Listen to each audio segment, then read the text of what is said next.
The first thing that happened to me in the new world was grass, wet grass, on the back of my neck, at a temperature that suggested the universe had put me in a refrigerator and then gone on vacation. The second thing was the roof. I need you to understand this roof. 4 bamboo poles jammed into dirt, some grass thrown across the top by a builder who quit halfway through the job and never came back for his tools.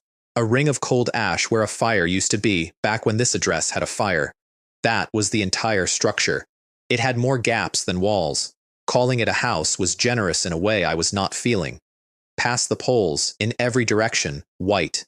Mist so thick that when I lay back down, I lost my own feet. Then a golden book unfolded in the air in front of my nose, glowing like it was proud of itself. Welcome to the world of mist. Here, you only have one thing to worry about: how to survive. Wonderful. Love the confidence. Love that we opened with the thesis statement. It kept talking, and it got worse the more polite it became. The mist thins a little after sunrise, so you can go outside during the day. At night, the mist comes back, and things live inside it. Chests spawn in the wild, in tiers, bronze through silver through gold, and up into words like supreme and mysterious. And the better the chest, the more enthusiastically something is sitting on top of it. And then, at the bottom, in smaller letters, in the tone you would use for a note about the recycling schedule, P.S. Build yourself a warm house within 3 days, or you will freeze to death. Then the regional channel opened, and I discovered I was not alone. 1,000 people, all screaming at once. Is this Attack on Titan? Someone take me home. I will give you my car.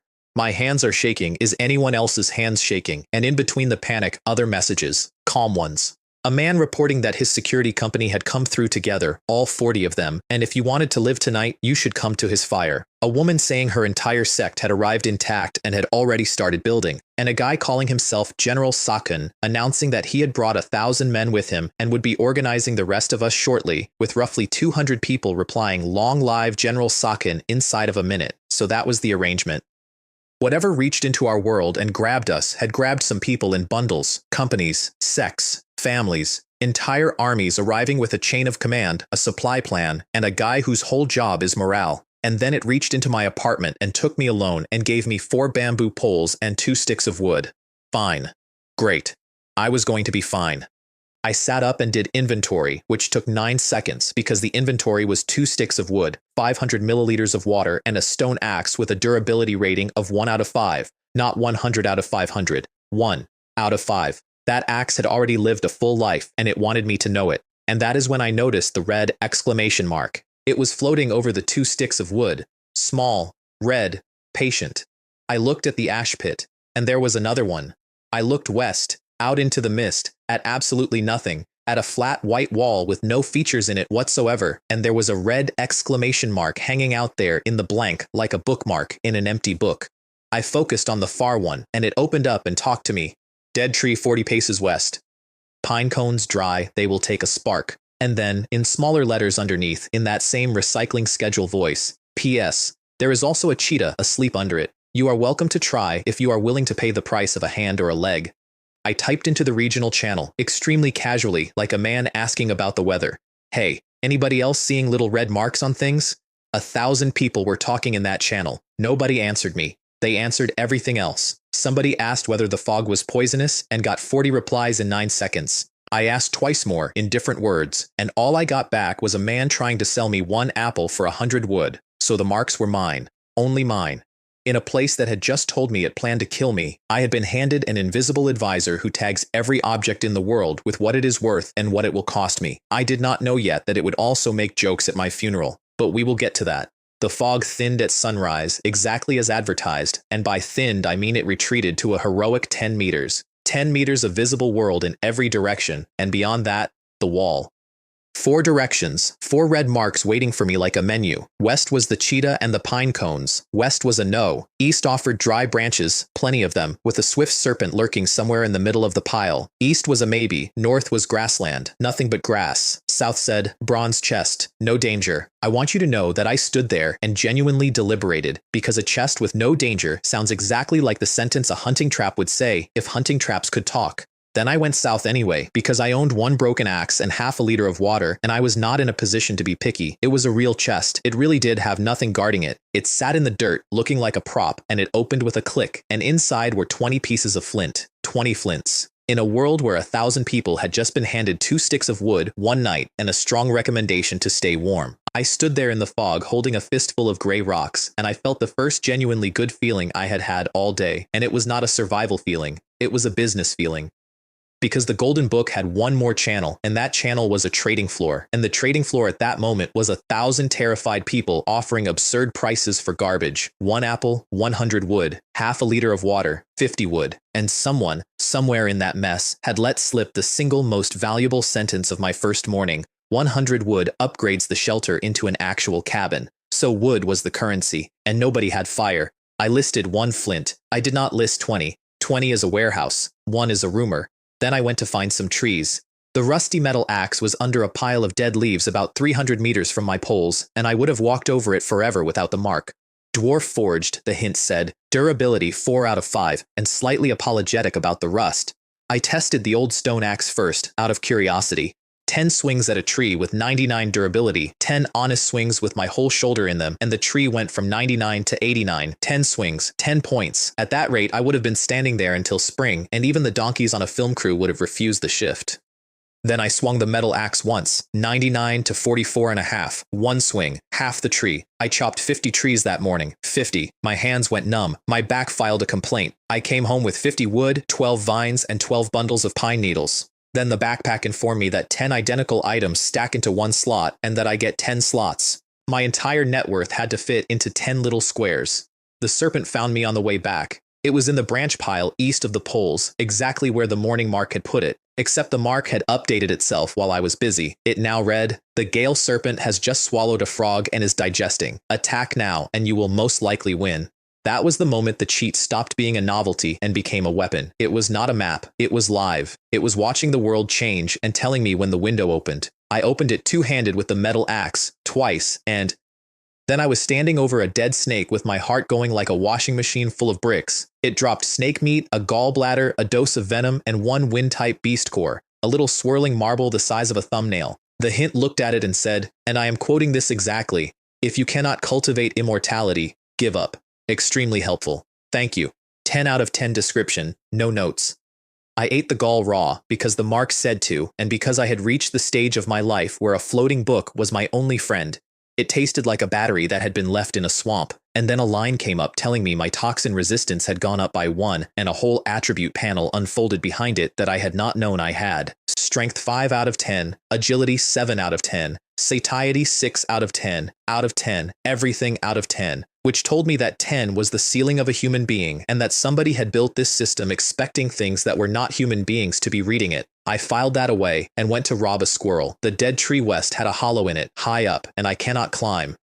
So I did the thing that solves most problems if you own the right tool. I chopped down the entire tree and let the hollow come to me. The squirrel objected. The hint informed me coldly that this was an adult specimen with no taming value, which is the system's way of saying, you may as well eat it. I hit it with a thrown rock, which is the least glorious kill of my entire career. And then the hollow poured out 25 berries, 36 nuts, and a blueprint for a water purifier. The system added, unprompted. The squirrel would like it noted that it did not collect any of this. The system forced it on him. I stood in the fog and laughed out loud at a golden book, alone, in a haunted forest, on day 1. That was the day I stopped worrying about my mental health, on the grounds that I could not afford it.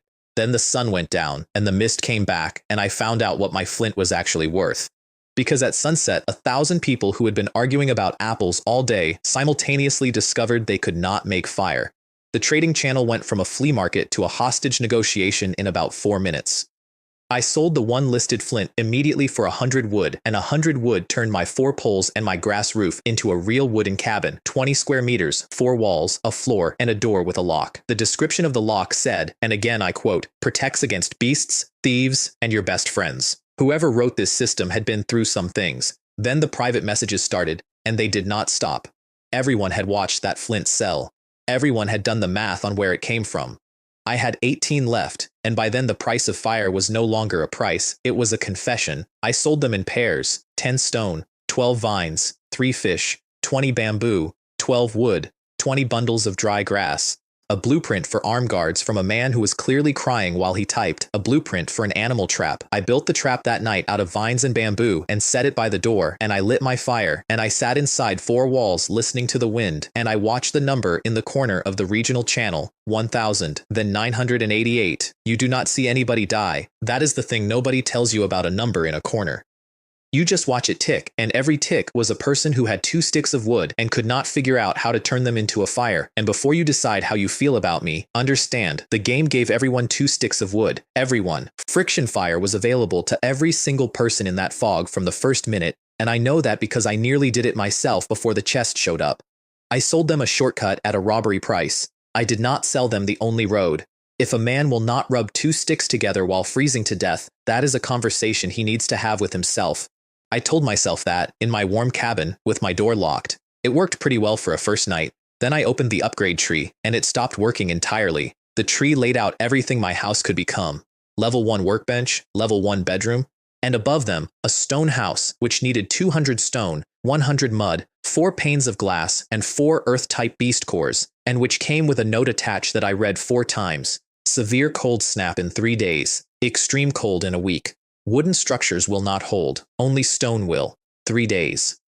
And I was the only person in the fog who knew, because I was the only person with the tree open, because everyone else was still busy trying to keep a campfire alive. I had a choice right there, and I want to be honest with you about how long it took me to make it. It took the length of 1 breath. I did not warn them. I bought their stone instead. I sold half a squirrel that I had personally already bitten, listed honestly as bitten, for 20 stone, and it was bought in 11 seconds, and the comment thread underneath it called me things that would get a man banned in most jurisdictions. Then it sold again the next hour to somebody else at the same price. Meanwhile, I ate the snake meat, which was genuinely excellent, and the squirrel, which tasted like an unsterilized male rat that had died holding a grudge. By morning, the counter said 912. 88 people in 1 night. I built the water purifier at dawn. Out of 3 barrels and a fistful of charcoal I raked out of my own fireplace, and then I bought 1 liter of filthy swamp water from a man for 1 single piece of wood. It had mosquito larvae in it. He thought he had cheated me. He logged off happy.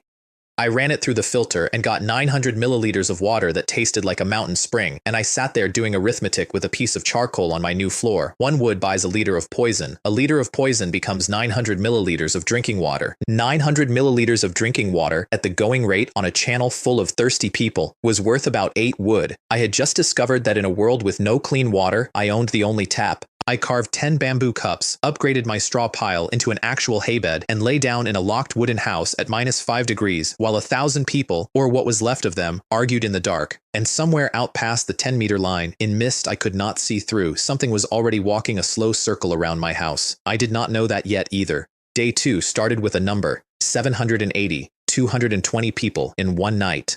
The cold snap had not even arrived yet. That was just the ordinary night, the practice night. The one the fog was not really trying on. I was watching the channel over breakfast when a man typed, "I really cannot stand this place anymore. I want to die." And then his sentence started disappearing, not deleted, not edited, erased, 1 word at a time, from the right, like something was walking backward through it. "I want to die" became "I want to." "I want to" became "I." And then the line was blank, and the counter in the corner went from 780 to 779. I put my bamboo cup down and did not pick it up for a while. Then I went back to work, because the alternative was thinking about it. My first real customer was a bearded man with a face like a bandit king from an old drama, who opened negotiations by typing, "I love you, sir. Moi." I told him that would not be necessary and was frankly disgusting, and he took this extremely well and sold me 11 liters of pond water. He became the water source master, and he stayed in my life for a very long time, and he never once stopped opening. With the kissing noise. By noon, the arm guard blueprint had told me what it wanted, and what it wanted was a gold-grade beast core, which was a thing I had heard of exactly 0 times and owned exactly none of. So I went hunting. 4 directions, 4 marks. East, silver chest. South, a hungry lightning leopard, which the hint recommended I think about very carefully. West, a beehive. North, grassland thick with rabbit runs. I set my animal trap north first, and here is where the cheat did something that still impresses me. The grassland was a featureless ocean of white and green. The hint walked me 40 minutes into the middle of it, turned me sideways, and said here, not near here, here. And then it walked me back out again, which mattered more, because there was not 1 landmark in that entire field, and anyone else who had gone that deep would have died out there, going in circles. Then I went east into the mist forest for the silver chest, and the forest took my eyesight away. 10 meters in, visibility dropped to half a meter. I could see my own hand and the general concept of a tree. I walked with the axe out in front of me like a blind man's cane, and about 200 meters in, something passed me, 3 meters tall. A shape in white, moving left to right, unhurried. It did not stop. It did not look at me. I have no idea what it was, and I never found out, and the only reason I am here to describe it is that it was going somewhere else. That was the first time the Golden Book put up a warning I had not asked for. Unforeseen crisis. 2 words, read, no details. I also learned in that forest that the map had a completion percentage, and mine was at 1%, and that hitting 10% would permanently burn the fog off a 50-meter circle around my house. 50 meters of vision at home, forever, in a world where everyone else was living inside a wall of milk. I wanted that more than I wanted the chest. The chest was silver, and it was sitting in a ring of poisonous thorn bushes because of course it was. I chopped 13 of them before I got bored and cut down the trunk they were all growing off, and got 187 thorns out of the deal, which is a lot of thorns for a man with no plan for thorns. Write that down. It comes back. The chest held 1 white egg. That was it. That was the whole thing. A silver chest, guarded in a forest that eats people, containing 1 egg. I sat there feeling personally insulted until the hint pinged at the floor of the chest, and I found the hidden compartment underneath. 3 hides, resin, hemp thread, quartz sand, 2 spirit stones, and 10 silver. The spirit stones went in my pocket. The thorns and the resin became a torch, my first one, and the torch pushed the fog back 3 whole meters, and after half a meter of visibility, 3 meters felt like daylight. And that is when the warning came back with a number attached. Danger. Unforeseen danger, 87 meters ahead. So I turned south and walked away from it. 10 minutes later, the warning said 87 meters. I stopped. I looked at it. I walked another 10 minutes in a completely different direction, at a good pace, through terrain that had definitely changed under my feet. 87 meters. There are a few ways to interpret that. The one my brain went to first was, it is following me. The one my brain went to second was worse. Something that is always exactly 87 meters away in every direction is not following you. Something that is always exactly 87 meters away in every direction is over 100 meters long and you are standing inside it. I decided this was an excellent time to hatch an egg. I did not know how. The hint said blood, so I cut my thumb and put a drop on the shell, and the shell cracked immediately, and a white bird came out of it with its eyes already open. It ate its own shell first. All of it, methodically, like a man finishing the plate. Then it looked at me, and I gave it one of my 2 spirit stones, mostly to see what would happen. What happened was that it grew to the size of a large dog in about 30 seconds, and a new line appeared in my panel, Eagle Eye. 5 minutes of borrowed vision, seeing what it sees. I sat down in the fog with my back against a tree and closed my eyes and went up. I cannot properly explain the first time you look down at a world through something else's eyes. The fog from above is a white sea with the tops of trees breaking through it like reefs. I could see for kilometers. And then I made the eagle circle back over my own position and looked down at the 87 meters, and I understood. There was no monster. There was a hill, a low, ugly, magnetic hill, humming with ore, and a dwarf sitting on top of it with a bundle of tools, calmly watching a human being walk in perfect circles around his mountain for half an hour, like a coin going around a drain. The hill had been eating my sense of direction the whole time. The danger warning had been pointing at him. He had been waiting for me to get tired. The eagle went down at him like a dropped anvil. He did not fight. He dug. That dwarf went into solid ground with a short-handled pick faster than I could run 20 meters, and by the time I got there, he was a hole in a sound underground, and all he left behind was his pack. His pack contained 100 magnetic ore, 2 earth cores, 1 gold core, 100 painkiller fruit, 50 golden wound herbs, 50 scar flowers, and a recipe for burn medicine. 1 gold core, the exact thing my arm guards had demanded that morning. I would like to say I felt bad about robbing a small man who had done nothing worse than watch me be stupid. I did not. I felt like a man who had just been handed his shopping list back with everything already in the cart. I got home 2 hours later, and the sky turned purple. Not sunset purple. Bruise purple. Red underneath. Moving fast and low. The hint had 1 word for me, and it was a word I have never been happier to see, which was run. I ran, and here's the thing about me that either saves my life or ends it eventually, depending on the day. I did not run home. I ran for the traps because the traps had 2 rabbits and a hen in them, and I was not leaving 3 animals in a field when I did not know what was coming. Then the rain started, and the grass it landed on went brown and lay down. Acid rain. It came down in fat drops, and it took the skin off my forearm in a stripe, and it hit the roof of my cabin, and the roof began to smoke. I got the animals through the door, then I dumped an entire barrel of unfiltered pond water over my own head and shoulders, which sounds insane and which diluted it enough that I still have that arm. Then I sat on my floor with my back to the door, breathing through my teeth, and made burn ointment out of a dead dwarf's recipe with hands that would not hold still. It worked in about 4 seconds. Cool, all the way down, the pain gone like someone turned a dial. I sat there flexing my fingers and looking at the little pot, and then I looked at the regional channel. The regional channel was one solid column of people on fire. 900 people, more or less, had been caught outside or under a roof made of grass. Burns everywhere. Faces, hands, backs. Men typing with one hand because the other one was not working. And I was sitting on 50 golden wound herbs, 50 scar flowers, 100 painkiller fruit, and the only recipe in the world. I made 49 pots of burn ointment. And then I did something that I still think was the smartest single move of my first week, and it had nothing to do with the price.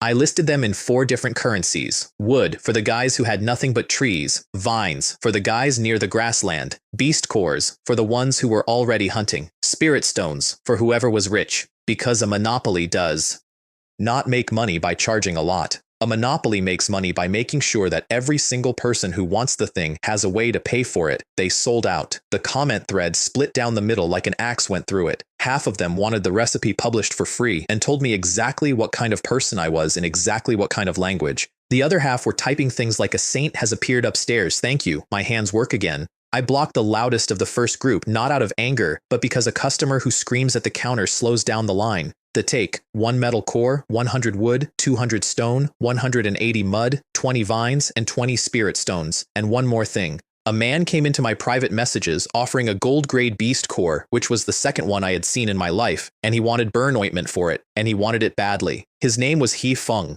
He explained at length that he had killed a gargoyle for it. He also explained, without realizing he was explaining it, that the gargoyle had been asleep and that he had hit it with an axe and that he was still not completely clear on how the fight had gone. He asked me what beast cores were even for. Everybody was asking that. It was the biggest open question in the fog. I told him I had no idea and traded him the ointment. He said, "Thanks, brother," and logged off happy. "I would like you to remember his name. He is going to come back, and when he does, he is going to bring somebody with him." That night, I upgraded the workbench to level 2 and made 2 fine arm guards out of 2 gold cores, and then I took my sharpened metal axe and hit one of them as hard as I could to see what would happen. The axe bounced. Not a scratch. Not a mark. I hit it again, and my elbow rang. I had been in this world for 2 days, and I had just made myself functionally unbreakable from the wrists to the elbows, which is where every desperate person aims when they finally decide to take what you have. And then I opened the trading channel one last time before bed and stopped and read it again. Every water listing was gone. Not sold. Gone. Every single natural water source in the entire region had just been rained on by acid, and every barrel, every pond, every collected bucket in every camp had turned into poison in one afternoon. There was exactly one man in the fog with a charcoal filter. I sold clean water in 15 milliliter measures. 15, a mouthful. Priced in wood, mud, bronze, silver, and spirit stone, so that nobody was ever excluded on a technicality. And then I bought their poisoned water back, 20 liters of it for a single liter of clean, from people who thanked me for the deal. Technology controls destiny. Technology also controls your wallet. I was warm. I was armored. I had a monopoly on drinking water and a monopoly on medicine, and the counter said 635, and the announcement pinned at the top of the channel said the cold snap was tonight. Day 3, 635 people, and my pheasant laid an egg on my floor like nothing was happening. I fed the white eagle my last spirit stone and watched it get bigger than I was comfortable with, and Eagle Eye went from 5 minutes to 10. It also shed about 1,000 feathers doing it, which I swept up and kept because in a place like that you keep everything. Then I opened the short bow recipe and found the joke. To make a bow, I needed animal sinew. To get animal sinew, I needed to kill something big enough to have impressive tendons. The only thing near me with impressive tendons was the lightning leopard south of the house. And the recommended way to kill a lightning leopard was, obviously, from a distance. With a bow. A perfect closed loop. Beautiful design. Somebody in the system department deserved a raise and a punch. So I read the hint again, properly, and the hint said something better. The leopard has 1 bolt. 1. It builds the charge, it releases, and then it is a large angry cat with no special abilities for about a minute. So do not dodge the lightning, spend it. I sent the eagle. That bird went in at the leopard from above with absolutely no plan. The leopard lit up, and the bolt went through the air where the eagle had been half a second earlier because the eagle had done a thing in mid-flight that I can only describe as a drift. Sideways, feathers flat, no altitude lost. And then it was just a cat. I came in from its blind side and opened its shoulder with the metal axe and immediately ran away. Because I am not brave, I am efficient. It turned to chase me, which put its back to the sky, which is the last mistake anything makes around that bird. The eagle came down, got both sets of claws into it, carried a full-grown leopard 10 meters straight up and let go. It dropped 20 portions of meat, a set of organs, 2 wind cores, 2 hides, 1 beast sinew, and 1 liter of something the system flagged in a different color, because leopard blood tempers weapons. Behind the body, in the grass, was a chest I had not been able to see from the path, sky blue. The system called it a lucky chest. 4 earth cores, which finished my stone house requirement in 1 stroke. A whetstone blueprint. A compass blueprint. 10 panes of glass when I broke down the packaging. A skill book called Precision. And 20 tomatoes. I want to explain the tomatoes. 2 nights earlier, I had been lying on a haybed listening to the wind and thinking, with my whole chest, about scrambled eggs with tomato. Not steak, not anything reasonable.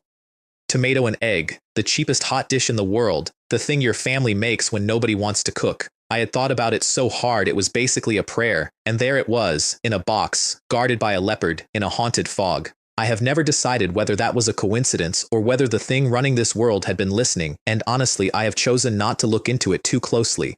The stone house went up that afternoon. 100 square meters, glass windows, slots in the floor planned for a fireplace, an alchemy furnace, a pharmacy bench, and a pet cage. I stood in the middle of it, and it echoed, and after 2 nights in a box you could touch both walls of, an echo felt like wealth. Then I made the short bow and 10 arrows and went outside to become a legend, and hit the target 1 time out of 10. So I read the precision skill book instead, and the world clicked into a slightly different shape. Next arrow, dead center. The one after that, dead center. The one after that split the shaft of the first one, which was extremely cool and cost me an arrow, so I stopped doing it. I told the eagle to go bring the arrow back to me.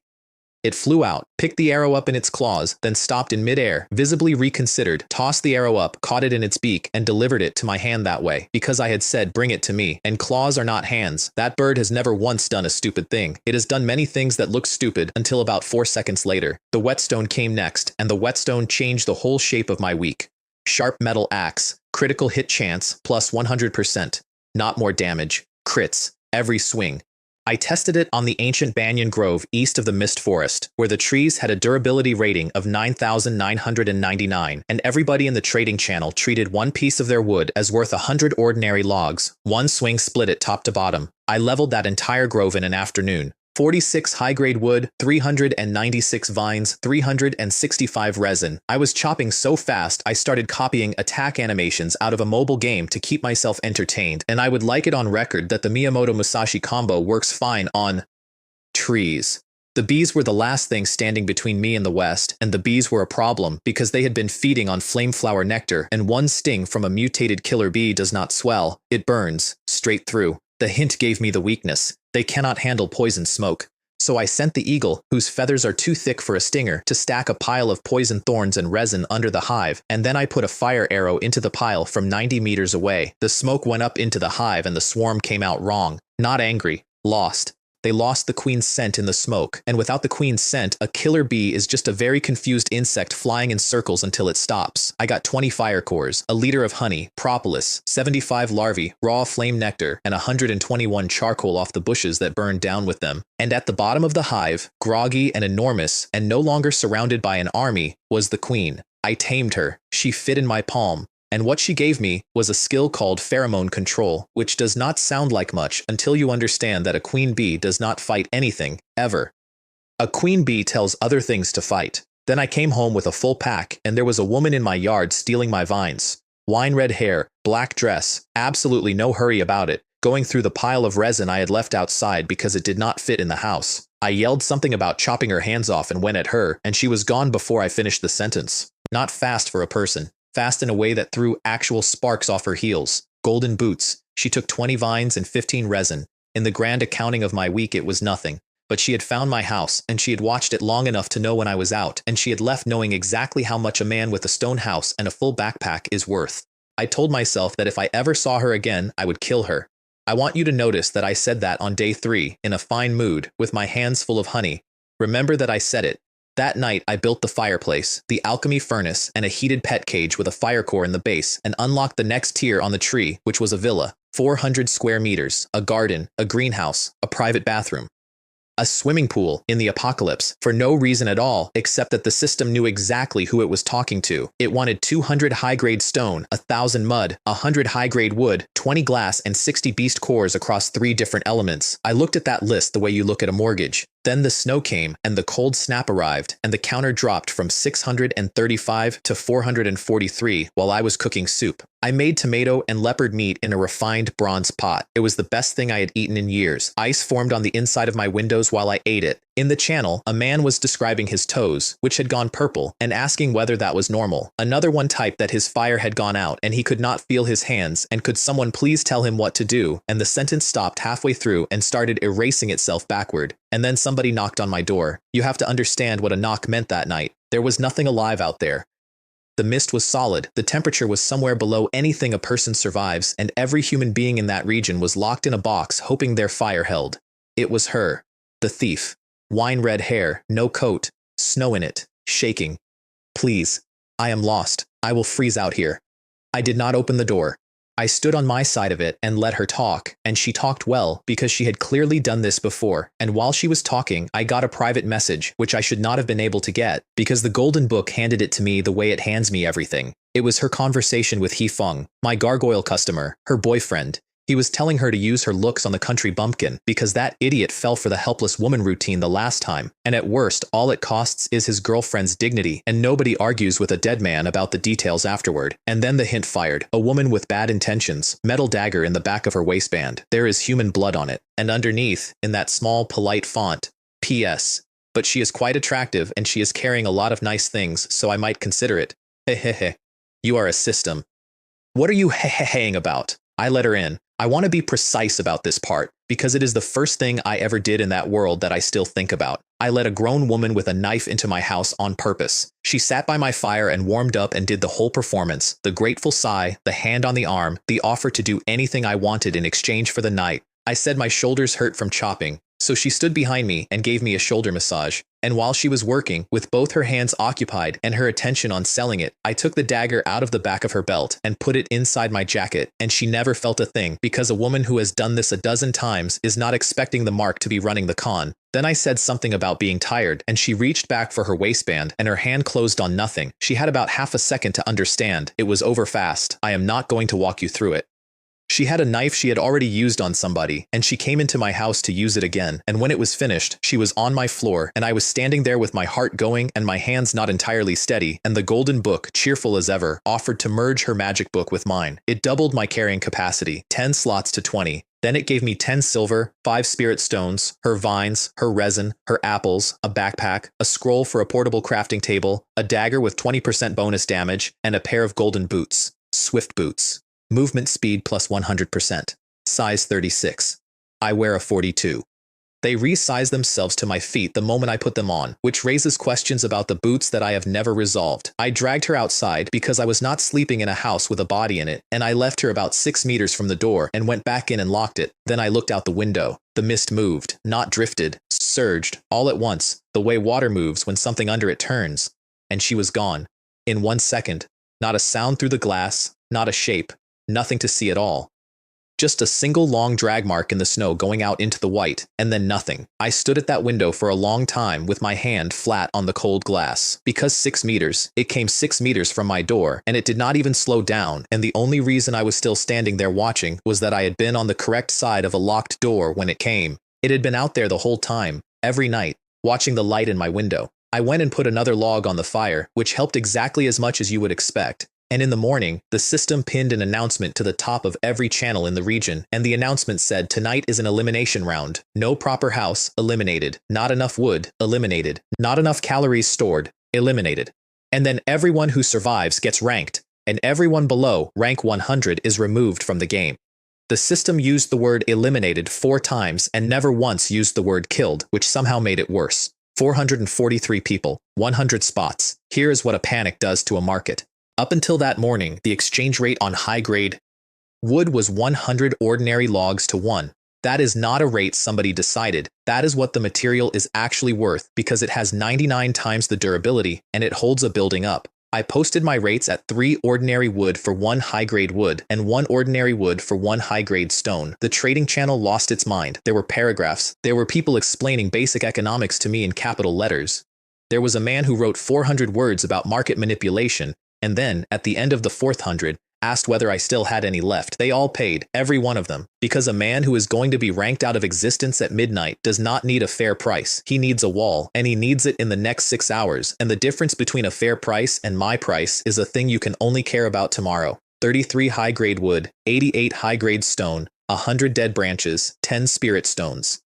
50 bronze, 10 silver, and 100 bundles of down and wool, which I turned into a bed with a proper comforter, heated from underneath by a fire core, in a stone house, on the coldest night that world had produced so far. Ice formed on the inside of my window anyway. I watched it grow while I lay under a down blanket, and I would rate that as the single most comfortable I have ever been while being that frightened. The counter said 312 when I fell asleep. It said 146 when I woke up, and then it said 131 before I finished breakfast. I sat there with a bamboo cup halfway to my mouth and watched 15 people stop existing in the time it takes to eat an egg. Then the golden book informed me, brightly, that newbie protection had ended, and there would be no more clear window in the mornings, no more 4 hours, no more 10 meters. From now on, the fog stayed all day, at full thickness, and if you went outside without a light, you were not going to find your own house again. The channel did the thing it always did. 900 messages a minute, all of them some version of how do I get home.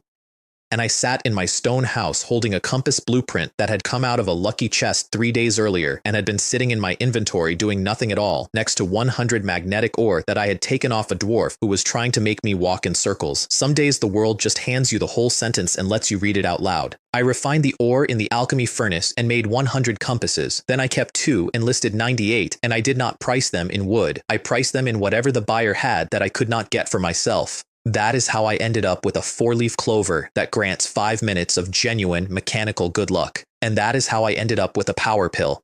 The power pill said plus 100% strength, first use only, permanent. I swallowed it and immediately regretted every decision in my life. It went down like a lit match and then kept going, and for about 2 minutes I would have paid anything I owned for a lake to lie down in. I rolled around on the floor of a 100-square-meter stone house, alone, howling, while a pheasant watched me from the corner with no expression at all. Then it stopped, and I was covered head to foot in black grime that came off me in sheets and smelled like an old engine, and the system called that marrow cleansing, which is a phrase I did not enjoy and did not investigate. I got up and stacked 5 boards against the wall and punched them, and my fist went through all 5. Also, for the record, that pill is the reason the villa has a swimming pool in it. I did not want a pool for fun. I wanted a pool because for 2 minutes I had understood, in a very personal way, exactly how much I might one day need a large volume of cold water within reach. While the compasses sold, somebody in the regional channel asked the question again. The big one. What are beast cores actually for? And I answered it, publicly, for free. I told them that only mutated and aggressive beasts drop cores, that ordinary animals never will, and that if they wanted cores, they were going to have to go and pick fights with the things that were currently eating them. The replies were immediate and unanimous and mostly consisted of hissing noises typed out at length. I did it because a man who tells you nothing is a mystery, and a man who tells you one true thing for free is a supplier, and also because I wanted several hundred desperate people to go out into the fog and start killing mutated animals, since I was the only one buying cores. Day 4, I went hunting with a torch and a bird. Eagle eye first, from 1,000 meters up, and that was when I learned something about that fog that nobody else in the region ever figured out.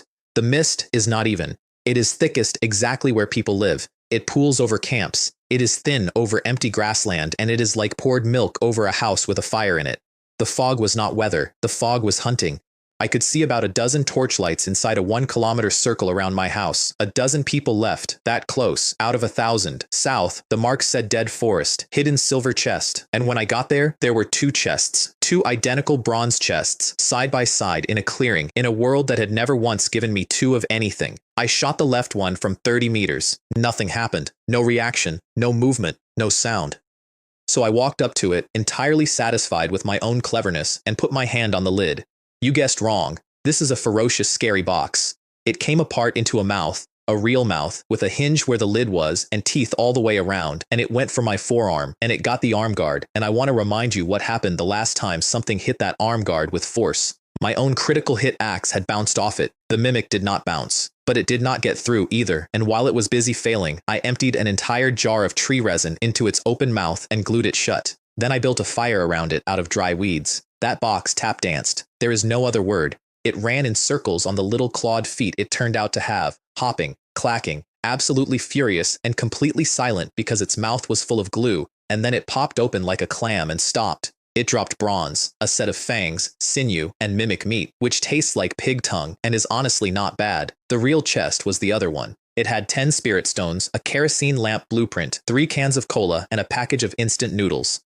I sat down on a dead log in a forest that had just tried to eat me and drank a cold cola, and I would like to tell you it tasted like home, but the truth is it tasted like the first genuinely stupid, unnecessary, pointless good thing that had happened to me since I arrived, and I nearly cried into it. Then I went back and spent the leopard's blood. 100 milliliters per item, and it does not add damage. It changes what the weapon is. 8 bronze arrows came out the other side as burst arrows, plus 100% explosion. The dagger doubled, and the axe came out as a fine axe. Critical hit plus 100%. Combo times 3. Combo times 3 means 1 swing is 3 swings. I went to the tree line to test it, and I took down 5 trees with 1 motion, then 6. 308 wood, 6 high grade, 152 vines, 168 resin, 502 dead branches in about 90 minutes. The frogs were next, and the frogs are where I learned to respect this world's imagination. There was a pool in the dead forest with poison dart frogs sitting around it, and I threw a stone at one to see what would happen, and the stone dissolved in the air. Before it landed, something hit it in flight and it came apart into nothing. They spit acid, accurately, from 8 meters. I put 1 burst arrow into the frog on the left, and the explosion set off the frog next to it, and that one set off 2 more, and the entire pool went up in a chain about 1.5 seconds long. 12 sinew, 12 water cores, and 100 servings of concentrated acid water, which I collected in glass, because I had just learned that acid dissolves stone in midair, and I am a man who takes notes. The second silver chest was behind them. 10 spirit stones, an armor blueprint, a recipe for brewing mead, and 3 evolution pills. I made fine armor and put it on and read my own panel and stopped. Strength 18 out of 10. Agility 14 out of 10. Defense plus 7 out of 10. The number that was supposed to be the ceiling of a human being, and I was at 18. Congratulations. You are on your way to becoming the new Iron Man. Thanks, genuinely. First useful thing you have said all week. And then West, where the Catwoman was sleeping. The hint had a very short opinion about her, which was, do not fight this.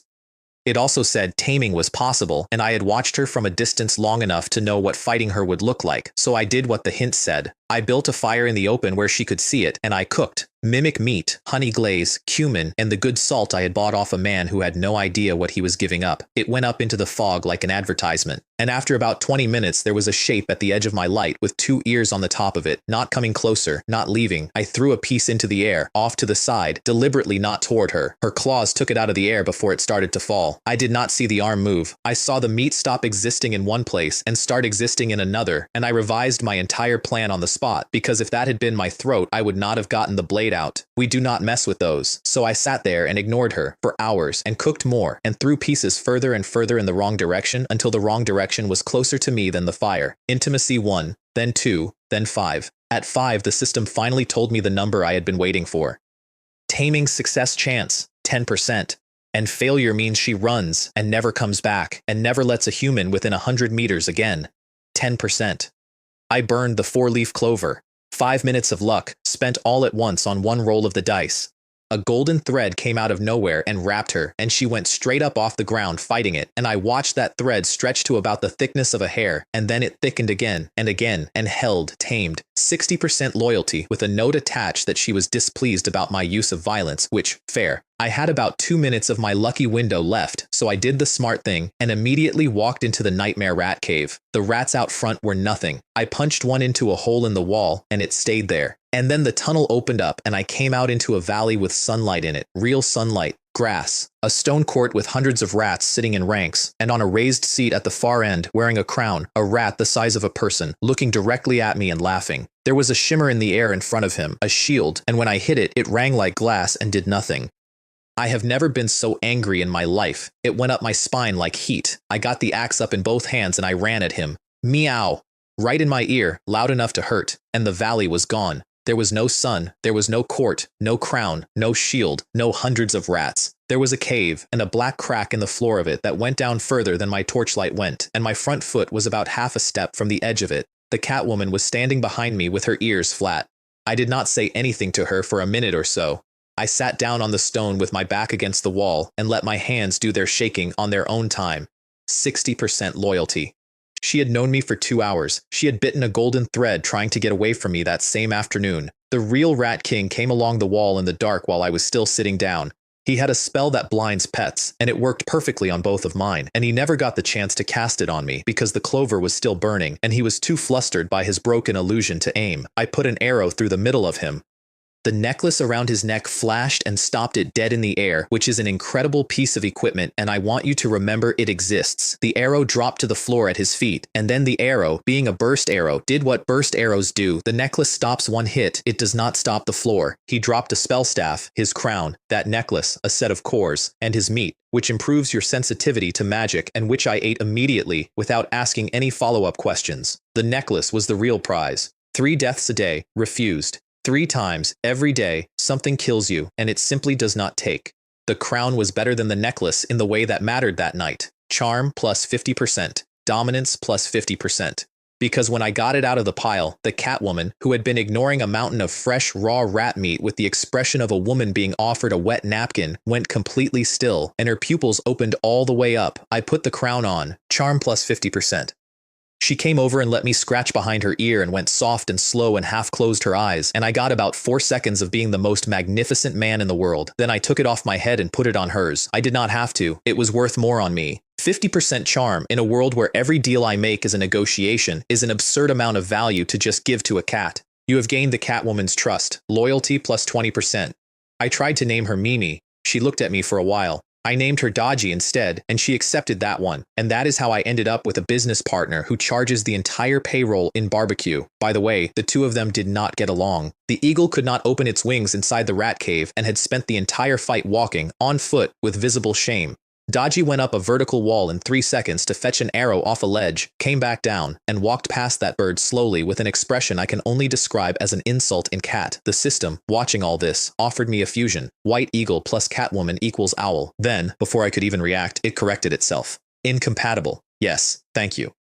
I had gathered. The last night of the first week, I sold 72 compasses and turned them into 150 high-grade wood, 700 high-grade stone, 600 mud, 1,000 quartz, and a pile of beast cores. I bought a kilogram of rice off a man who typed that he did not think he was going to need it, and I milled it, and I fed the husks to my pheasants. Then I fed my pets, a share of the leopard, and 1 evolution pill each. The eagle grew again. Dodgy grew. And the queen bee crawled out of her little box, walked into the bowl on her own, sat down in it, and began to glow white. Above all of it, pinned to the top of every channel, was the countdown. 4 hours to the ranking. Score equals warehouse resources, plus personal combat power, plus pet combat power.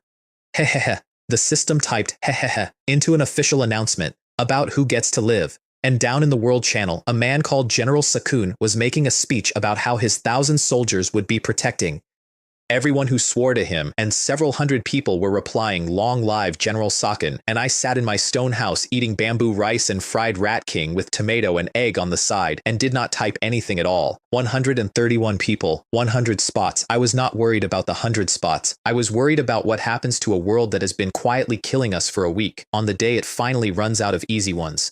I burned 6 loads of quartz sand into glass, pressed confirm on the villa, and watched my house dissolve, not collapse, dissolve. The stone house came apart into floating white specks, all at once, and for about 3 seconds I was standing outside in the snow with nothing around me at all. Then golden light started laying blocks down like a game of Tetris being played by something very good at it, and floorboards appeared underneath my own feet without me noticing they had arrived. 2 floors, 100 square meters each, a spiral staircase, a terrace. And where my carved bed had been, a flat minimalist thing 2 meters by 3, which is enough for 3 adults under 1 quilt, a measurement I did not request, and the system provided anyway. The fog rolled back 10 meters from the walls on its own. The garden came with the outline of an empty pool, a strip of plowed field, and no wall whatsoever. Every missing piece had a red mark hanging over it like a price tag. A wall costs 100 thorns, and I had 187 thorns sitting in a slot since day 2, because I had once gotten annoyed at a bush and cut down its entire trunk.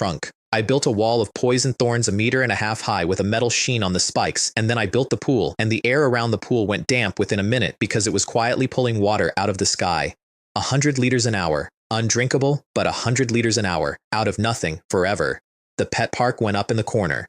The beehive, a nest on the roof, 4 pheasants.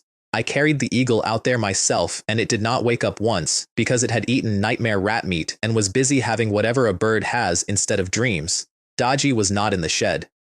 Dodgy was in the exact center of my bed. Then I went downstairs and discovered that furniture in this world is built by an invisible carpenter. 10 planks came out of the drawer on their own. A hammer and chisel went to work in midair, and a finished sofa simply existed in the living room, in the right spot, angled correctly, as if a professional had thought about the light. I did not question it. I had a pharmacy to stock. The pharmacy room labels its own cabinets based on what you own, which is how I learned what I had been carrying around in glass jars for 2 days. Acid water, extremely lethal. And then the description continued, unprompted, in a tone of helpful suggestion. If poured into a bathtub, it can destroy the evidence of a corpse. It is the primary ingredient in corpse-dissolving fluid. I read that twice. Then I listed 90 portions for sale. I also built a shower that condenses 10 liters an hour out of the air, and a toilet that decomposes everything you give it into fertilizer and clean water and runs for 7 days on 1 spirit stone. I had gone in there intending to do one small thing.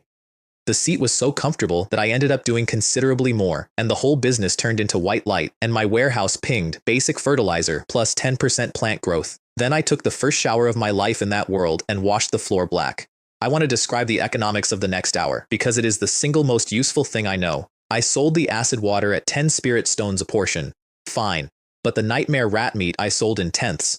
1/10 of a portion, 1 spirit stone, 1,000 listings. Because there are almost no rich players in a fog. There are hundreds of poor ones, and the only way to get money out of poor people is a small amount at a time, over and over, which is the entire business model of the lottery. Nobody in history has ever bought a lottery ticket for 2,000 when millions of people buy them for 2, and while I was collecting spirit stones by the thousand, I bought my yeast and my kerosene and my cotton with ordinary wood, because nobody had worked out yet that spirit stones were the real currency. They still thought firewood was money.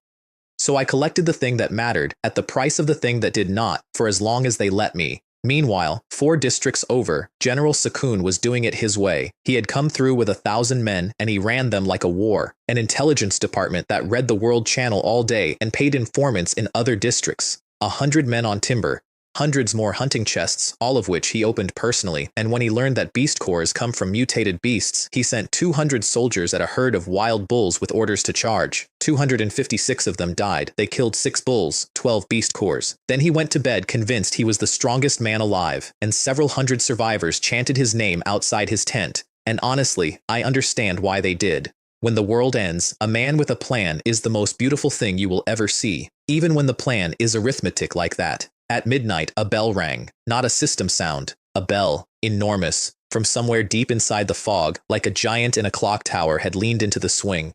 Every heart in that world went tight at the same time.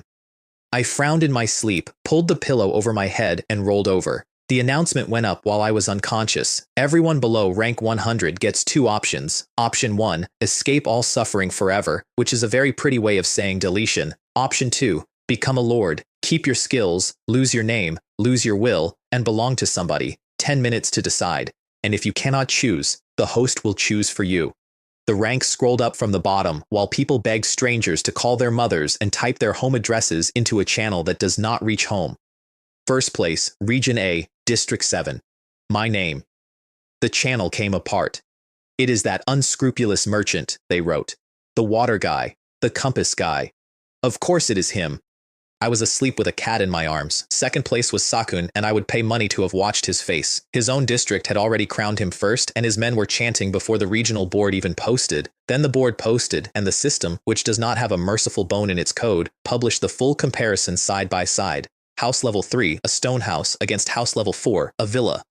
65 high-grade wood against 115. 126 high-grade stone against 570, 75 spirit stones against 219. Sakun stood there tearing at what was left of his hair, and the thing that broke him was the stone. He said it out loud. Every one of those high-grade stones is on a cliff face. Every one we mined cost lives. Then his lieutenant, head down, told him the rest of the intelligence report.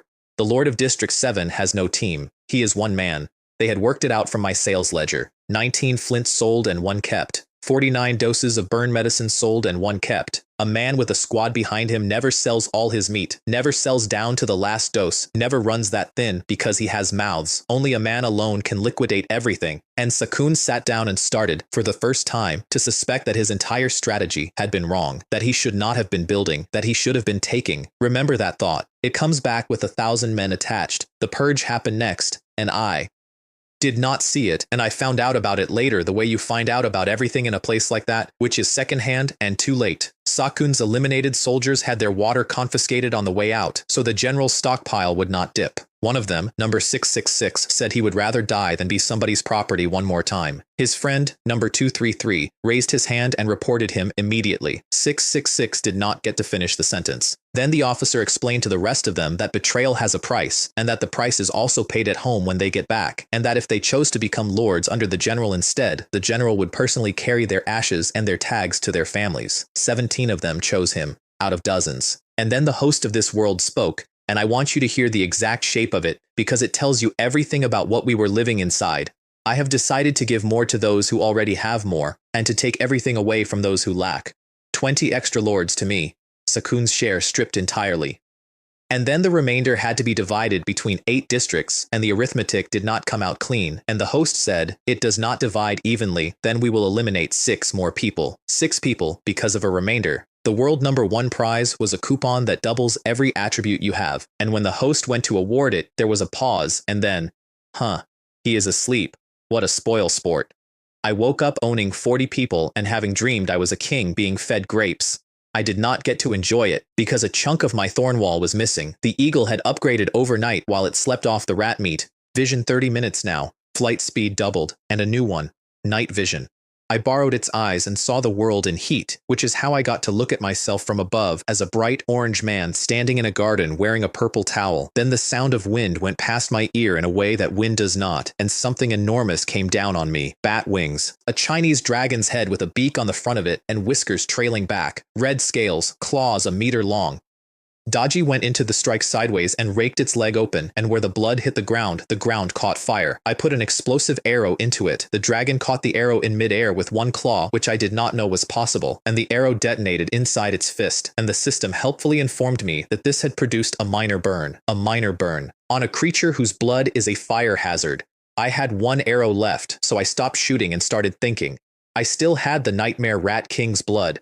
I smeared it on the last arrow, and the system relabeled it. Nightmare Explosive Arrow. Explosion, plus automatic forgetting. An arrow the target cannot remember seeing. I sent the eagle up as bait. It circled once, wide, a big white bird against a black sky, and the dragon stopped attacking. It spread the frill on its neck. It began to wag its tail, and then it turned around and presented its rear end to my eagle with an air of enormous confidence. It was not hunting us. It had seen a large impressive bird, and it was courting. The invisible arrow went straight up the tail. There was a wail.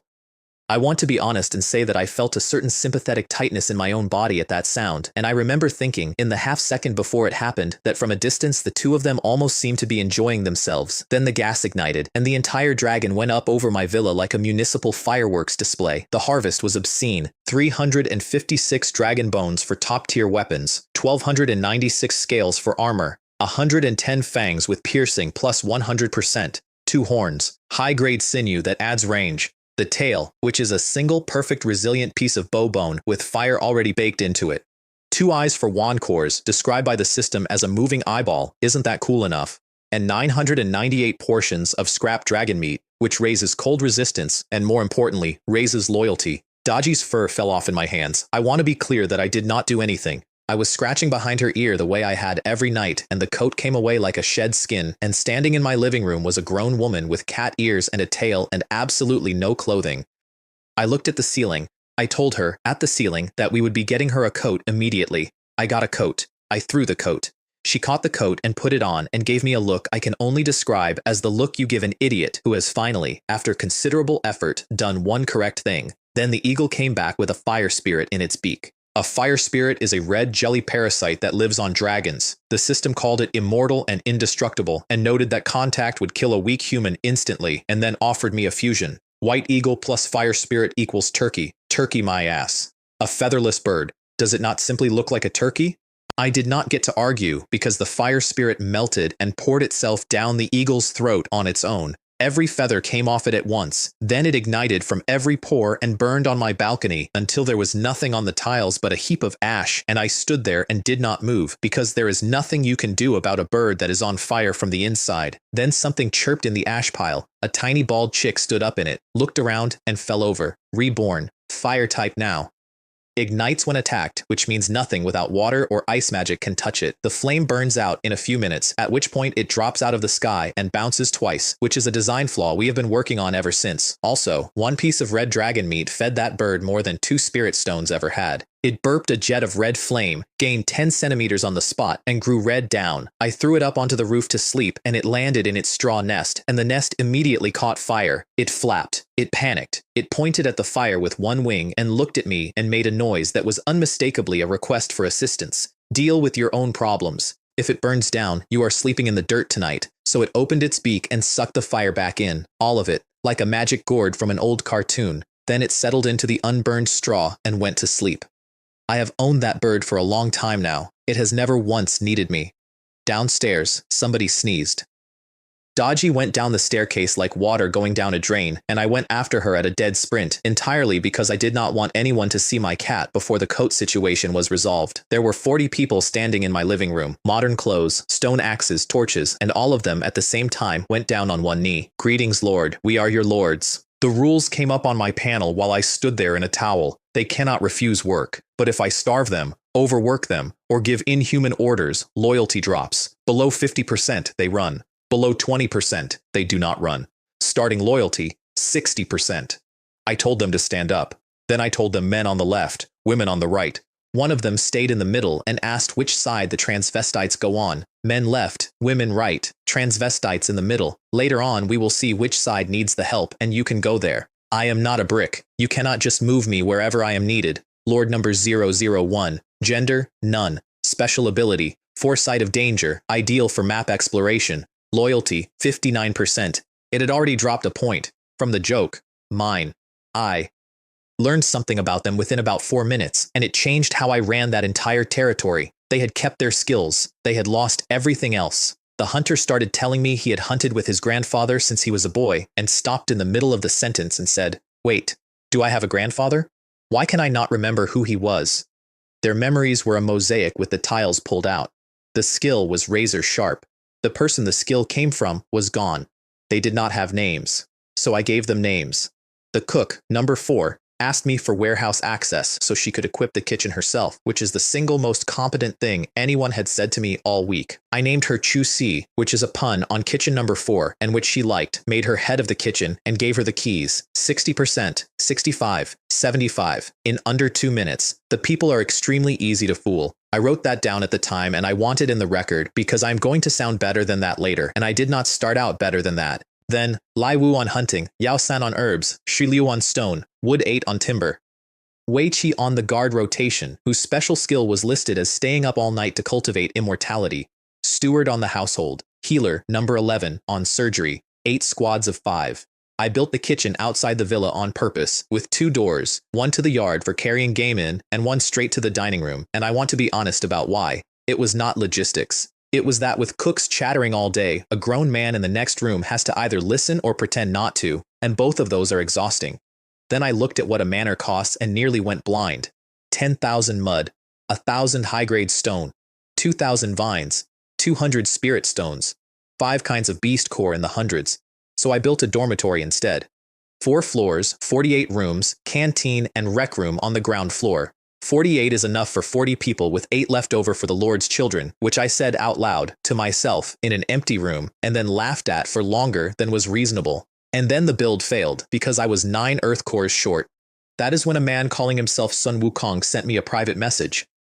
He had white scythe-jawed, soul-eating ants living under his cabin. They came up at night and bit him and went back down, and he could not kill them because they were underground, so he bought 2 portions of my acid water and poured it into the nest. Then he pried up his floorboards and dug all night. 108 Earth-type beast cores. I had a system that tags every object in the world with a hint, and I had scraped together a few dozen. This man had a shovel and a grudge. I traded him 17 rat meat, a short bow, 10 arrows, and a kerosene lamp for the lot. And yes, I armed him deliberately, and here here is the loop I drew in my head while I did it. Give him a bow. He farms more cores. He sells the cores to me. He spends the money on a better weapon, which he buys from me. At every step of that circle, he gets stronger, and I get paid. Ultimately, is Sun Wukong not just working for me? Very good logic. I made 46 kerosene lamps that night. 10 hours of light, 10-meter radius. The system congratulated me on advancing from the Stone Age to the Bronze Age. Then the dormitory failed to build again because I had just spent every pane of glass in the warehouse on lamp housings. So I sent Steward's squad to run the alchemy furnace, burning charcoal made from dead branches, and I specifically forbade them from touching good timber because I have met people and I know what happens when you do not specify. 900 quartz sand went in, 100 glass came out. The girls skipped to the alchemy room, actually skipped, and Steward invented a small bow to do instead of kneeling since I had banned kneeling, and the system gave me 5 loyalty for a gesture she came up with herself. The dormitory dropped out of the air in about 9 seconds. Pillars, walls, partitions, windows, roof, faster than I could track. If I had not watched it happen, I would have assumed somebody teleported a building in. When in doubt, blame quantum mechanics. Then I told 40 people that they each get a private room, and several of them cried, and loyalty ticked up across the entire board. And I gave them no beds, dry grass on the floor for now. Beds and quilts existed in my warehouse. They were going to be handed out as performance rewards, one at a time, to whoever earned them. I am not going to pretend that was kindness. It was not. It worked extremely well. That night we had a party, 998 portions of minced dragon meat over the fire, 4 long tables and 21 benches built on the spot, 10 bottles of mead brewed out of honey and yeast in an afternoon. And I want to be honest that I threw that party the way a company throws a party, with a number in mind, and I sat down at the head of the table thinking about loyalty percentages. Then Chu Si, who turned out to be extremely striking under the apron, tried to hand-feed me a piece of roast dragon, and Daji came over the table and slapped her hand out of the air, hissing, and Daji bit down on something in her own portion and spat it out like a fruit pit, a fire-type beast core. That is why the dragon had dropped none. The cores were not a reward for killing it. The cores were in its meat because the dragon had been eating them for years and could not digest them. I built myself a silver knife and fork because only primitive people eat with their hands and cut my portion into 2-centimeter cubes. Then I warned the hall, and then I sat there and listened to 40 people crack their teeth on beast cores all evening, and I enjoyed every single crack because every crack was another core in my warehouse. One man stood up holding something that shone with rainbow light, the first 5-colored beast core any of us had ever seen. The banquet took 98 fire cores, 52 metal, 50 wood, 38 earth, 48 wind, and 10 water out of one dragon's digestive history. Dragon meat raises loyalty on its own. With meat on top of it, most of my lords went to bed somewhere between 80 and 90%. Steward, meanwhile, had taken her build permissions and quietly equipped the entire dormitory. 3 showers, 3 decomposing toilets, and 4 water purifiers, 18 liters a day each, including one in the canteen, which she thought of entirely on her own, and which I had not asked for. Which is how my warehouse began pinging fertilizer +1, fertilizer +1, fertilizer +1, all night without pause. I muted that channel. There are things a man does not need real-time notifications about. In the morning, the World Channel told me what the dragon had actually been. District 8, hit by flying dragons. District 3, something bigger than King Kong. District 6, an acid-spitting lizard that melts houses off their foundations.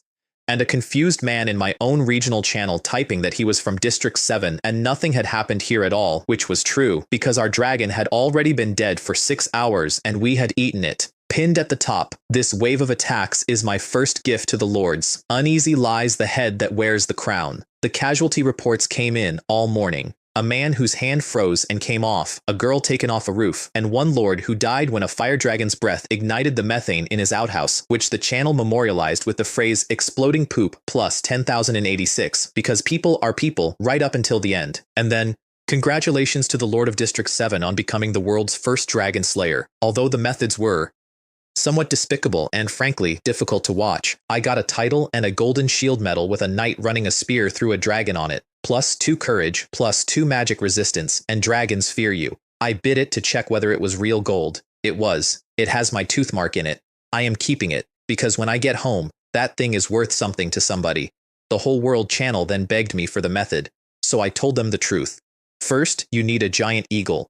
The replies came back within seconds and included the phrases dragons are inherently lustful, I think you have understood correctly, and the Dragon Slayer's bed sheets, an image too beautiful for me to look at. I still have no idea what they were talking about. I have chosen not to find out.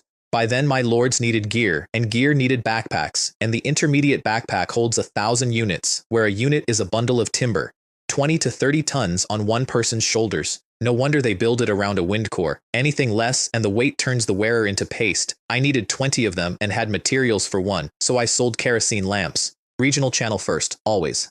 Sell the good things to your own people, and if your own people cannot afford them, then sell to the enemy at a higher price, because that is how you weaken the enemy from the inside while getting paid for it. 18 lamps went in under a minute for 110 hides, 500 hemp thread, 102 kerosene, 100 cotton, 1,000 stone, and a blueprint for a perfect bronze pickaxe. One bidder offered me 10 maggots. His argument was that everyone is short on protein, and a pile of dung will raise you a whole colony. Thank you so much, you brave warrior who farms maggots in his own toilet. Keep them. Eat them slowly. Blocked.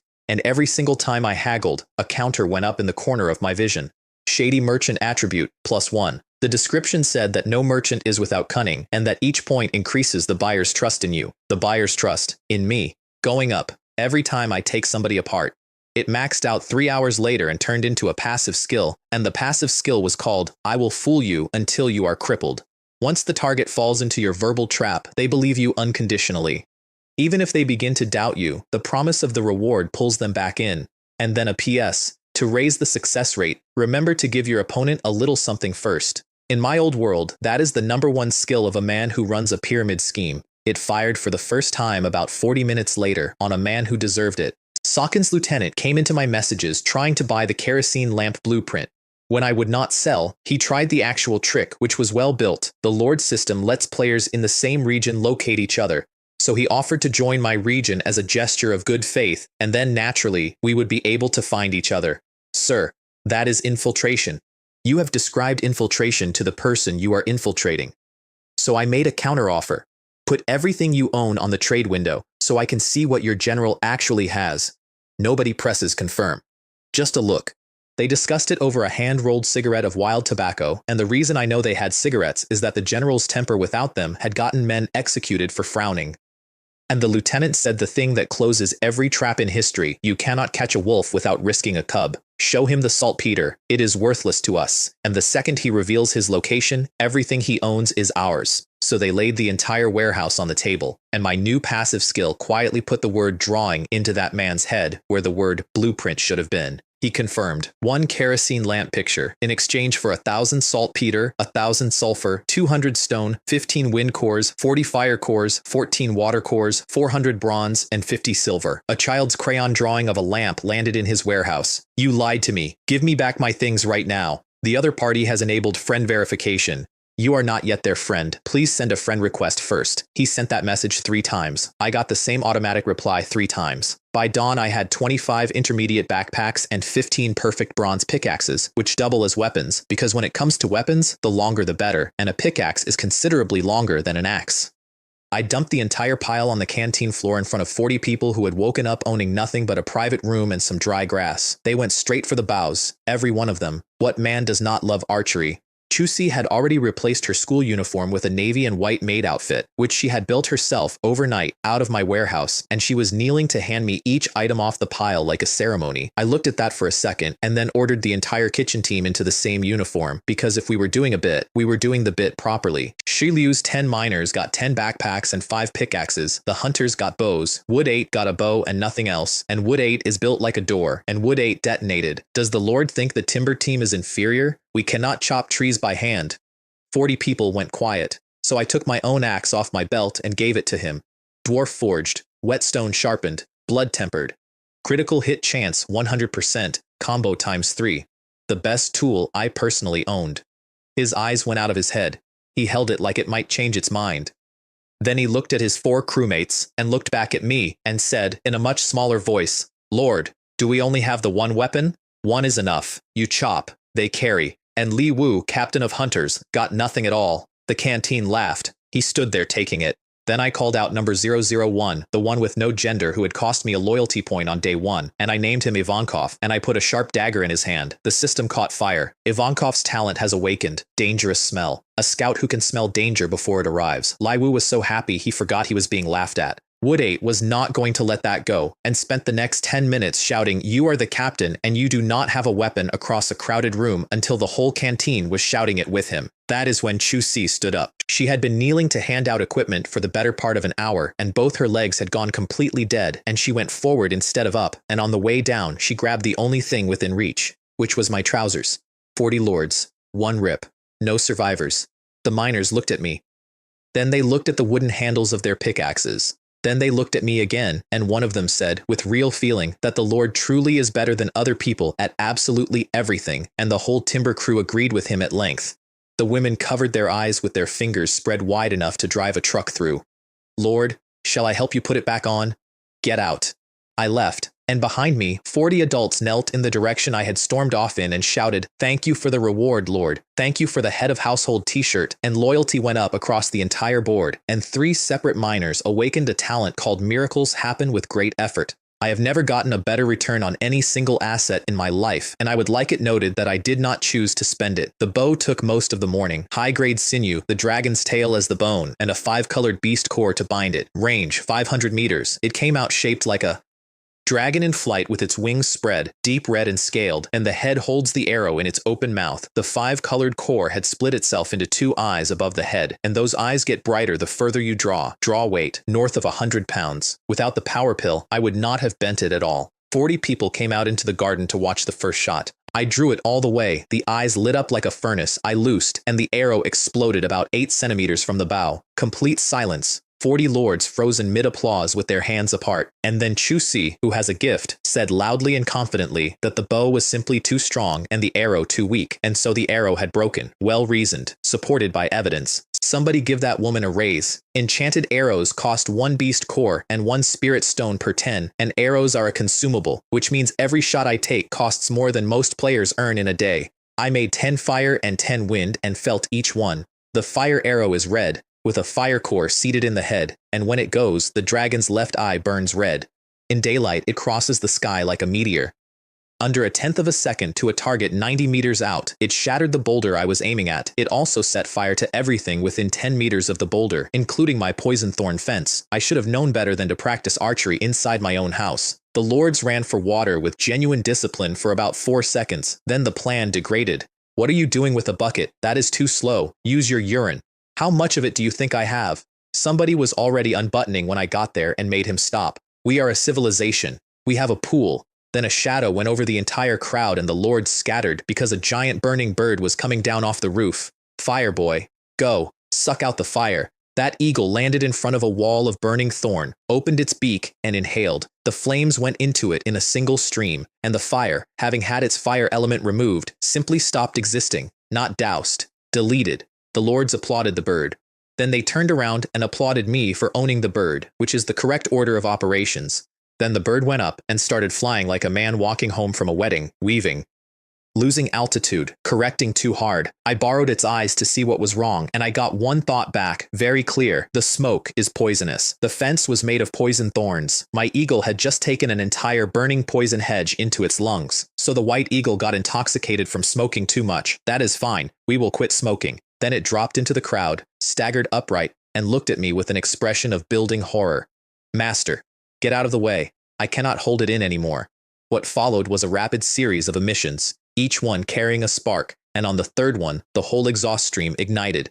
That bird went straight up like a rocket engine, vertical, shoulder to shoulder with the sun, and then the fuel ran out at somewhere around 400 meters. Now, I had put spirit stones into that animal, evolution pills, red dragon meat. There was a serious amount of capital falling out of my sky, and I was not about to let it land on my lawn. I shouted at it to pull a feather and drop it. It did, and then I put a wind arrow through the feather at the exact moment the feather was below the bird, not at the bird, under it.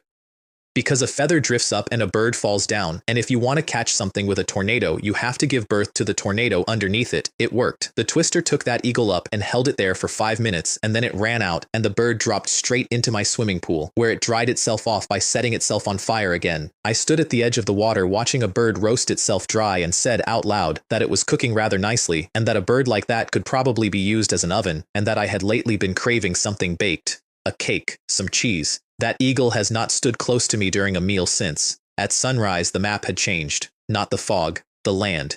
3 of my 4 directions were not the directions they had been the day before.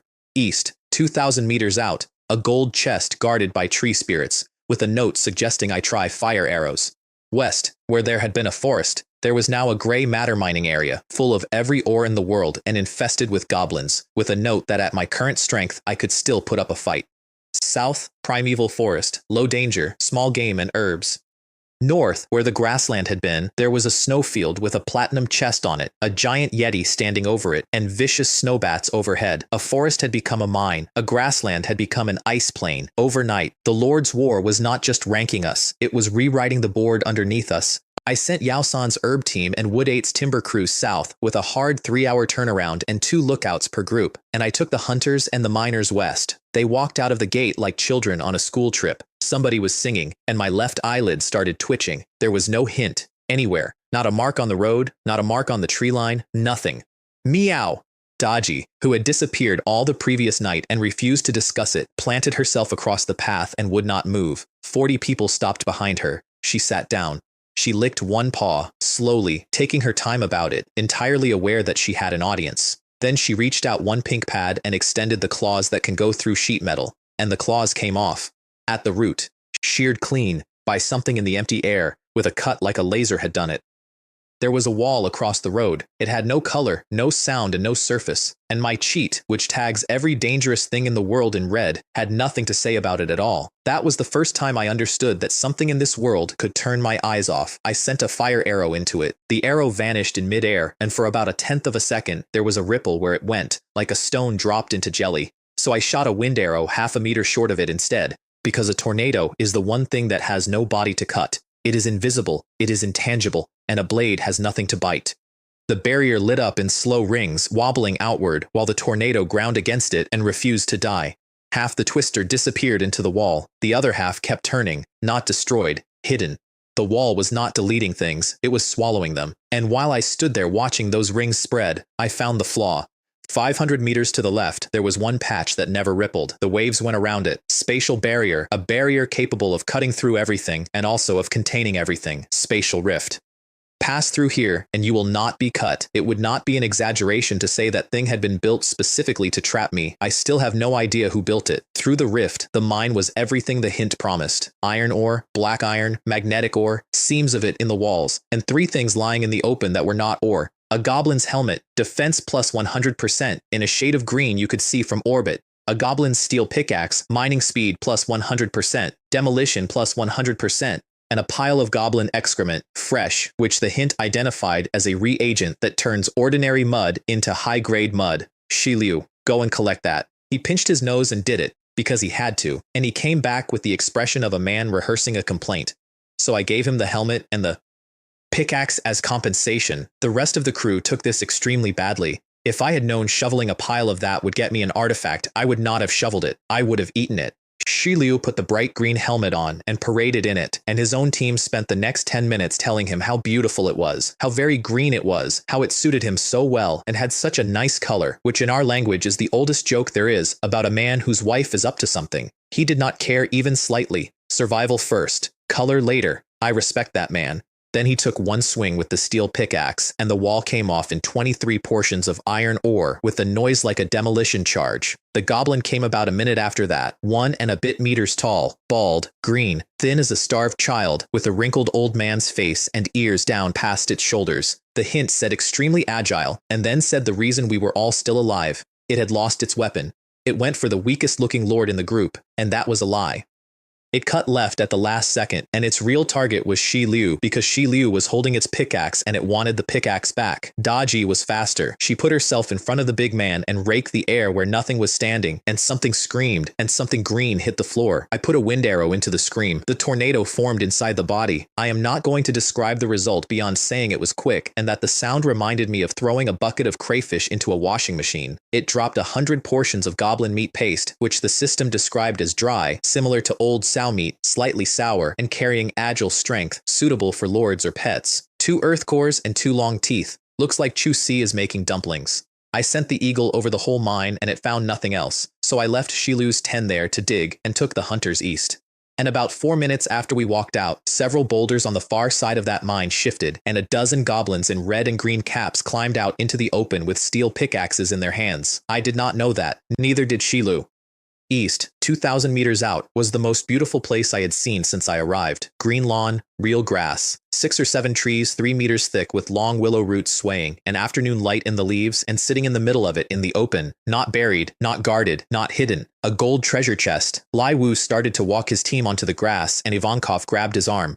I just think it is weird, but how would I know what is weird about it? Li Wu slapped his hand off and told the team to move, and Ivankov, quietly, repeated the only thing he actually had. It is too quiet here. And Li Wu stopped dead because Li Wu is a hunter, and a hunter knows exactly what a forest sounds like. There were no birds. There were no insects.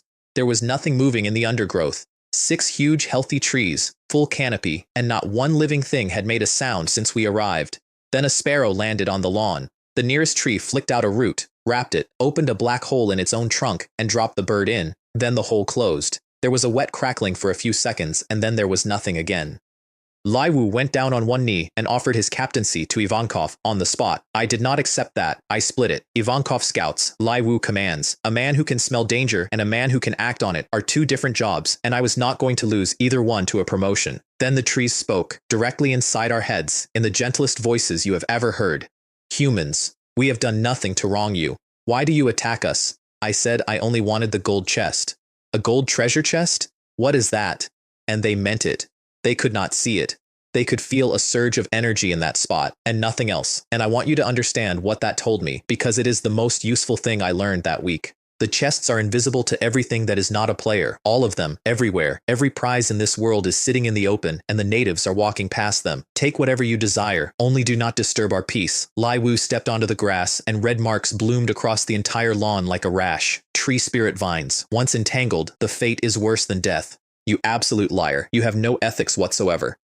Their reach was 50 meters from each trunk, which the hint told me. What the hint did not tell me until Daji had already cut one out of the air was that the big one in the middle, the one the system called a divine tree, had 100.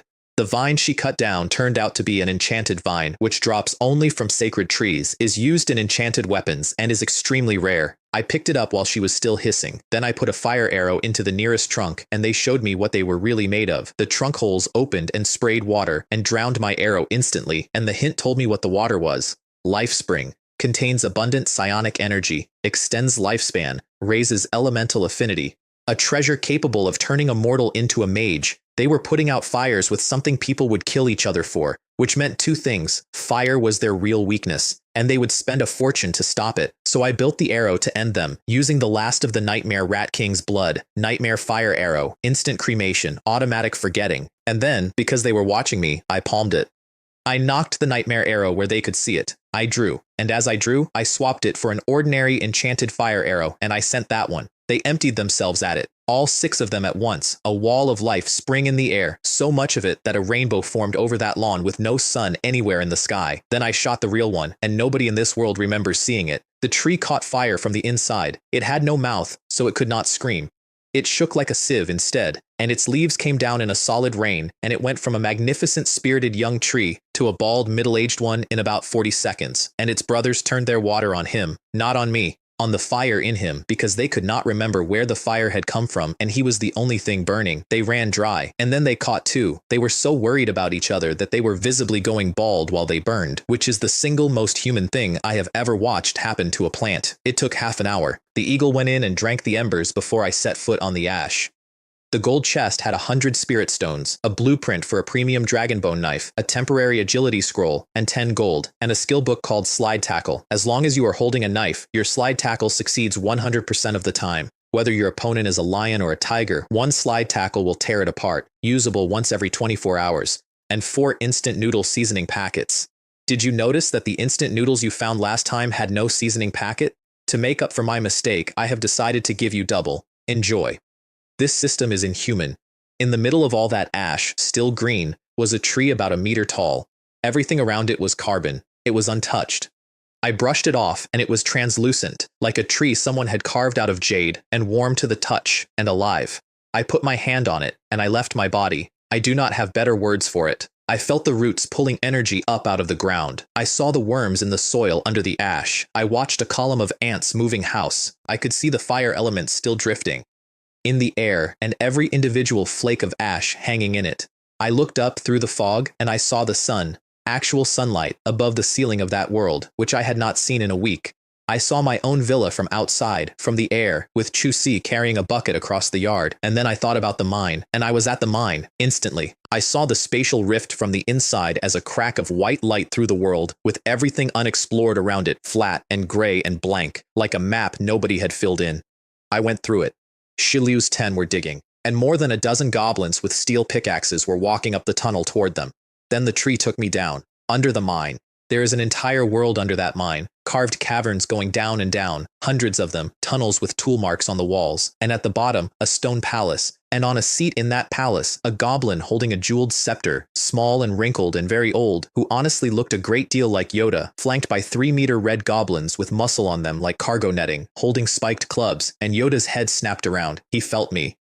There was nothing there for him to feel, and he felt me anyway. Green light came off the scepter and hit me like a hammer to the back of the skull. I came back into my own body in the ash, on my knees. Lai Wu told me I had been standing at that tree for half an hour. It had felt like 2 minutes. A hunter's sense of time is good, and he was not guessing. And Daji was frozen solid beside me. She had put herself physically between me and the trunk to stop me touching it again, and it had taken her instead. She was rigid, eyes wide open, with a strange light moving in the blue of them. That is when the hint finally showed itself, because it had been hidden inside the tree's own green glow the entire time. True form of the divine tree, powerful mental control. Your soul leaves your body and roams the world. P.S. Once the soul has been out too long, it does not come back. If Daji had not been standing there, or, and I want to be exact about this, if a goblin king in a hole under a mountain had not hit me hard enough to knock me loose. You bastard, you tried to eat my mind, then I will not spare so much as your corpse. 10,086 high-grade charcoal.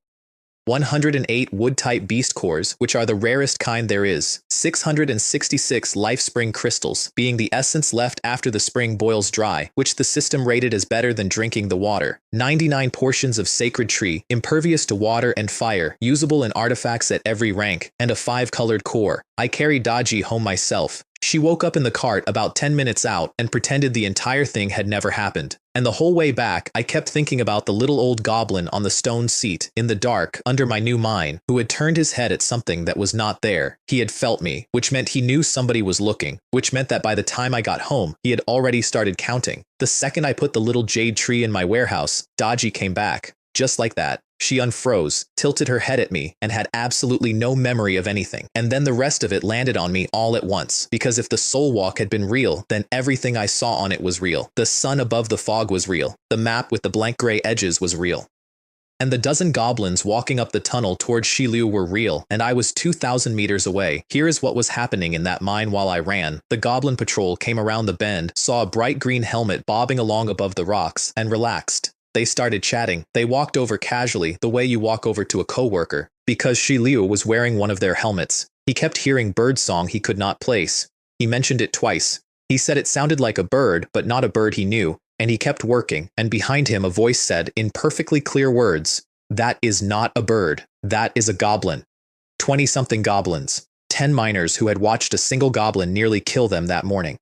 I burned the temporary agility scroll on the way in. The world dropped into slow motion. Not my speed, everyone else's. Daji slowed down. The goblins slowed down.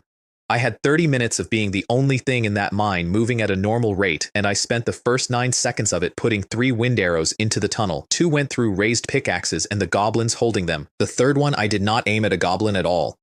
I aimed it at the empty patch of floor a goblin was running toward, because a tornado has inertia and a goblin does not have brakes, and it scooped him into the ceiling. Then the red hat came at me. Red hat goblins have double the health and enough magic resistance to matter. I put a fire arrow through it and it kept coming. It was burning on the inside. Smoke was coming out of it, and the smell of roast meat, and it was still running at me with the pickaxe up like it had a delivery to complete. So I threw a handful of gunpowder into it. I had charcoal. I had 1,000 saltpeter and 1,000 sulfur that a very confident lieutenant had traded me for a crayon drawing. I had mixed the 3 of them for mining work. It turns out to have other uses. The goblin went up like a signal flare and rolled around cracking, and I stood there and hummed the old song about how my passion is like a fire burning across the entire desert, and even the sun hides from me because it fears the fire of my love. Dodgy finished the ones the tornado had dropped. The eagle picked the last 2 runners off the tunnel floor and dropped them from the roof. The take was the best of my life to that point. A red hat helmet, defense plus 200%, magic defense plus 20, a goblin greatsword, dwarf made, agility plus 50%, 10 portions of red hat ashes, which the system says you add to artifacts for magic resistance, and which prompted me to ask out loud what kind of idiotic game gives you loot in the form of ashes. Write that question down as well. It gets answered inside the hour. 21 helmets, 21 steel pickaxes, 2100 meat paste, 24 earth cores, 20 wind cores, 44 teeth, and 22 goblin backpacks, 500 capacity each, sewn out of their own shed skin, which I will absolutely sell to other people and will never personally put on my back. And in the packs, their lunch. 23 tree spirit breadfruits, which are a fruit that is bred and dries into flour. 23 bottles of tree spirit fruit wine, plus 10% strength for half an hour. And 2 portions of dwarf cow cheese plus 20% strength produced by dwarves who keep a beast called an angry bull in a cage and jab at it every day so that the rage drives blood into the milk. Look at that inventory again. Goblins carrying tree spirit food, goblins carrying dwarf cheese, goblins mining ore with dwarf forged steel. They sell ore to the dwarves, they buy weapons back, they trade with the trees. There is an entire economy out there in the fog, with suppliers and customers and presumably prices, and no human being in this world had any idea it existed. Which raised a question I got about halfway through before I put it down. Could we conclude that the monsters are the natives of this world and that the humans are the invaders? Like in that Blue Alien movie, when humans think, God laughs. Moving on. I shared out 2 bottles of the wine and kept one entirely for myself on the grounds that all 3 had been mine to begin with, and then I ate a breadfruit. It is oval, browner on the top, paler underneath, semi-soft like good toast, and it smells like cream bread out of a bakery at 7 in the morning. It tastes like buttered cream bread. It tastes like being 20 and in love. I sat on a rock in a goblin mine and ate a magic loaf and had the best 4 minutes of my week. The cheese smells like stinky tofu and beats anything I have ever eaten off a fast food menu. I immediately started designing a hamburger. Breadfruit flour into buns, dwarf cheese, minced dragon meat, strength plus 10%, strength plus 20%, and that is where the idea arrived, because I still had the world #1 prize sitting unspent in my inventory, the coupon that doubles every attribute, not every permanent attribute, every attribute. So if I stacked every temporary buff I owned first, and then spent the coupon would double the temporary numbers too. I checked the panel, strength 27, agility 34, which is 10 base, 7 from the boots, 2 from the courage medal, and 17 temporary. Status, an assassin who aspires to be a mage. Then I got out the life spring crystals. I want to describe a life spring crystal to you accurately because the system had been extremely poetic about it. It is what remains after the spring water boils away. It extends life. It raises elemental affinity. It can turn a mortal into a mage. It looks exactly like a kidney stone. Gray, dull, slightly lumpy. If you dropped one on a sidewalk, a street sweeper would sweep it up without slowing down. I ate one anyway, for the glory of magic. It tastes like mint candy, spell awareness plus 1%. I had 666 of them. So I started throwing them back like peanuts at a bar, one after another, faster and faster, until my throat was burning cold and my eyes were streaming and I could not stop because the numbers kept going up. And that is the scene my lords walked in on. 40 people sitting down to roast dragon meat, looking up and seeing their lord sitting alone on a rock, silently and grimly eating gravel. They arrived at the only conclusion available to them. He is eating dirt so that we can have the food. I heard it going around the group in whispers. No way. The Lord has sacrificed so much for us. Do not hand him your plate outright, it will hurt his pride. Somebody said we should split our rations and present them properly. Loyalty started climbing on its own, across the board, while I sat there with a mouth full of minty gravel. Then Shi Liu broke. That enormous man got down on his knees in front of 40 people with tears running into his beard and begged me to take back half of everything they had been given so that I would not have to eat dirt anymore. I looked at him, and I said, "Thank you for your kindness, but I am deficient in trace elements, and I need this soil to supplement them. Please, eat." The entire squad wept. Shi Liu hit 100% loyalty, which I had not known was possible, and awakened a talent called Miracles Happen with Great Effort. None of us could feel what that talent did, and Shi Liu could not explain it, so I handed him the goblin steel pickaxe and told him to hit the wall. He hit the wall, and out of that wall came something that does not exist in that mine. Enchanted ore, black, dense, and rated the best material in the world for artifacts because it speeds up both the gathering and the release of elemental energy. Nobody in that mine had ever seen black ore. There is no black ore in that seam. He swung again. More enchanted ore. Miracles happen with great effort. The system was not being poetic. That man digs up things that are not there. Dozens of swings later, we had 207 iron, 108 black iron, 12 enchanted ore, a dragon bone fossil which the system dismissed as a useless thing somebody dug out of a grave, and 1 dragon coin, an important currency in the Federation world, can be used to purchase goods from the dwarf race or the elf clan. The Federation, the dwarf race, the elf clan, sitting in a footnote on a coin in a mine on day 8. So far, I have learned approximately 0.000000001% of what is in this world, and underneath that mine, in caverns I had personally flown through with my soul, was an entire goblin kingdom, hundreds of caves deep, with a king in it who could feel me looking. I could not fight that, not in a year. So we did the other thing, illegal mining. White Eagle on permanent overwatch orders to pull Shilu's team out the second a single goblin surfaces and dig every day until somebody stops us. The government does not permit it, then we will simply mine illegally. I nearly missed my own window standing there watching him work miracles. The agility scroll had 10 seconds on it. I poured the last handful of crystals down my throat without chewing and burned the all attributes doubling coupon with 3 seconds left on the clock. Every temporary buff doubled along with the base. Steam came off me. Actual steam, off my shoulders and my arms, the way it does in the cartoon when the pirate turns on his second gear. Shi Liu and 10 miners stood in a mine and watched their lord smoke. And then I could not stand still. There was nowhere to put it. My hands would not stay closed. Lai Wu, with me, North Ice Plains, right now. Do the best possible thing at the best possible moment. Please call me the time management master. Half an hour north, the world changed under our feet again. Not snow, a genuine ice field, blue-white and hard, with an iceberg standing in the middle of it like a cathedral. No snowfall builds that. Somebody had rewritten that terrain from the ground up in one night, and the whole plain was red with warnings. Blood-sucking snowbats, a great rift valley, a yeti, and in among them, 4 marks that were not monsters.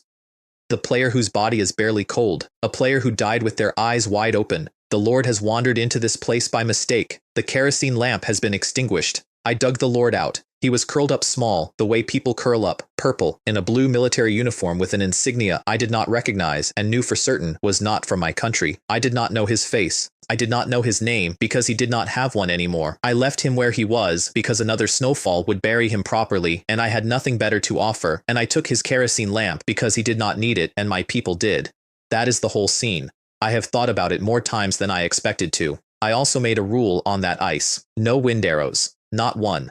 A tornado on a slope like that is an avalanche, and an avalanche does not check whose side you are on. Then the Yeti came out, 3 meters of white fur built like a gorilla and running away from us with a shining platinum chest held against its chest. Stop right there, you hairy thief. Put down that treasure chest. We chased it. And about 400 meters into the chase, I noticed that our route had taken us directly past 2 snowbat ambushes and along the lip of the Rift Valley, and I stopped dead in the snow. Because of the trees, the tree spirits could not see a gold chest sitting 2 meters in front of them. They felt an energy and nothing else. Monsters cannot see treasure chests. That is a rule of this world, and I had confirmed it myself the day before. So how was this one carrying one? I turned around and asked my lords what they were looking at. They said a gold chest, all 5 of them, not platinum. Gold, exactly like the one they had watched me take out of the burning oasis the previous afternoon. I asked Dodgy. Dodgy was looking at a pile of small dried fish. So I said out loud, clearly, that what I actually wanted more than anything right now was a thick fur coat, because my people were cold. And my lords told me, with genuine confusion, that the gold chest in the monster's hands had just turned into a white fur coat. That Yeti had nothing in its hands. It never had. Everything any of us had seen from the first second was our own wanting, held up in front of us and walked slowly toward a cliff.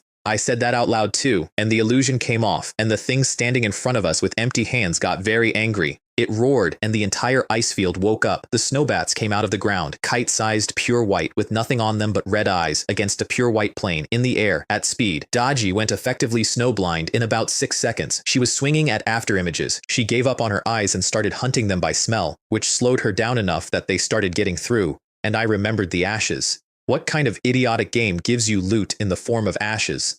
I threw handfuls of dead red hat goblin into the swarm and shouted something about scattering their mother's ashes, and two things happened at once. The powder fouled the echolocation, and it coated them gray. Gray bats, white plane. Dodgy went through that swarm like a knife through fruit.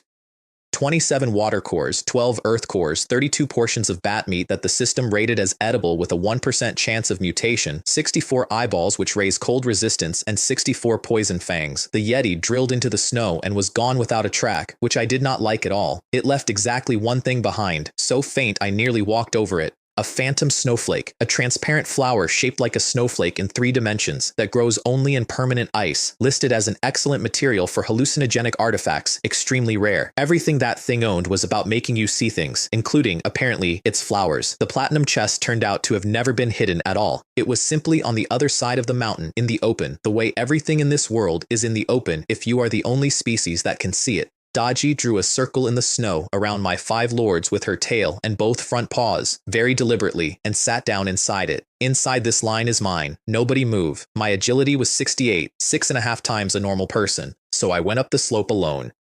And the moment my boot touched the mountain, a brown-red tentacle covered in suckers came out of the snowfield beside me. Magma octopus. Like an octopus, except hundreds of times the size. It survives by drinking volcanic magma, which is why it has to lie in the snow to cool off. And then a PS I want quoted properly. Do not even think about fire arrows. Your little bit of fire would not fill a gap in its tooth. There was 10 to 20 stories of it under that snow. Here is the thing though, I could read it. The tentacles move under the surface and the surface bulges before they arrive, so I could see every strike about half a second early, which at 68 agility is a geological age. So I danced up that mountain and I taunted a creature the size of a housing block the entire way. You cannot hit me. Look at that. Missed again. If you are so capable, come and hit me. And I want to be honest about why, because it was not tactics. I had just spent the doubling coupon and I had nobody to test it on.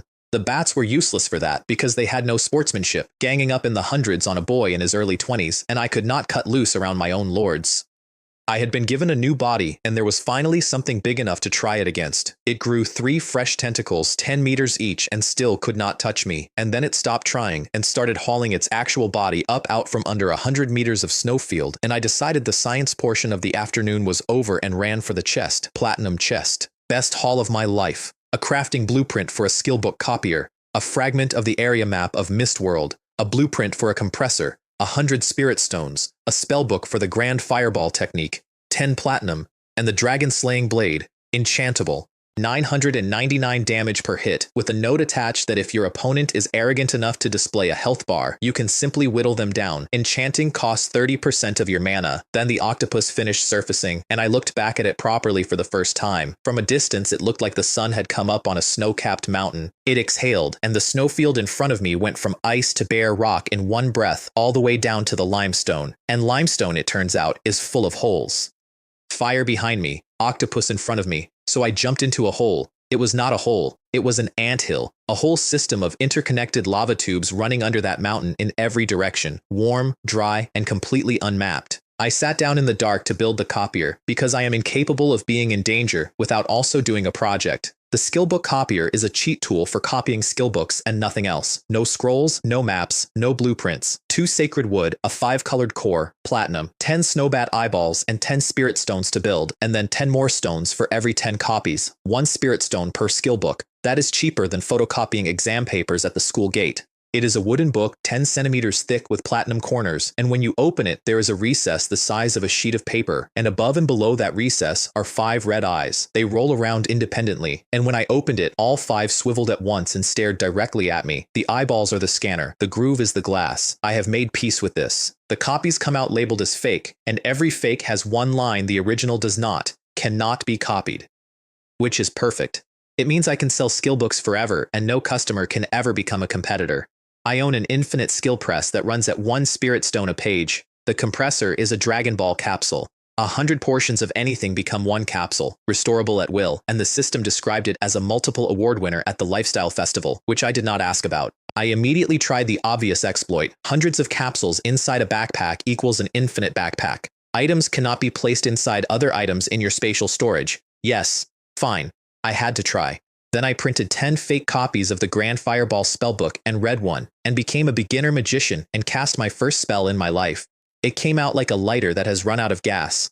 a little flickering orange bead on my fingertip that would not have lit a cigarette, and that is the exact moment I turned a corner in the lava tube and walked into a dry, straw-lined den with the Yeti asleep in it. It woke up, it got up, it came at me, and I panicked and threw the only new thing I owned, which was my sad little fireball, and it drifted across that cave like a dying spark. The Yeti stopped. It looked at the fireball. Then it looked at me, the way you look at someone who needs help. Then it clapped both palms together and killed my spell like a mosquito. And then it laughed at me. This is my first time casting magic. Could you not give me a little face? I had the dragon-slaying blade in my hand and every point of a doubled attribute panel behind it, and I went at that thing with my ears burning, and the new skill fired on its own. That is what 100% slide tackle actually is. The perfect instant arrives in your head by itself, along with the exact knowledge of where the gaps in the armor are, and your body is already moving. I went underneath it with the blade up. It took 2 more steps after that. Then it stopped and stood there for a second, and I watched it understand that it had already lost, and then it went down. I did not enjoy that as much as I thought I would. I did not get to think about it either, because the entire cave started shaking and slabs began coming off the ceiling. Impotent rage, a sonic area attack. The magma octopus is constantly harassed by small fast fish in the lava sea that it can never catch, and so, when it becomes thoroughly enraged, it screams instead. P.S. It will rupture your eardrums and your nasal membranes. Find shelter, preferably soundproof. Otherwise, you will bleed from all 7 openings of the head. Countdown, 10, 9, 8. Is a giant piece of Takoyaki's impotent rage really this intense? And it is that powerful, and it can still trigger impotent rage. That is a ridiculous skill. 7. Where in a volcanic tube does a man find a soundproof room in 6 seconds? There was no shelter. There was rock, and there was more rock. If you genuinely think I am a blue robot cat from the future, do you also think I can pull a magic door out of my pocket and step into a recording booth? Then I looked at the Yeti. Babies are safest inside their mothers, so logically, would I not be safest inside the Yeti? I climbed in.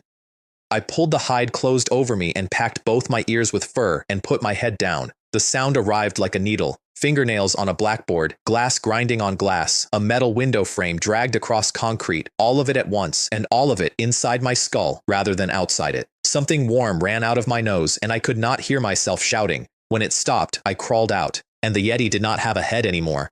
The thing I had been hiding inside had taken the shot that was meant for me. I stood in a lava tube covered in somebody else's fur, and I did not have anything clever to say about it, so I gathered what it left. 20 high-grade hides, which make a fur coat with cold resistance plus 100%. 100 portions of meat, like bear, with a chance of raising strength. 365 bones for enchanted melee weapons. High-grade sinew. Then the counter for the second impotent rage started. 4 minutes 55, and there was no corpse to hide in this time because I had already put it in my backpack, so the plan changed to attack. I went to the mouth of the tube and looked out, and the octopus was inhaling. It was swelling like a hot air balloon, its tentacles pulling in short as it inflated, and the whole snowfield around it was moving. Pebbles, snow, chips of ice, all of it drifting inward and going down its throat. I did not throw anything. I just opened my fingers and let a capsule go. The suction did the rest. Then I stepped out into the open and threw my fireball at it, my sad little orange marble, and it crossed the air at roughly walking speed. And the octopus looked sideways at it, decided its own spit was bigger, and inhaled that too, which accelerated my fireball by about 1,000%. The capsule had 100 portions of gunpowder in it. Dry wood meets a raging fire. Gunpowder meets a spark. I got thrown down the tunnel and I did not mind at all. The rock rain afterward I would describe as a slightly aggressive massage. When it settled, I harvested 1,080 stone and 207 high-grade stone out of the collapse because I am not a man who walks past free building material. Outside, the entire mountain snow was gone, bare gray rock in every direction. And the octopus was lying around in pieces which the system had helpfully sorted for me into braised octopus tentacles, braised octopus meat, and braised octopus heads. So thoughtful, it even portioned itself before dying. 1,280 octopus meat, which raises fire affinity and cold resistance. 8 tentacles, which come to 800 servings, chewy, and I am telling you right now, that is what takoyaki is supposed to be. 2 eyes, which are feed, that raises the breeding count of fire pets. 8 high-grade sinew because it has 8 legs, obviously. And 100 portions of ink, which the system described as follows. Marks written with it disappear when cold and reappear when heated. I read that twice and put it somewhere safe. A man in my line of work does not walk past invisible ink. There were no cores on the ground, which by then I recognized. Same as the dragon. They were in the meat. The first cut turned one up, so I packed the whole animal to have Chusi butcher at home, which turned that pile of octopus into a lottery scratch card I could open anytime I wanted a beast core. Then the map updated. Area exploration 3%. The area map from the platinum chest is a piece of parchment that moves. If you have seen the photographs in a certain wizard book, you already know the effect. My villa sat at the center of it in gray fog, and every path any of us had walked was drawn in. The oasis was still labeled Oasis and was now decorated with little charred stumps. The mine was not drawn at all. In its place was a flashing lightning symbol with nothing visible inside it, because the mine does not belong to this world. It is a rift. Wood 8's timber crew was a lit dot on the forest edge because their kerosene lamp was bright enough to light the map itself. Yao San's herb line went deep south and turned around at exactly 2/3 of its range, which meant they had obeyed the 3-hour rule to the minute without me there to check. I have never told them how much that mattered to me, and the snow mountain I had just spent an afternoon fighting on was drawn as an active volcano with a little flame over the top of it. I found Dodgy in a cave at the foot of the mountain. She was circling me and pushing her head into my leg over and over, and her face was red, her eyes were red, and there was actual water in the corners of them, because the sonic attack that had made a human bleed from the nose had hit a cat's ears, and she had bolted and hidden in here, and then eaten the wrong plant to calm down. Magma chili. Grows by absorbing magma and fire elements. Add only a very small quantity when cooking, otherwise the fire element will incinerate you from the inside out. I had no milk. I had cola. She took the cap off the bottle with one claw, a clean slice, and drank the whole thing standing up. I harvested 10,000 chilies out of that cave and deliberately left every unripe one on the stem because a man who strips a field bear has a good week and a bad year. On the way down, there was a grove of black oil fruit, which are green balls on long necks, described as a top-quality sauce, a favorite of the dwarves, and tasting like soy sauce. My own soy sauce was nearly gone, so that was the afternoon settled, except that mixed in among them were corpse-eating fruit, identical. Same green, same neck, same everything, except for white corpse poison spots down at the roots, and they are not fruit at all. They are mouths, lined with hard poison thorns, waiting. People die confusing the two, constantly. It is apparently the most common way to die in that valley. I could tell them apart because their red marks swayed, so I threw a slab of octopus meat into the air and shredded it with the dragon-slaying blade on the way down, caught the rain of it on a wooden tray, crushed magma chili over the top until the oil and the seeds ran, and salted it. Ta-da! Spicy takoyaki, all done. Then I threw the whole tray up into the air over the grove. The corpse fruits swallowed everything that came near them because they cannot chew and they cannot taste, and one after another, they lit up from the inside, went from green to yellow, dried out, and crumbled into dust. The real soy sauce fruit were untouched because they are plants. Plants do not move, and plants do not eat, and plants, on that afternoon, did not die. The ash dropped 99 wood ash, which mixes with mud to make high-grade mud. I want you to understand what that meant to me personally. Up to that point, the only recipe I had for high-grade mud involved goblin excrement, and high-grade mud is what the vegetables grow in. I had been quietly not thinking about that for 2 days. 99 wood ash, 99 wood cores, and Lai Wu's team pulled 3,006 black oil fruit off the healthy ones. Then I found the hot spring, and I nearly died in it. There is a hidden pocket inside that mountain with a whole forest in it, real birds, insects, no fog, and a steaming lake in the middle at about 41 degrees. I had my jacket half off when a red mark surfaced under the steam, a gold chest at the bottom, and then a dozen more marks around it. I almost got caught skinny dipping without ever finding out what was eating me underwater. Water ghosts. Long hair that you mistake for weed, a white face, arms and legs too long for the body, gills, and immense strength. Once the hair has your ankle, there is no escape. And then the note. Unless you are the green one from the comics, do not try to outmuscle it. 2 meters tall, black-green hair down past the waist, eyes with no whites in them. And they belch marsh gas, constantly, which is the detail that ended up mattering. The good news was that I did not need to go in at all, because the water itself was loot. Superior hot spring water, sulfurous, and if you put it in a heated pool, the city mages will pay for it because it raises fire affinity. City mages. There are cities. I drew off 1,888 portions, and the lake, which had been the size of a football pitch, shrank to about a fifth, because the system will only let you take water that nothing is currently occupying, which left a much smaller lake with the same number of things in it. I poured in acid water, the same concentrate I sell by the portion. One of my customers had poured a dose into a piranha pond, and everything in the pond came up belly first inside a minute, and he sent me a very enthusiastic review. The ghosts came straight to the surface, furious. Come on up. Can you not see that my 49-meter sword is already itching for a fight? They looked at each other, and they sank. They are running away already? That is no fun at all. So I put in 2 more portions and brought the water to a boil, and instead of a dozen ghosts I got 30 or 40, which raised a question I still have not answered. Did I destroy somebody's entire settlement down there, or did I simply evict every shut-in in the district? Then I started pouring kerosene across the surface. Kerosene floats. I did not even have to aim. I emptied bottle after bottle, waited until the water was crowded with angry heads, and dropped a torch in. They caught at the mouth and nose first, because they breathe out flammable gas, and their hair went up like a haystack. Diving did not help because the acid had already gone to work on the gills. They could not breathe underneath, and they could not surface through the fire. So they went up and down, up and down. I sat on the bank and skewered octopus legs on bamboo, and grilled them over a burning lake with Himalayan salt, cumin, and black pepper, and sang the old song about seaweed swaying with the waves. That is not the proudest paragraph of my life. It is an accurate one.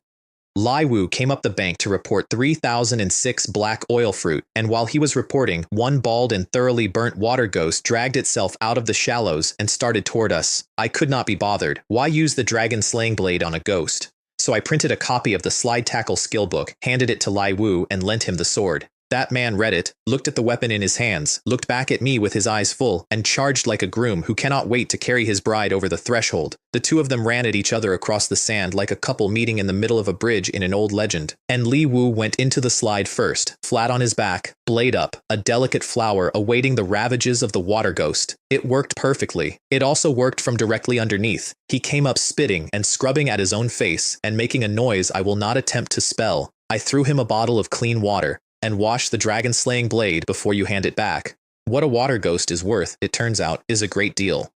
860 portions of water demon fat, and 1 portion keeps a kerosene lamp burning for 100 hours. 15,695 ghost bones, which forge a ghost blade whose wounds never close, so that you get to watch yourself come apart.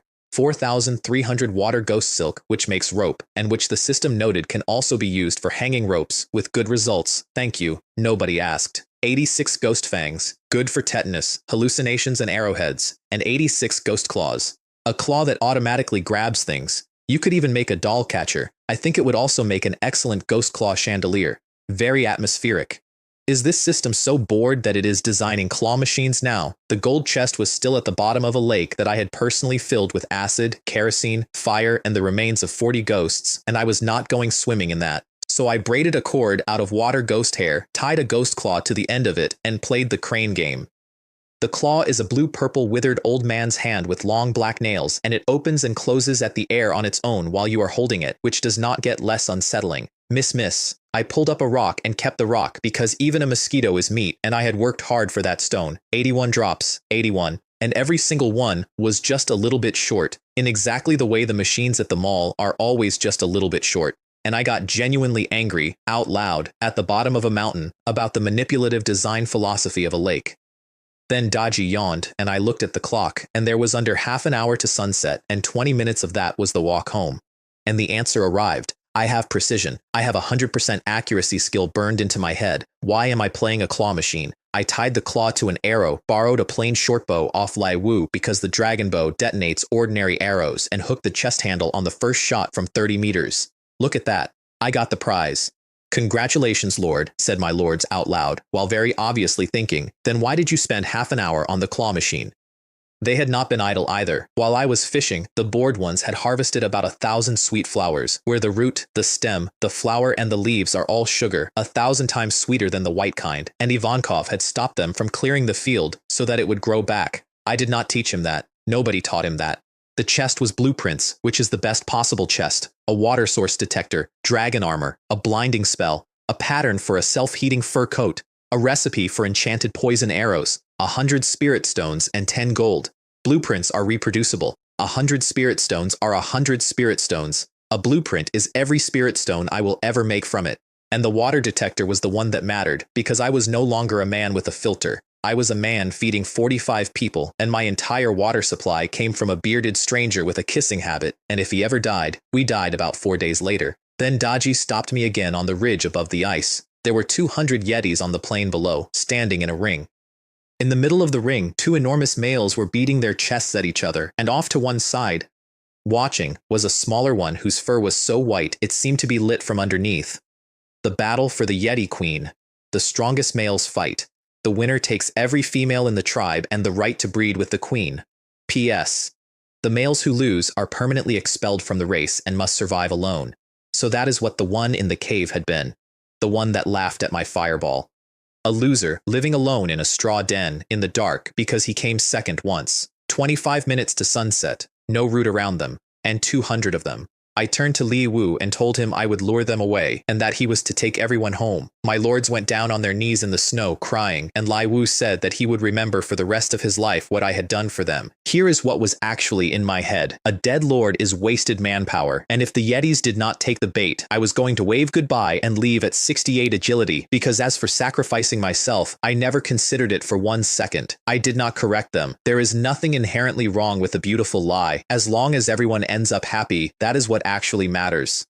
Loyalty plus 10, plus 5, plus 5. Then I sewed a hooded cloak out of Yeti pelts, put it on, and walked into the herd. Not one of them looked at me. 200 monsters, and every single one was watching the fight, because that is what a crowd is, in any species. I put an arrow with a ghost claw on it past both duelists. It landed on the queen's ice staff, and the claw closed on her wrist. Before anybody in that ring understood what had happened, she came off her feet and went across the ice behind me like a sled behind a sled dog, leaving a long straight furrow in the snow. 200 Yetis came after us, roaring, beating their chests while running, which is an inefficient way to run and a magnificent way to look. And the mountain, which had already been loosened by an explosion of 100 portions of gunpowder about an hour earlier, answered. Somebody screamed avalanche, and everything stopped. 200 monsters and one man, all standing still on the ice at the same moment, all looking up. 68 agility is not a number that helps with a mountain. It took the chase, the queen and the herd, and when it settled, the ice field was smooth and white and clean, with every mark gone from it. At the villa, the sun went down. Shilu's miners were back. Yao San's herb team was back. Then a kerosene lamp came out of the fog on the road, and 5 people walked into the yard, and Li Wu was in front.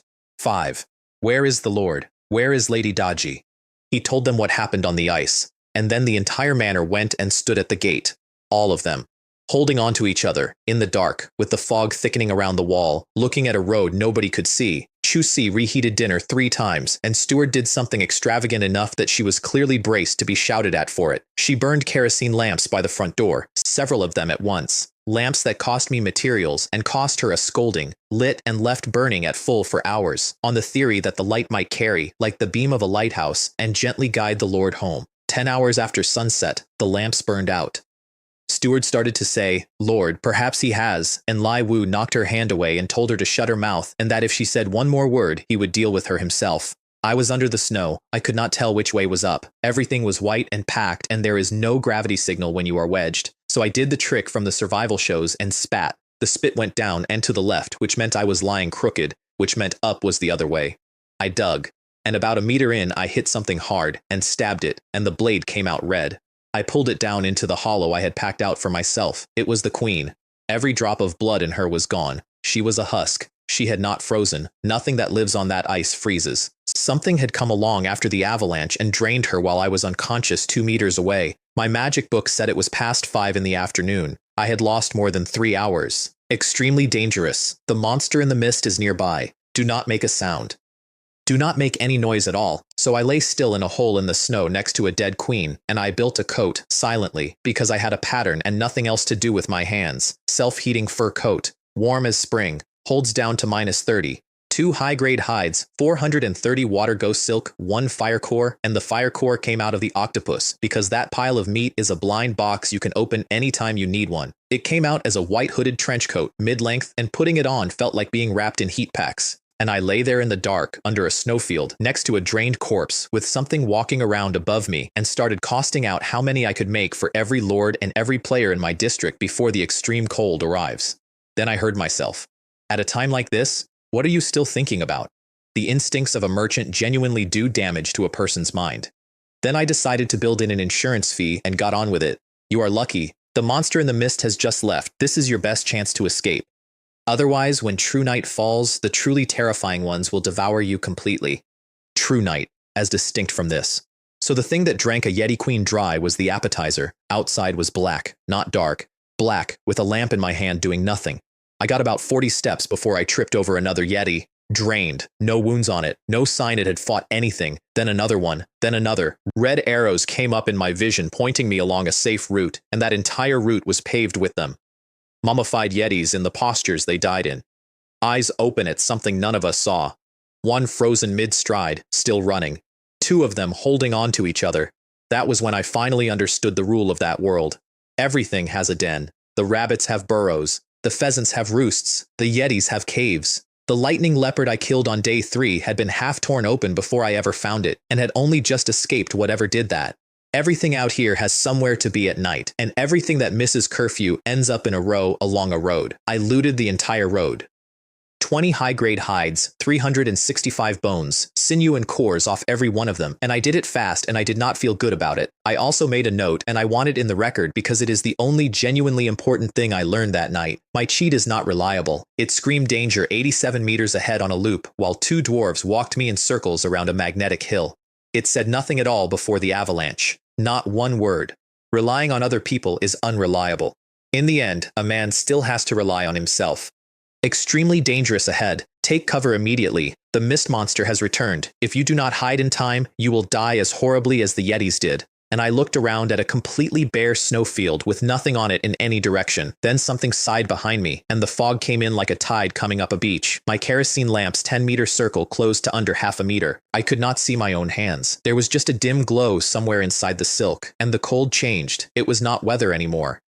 It went through a coat rated to -30 as though the coat were not there, and it took my hands first, then my legs, then my face and my neck, until the only warmth left in the world was a small patch under my own fingertips. The breathing that had started far away was now next to my ear. I turned my head. Nothing. I swept my arm through the air at chest height. Nothing but mist, stirring. The hint had an opinion, and the opinion was useless. Too late. Do not waste your energy. Last time you were buried deep enough, and a yeti's body shielded you. Do not expect to escape its detection now. Is that a prompt? At least offer a solution. What exactly is the point of a hint system that only discourages people? I turned to run and discovered that I could not. Every muscle in my body was locked, not stiff. Locked from the outside, the way a hand closes around a mouse. And that is when I understood the road of yetis. That is why none of them had fought. That is why there were no wounds and no marks and no sign of a struggle on any of them. They had not been caught. They had been switched off. The cold went into me like needles, through the skin, into the bone, into the back of my head. The coat rated to -30 did precisely nothing. Something patted my shoulder. It was light because my shoulders did not sink, and it was heavy because I could not have moved under it if I had wanted to. Then it slid around my neck without any bones in it. Then it went into my nose, and it began, very unhurriedly, to pull something out of me. I could not move. I could not sneeze. I could not close anything. It is exactly like sleep paralysis, except that the thing in the room is real and it is eating. Then the necklace fired. The guardian necklace, off the Nightmare Rat King, 3 saves a day. It went off on its own, white light, warm as a summer afternoon, and it blew the black fog off me in every direction and took the cold out with it. Remaining charges, 1. I turned around and there was nothing there. The mist had already closed over whatever it was, and then, about 40 seconds later, the breathing came back. I ran, and it did not matter. The stiffness crept back into me like an old machine running out of oil. First the fingers, then the arms, then the pace of my legs going wrong. The hand landed on my shoulder again, and I want to be honest about what I did, because it is not heroic. I sighed and gave up. Better to die sooner and be reborn sooner. Something began drinking, and my eyelids started getting heavy, and I stopped arguing with it. Then a bell rang.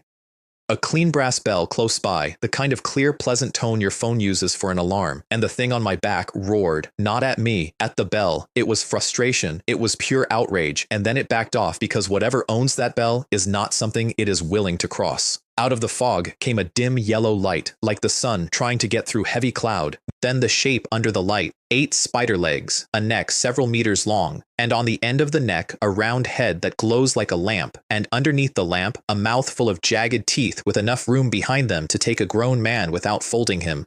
Passenger carrying lantern spider vehicle, a special coach for VIP guests. Only by riding in one can you cross the mist safely, since lantern spiders eat mist monsters and everything in the fog is afraid of them. P.S. The entrance is in its mouth. This thing is used to carry passengers, and the entrance is in its mouth. Who exactly is it trying to frighten? It lunged at me, and then it stopped, with its jaws open above my head, and drooled a basin's worth of rotten fish water directly onto me. Never be rude to an honored guest. A whip cracked across the top of that head. There was a man sitting on its back, bearded, in a top hat, with a leather whip in one hand and a kerosene lamp in the other. He took the hat off, held it against his chest, and bowed. "Honored guest, it is getting late. Please board the bus quickly." "Sure, I can board the bus. Can I sit up there with you?" "If you are not afraid of being carried off by something in the fog, I have no objection. Stepping into that mouth is like standing on thick, wet moss. If I were writing the product description, I would say it gives you the authentic sensation of stepping in something a dog left." Then the tongue flicked, and I was inside. And the inside is a private room. 5 or 6 square meters, red carpet, cushioned benches along all 4 walls. Genuinely comfortable, genuinely well-appointed. The walls are studded with fist-sized purple growths. And the carpet is not a carpet. It is living meat fiber, red like coral, and it moves. I grabbed a wall for balance on the first corner and came away coated in something that would not come off my hand. Then the growth I had burst opened, and a line of red spiders the size of ping-pong balls marched out of it, went into the floor and disappeared, and the rustling under the carpet got noticeably louder. Parasitic spider, a beneficial symbiote. The lantern spider has 2 stomachs. One is used for cargo, or converted into a passenger compartment, so waste accumulates. Breeders introduce parasitic spiders to clean it out. P.S. They are not venomous. However, their secretions dissolve almost anything, so try not to get bitten. They are not venomous. An enzyme that dissolves almost anything is not poison. Wonderful. Thank you. I spent the rest of that journey crouched on a bench with both feet off the floor. The bell rang again. The spider tipped 180 degrees and poured me out onto my face. The driver climbed down and the spider immediately bolted into the fog. "Your bus has run away. It is my chariot, but it is hungry, so it has gone to find food. When it is full, it will come back on its own. A vehicle that refuels itself, drives itself home, and never needs a parking space." I thought about that for a long time afterward. Behind us was a castle. Vines all the way up it, thick as arms, stone pillars, mottled walls, and old in a way I have no useful comparison for. Not old like a ruin, old like a mountain. Traveler's Inn, an inn that has operated inside the mist for thousands of years. Nobody knows who owns it, only that they are very powerful and very mysterious. You are in luck. This inn accepts only special guests, and you have been chosen. Then the driver stepped in front of me. Werewolf coachman, a taxi driver who roams the fog, hired by the inns to find suitable targets. Once you have ridden in his car, you must tip him, or he will tear you apart. Dragon coins are the universal currency. P.S. Keep some for the inn, or you will be thrown out. I owned exactly 1 dragon coin. The one Shiliu had dug out of a wall. It is like walking into the wrong luxury store, being handed something to try on, being extremely pleased with yourself in the mirror, and then hearing the price. The embarrassment is so total you could dig a 3-bedroom apartment with your toes. So I did the only thing available. I wiped the spider slime off my hands onto my own coat. And then I remembered every rich man I had ever seen in a film handing his coat to a doorman without looking at him. I draped the filthy coat over the werewolf's face. "Here, take this. You will be driving all night, so wear more clothes. Do not be shy." And I walked into the inn while he was still getting it off his head. He came after me, of course, because he had not been paid. And the 2 gargoyles on the door pillars turned their heads to watch, eyes coming up red, stones sliding off their shoulders. He backed down, not because of the gargoyles, because he did not want to wake the landlady, who is apparently, and I am quoting a werewolf here, a real pervert. Then, standing in the fog with a slimy coat in his hands, about to shred it, his fingers registered that the coat was warm. He put it on, a size too small. Gloriously warm. And he thought about what the guest had said. "You will be driving all night, so wear more clothes." And he arrived at the wrong conclusion in the most beautiful possible way, that the young man had not been short of money at all, that he had looked at a dog working through a cold night and given him his own coat and made a joke of it so that the dog would not have to feel it as charity. He wiped his eyes with the back of his hand and quietly decided to be waiting outside that door at dawn to drive that kind man home for free. Meanwhile, the kind man was inside thinking exclusively about how to get out of this building without paying 1 single coin. The inn is not a lobby. There is no reception desk. There is no landlady cracking sunflower seeds and asking whether it will be overnight or by the hour. It is a street. Shop fronts with glass windows and advertising I could not read, because I recognized the 26 letters, but the letters do not recognize me. Stalls spilling out in front of the shops. Lanterns overhead. You're an inn free market. Anyone may sell here, anyone may buy. Largely unregulated, so a great deal of black market merchandise changes hands. And the crowd.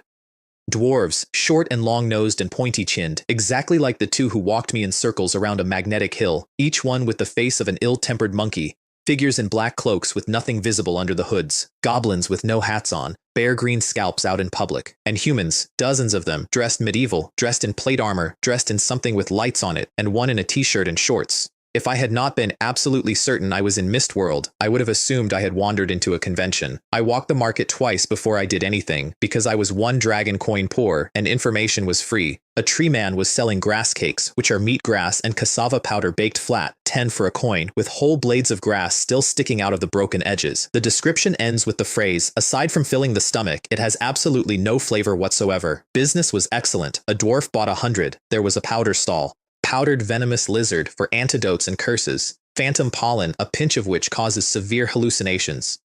Human blue blood, drawn from living donors, for fast healing potions, which I did not ask about. Mummy bone powder, for time magic, which I did ask about and got no answer. And crying bird tongue powder, because if you cut out the tongue, the bird can no longer cry, and it is said to be effective for children who cry too much.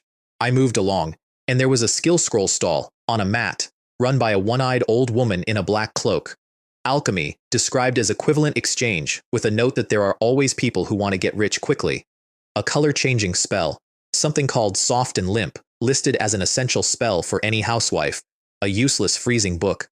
A blueprint for a jet, which the description called a watering can, and suggested filling with gasoline in case it flies. And an advanced backpack with 100,000 slots. The cheapest thing on that mat was 50 dragon coins. The backpack was 200. I owned one. Then I found the thing that changed the entire night, and it was not a weapon. There were 2 food stalls in that entire market. 2. In a market with hundreds of customers from 4 species. One sold the flavorless grass cakes. The other had a black pot bubbling over a fire, and a dwarf standing on a box to reach it, stirring with both hands. Nourishing human-faced fish soup. The dwarves farm human-faced fish in tanks fed from stinking ditches, adding rotten food until the tanks overflow, then mash the whole tank and boil it. P.S. It does not taste good. However, because they eat rot year-round, they are rich in every nutrient, which makes it excellent for travelers. A face rolled up out of the ladle while I was standing there. Nose, mouth, eyebrows, eyelashes, and the eyes boiled white. A goblin paid a coin, drank the basin dry, chewed the face, burped, and walked off happy. I stood in the middle of that street and had the single most profitable thought of my life. This world is a food wasteland. I genuinely doubt whether anyone here knows what delicious even means. If I opened a restaurant in this place, I would make an absolute fortune. Then a dwarf came through the crowd riding a one-horned Red Bull that was visibly furious, with 2 more chained in a cart behind, shouting angry bull milk, 10 liters for 10 dragon coins. Nobody was buying. And I could not work out why until I asked why he had dragged 3 enormous animals into a market at all instead of bringing bottles. Because there was not a suitable container. Nobody in that market owned a bucket worth a coin. That is a gap. That is a gap you could drive a truck through. Then an elf girl asked him for a bucket. I want to be accurate about this. My heart stopped for a second, because she was the most beautiful thing I had ever seen, and then the hint arrived and put it out like a candle. Elf clan. Do not provoke them. They despise humans, and believe that a fallen elf becomes a human and loses the true god's favor forever.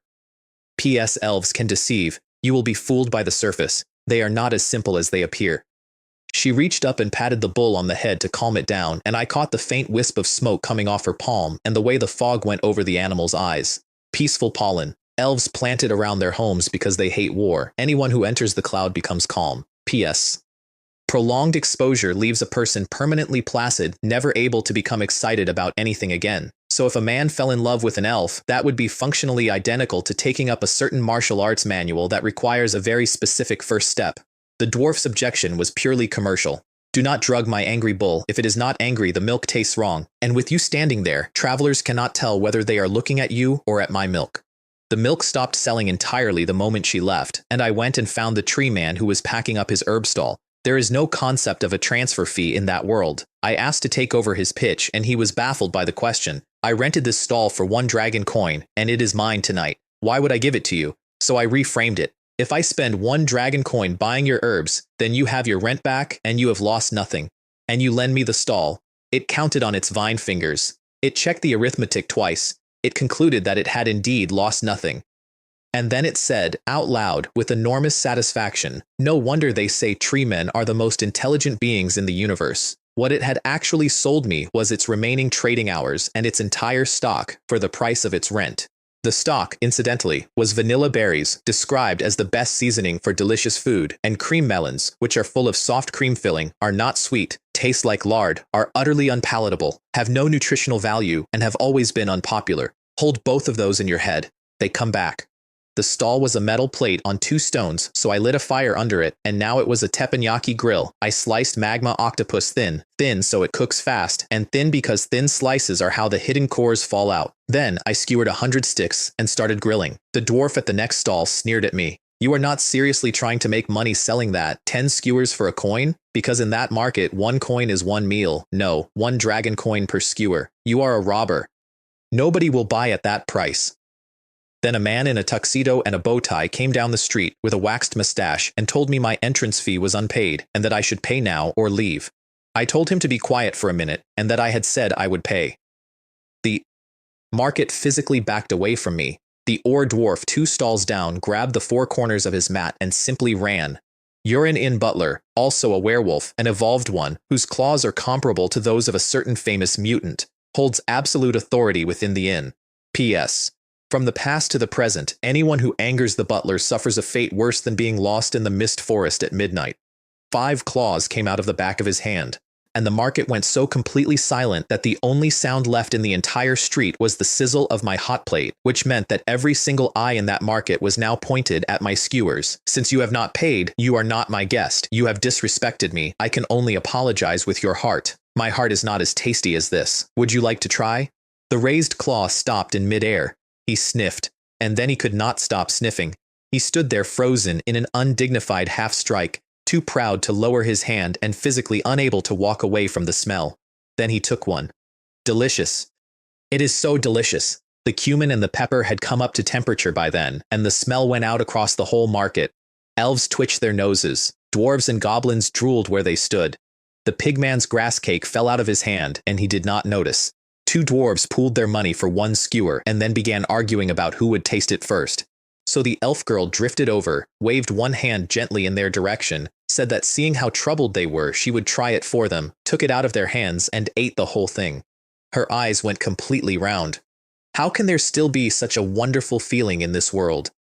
By the time the 2 of them worked out what had happened, she was gone, and my stall was 5 people deep. What are these little black granules on the top? Why do they taste so good? The crowd nearly turned the stall over. I shouted at them to form a line and announced that I would not sell to anybody who did not line up, and the pigmen and the goblins started threatening to smash the place. Then the butler flicked 5 claws out again and said pleasantly, "Anyone who does not want to wait in line, please squeak. I guarantee they will receive priority treatment for disabled persons from now on." Perfect cue. Instantly, straight as a ruler. I offered him my 1 dragon coin as the room fee. No need for the room fee. Just give me a skewer. He kept his face absolutely severe while he said it. Behind him, an enormous tail was going back and forth like a metronome. When I glanced at it, it snapped rigid. When I looked away, it started again. 1 skewer for a night's lodging. You cannot get a deal like that anywhere in any world. Then the scalping started, because people are people. The pigman bought 10 and was cursed by the entire queue. A goblin bought 20 and did not care in the slightest, because goblins own nothing except more goblins. When a goblin is not making more goblins, he is on his way to make more goblins. Then, buying on your behalf, 1 extra coin, 5 coins for my place in the line. Nobody in that market knew my actual stock position. I had 1,270 portions of octopus left. Those 100 skewers had used 10 portions. That is roughly 12,700 skewers if the market could absorb them. Then a dwarf with a gold tooth pushed to the front. The rest of the takoyaki, pack them all up. I will take the lot.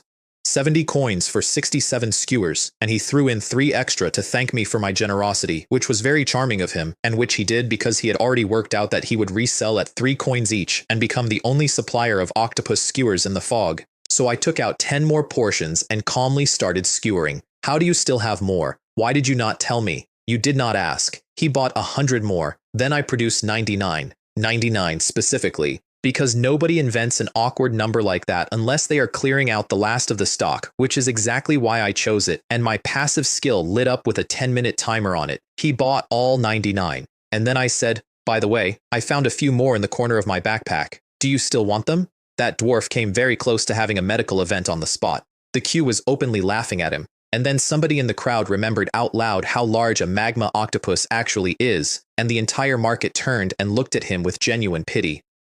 How much do you actually have left? Not much. About 500 servings of octopus meat. He heard 500 skewers. He did the arithmetic. Buy them all, resell at 1.5 coins, clear 400 in profit. He was out of coins, so he traded me the mount he had bought that morning, valued at 500. He blew a black bone whistle, and hooves came out of the fog, and the butler personally waved the indoors open for a horse made entirely of bone. It moved with a soft click of bone against bone. Where its heart should have been, there was a pale blue light, beating, with thin blue threads running out of it through the whole skeleton like nerves. Bone horse, a superior mount, unafraid of the monsters of the mist forest and free to move within it, a docile undead creature. P.S. It costs 10 spirit stones a day to maintain. I can just barely afford that. Deal done. Bone horse in my possession. By the way, do you have any more bone horses? What I said was 500 portions of meat. One portion makes 10 skewers. So I have 4,500 more skewers here. He went down flat on the floor of that market. The crowd cheered. People started ordering 20 and 30 and 50 skewers each, and several of them walked over him on the way to the front of the line so that he finished the evening with nothing at all except a face full of shoe prints and a stomach full of rage. I sold a little over 200 portions that night for 2,570 dragon coins and a bone horse. And I was not finished with them. Chives are a crop you can harvest again and again.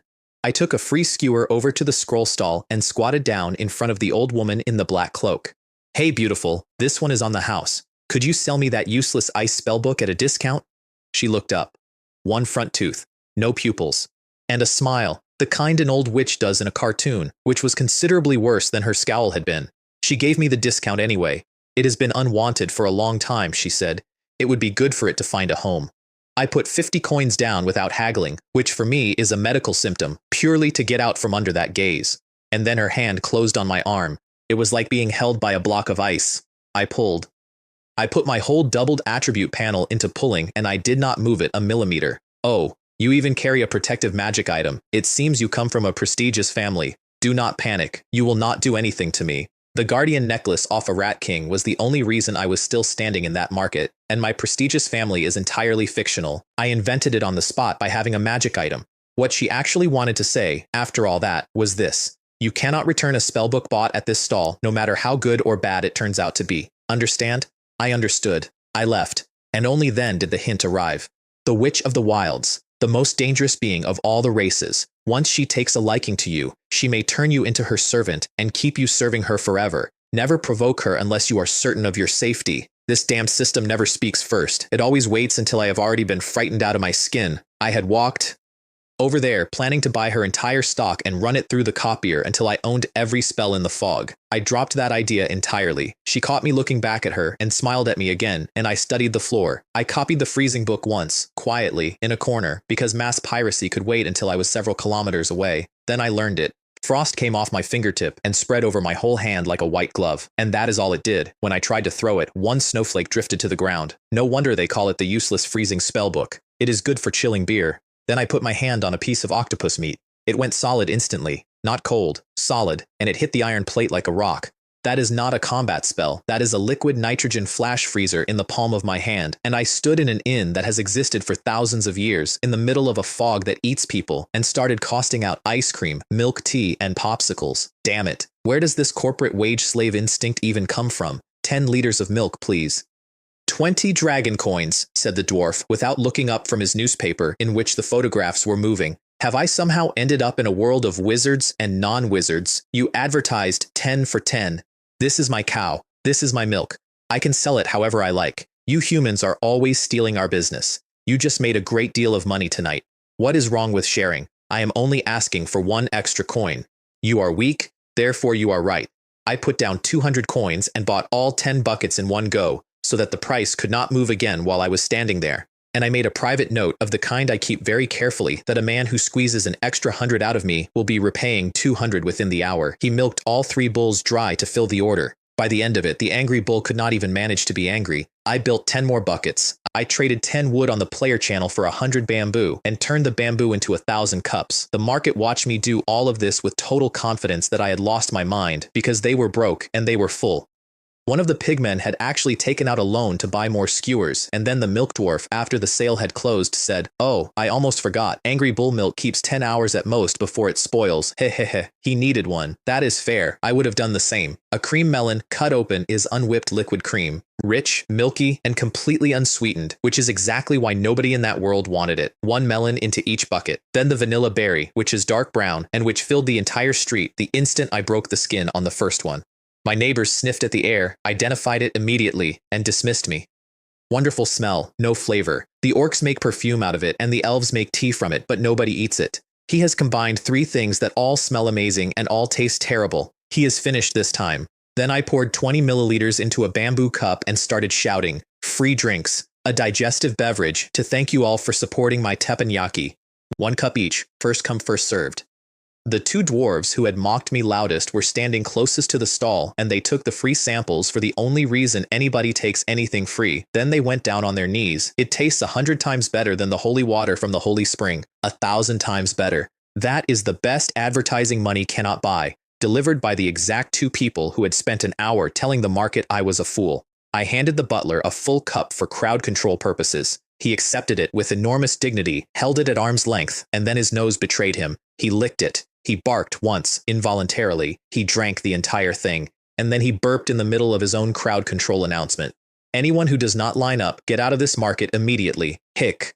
The pigman reached the front and asked for 2, 1 sample each. "If you like it, you may then buy as many as you want." He tasted it.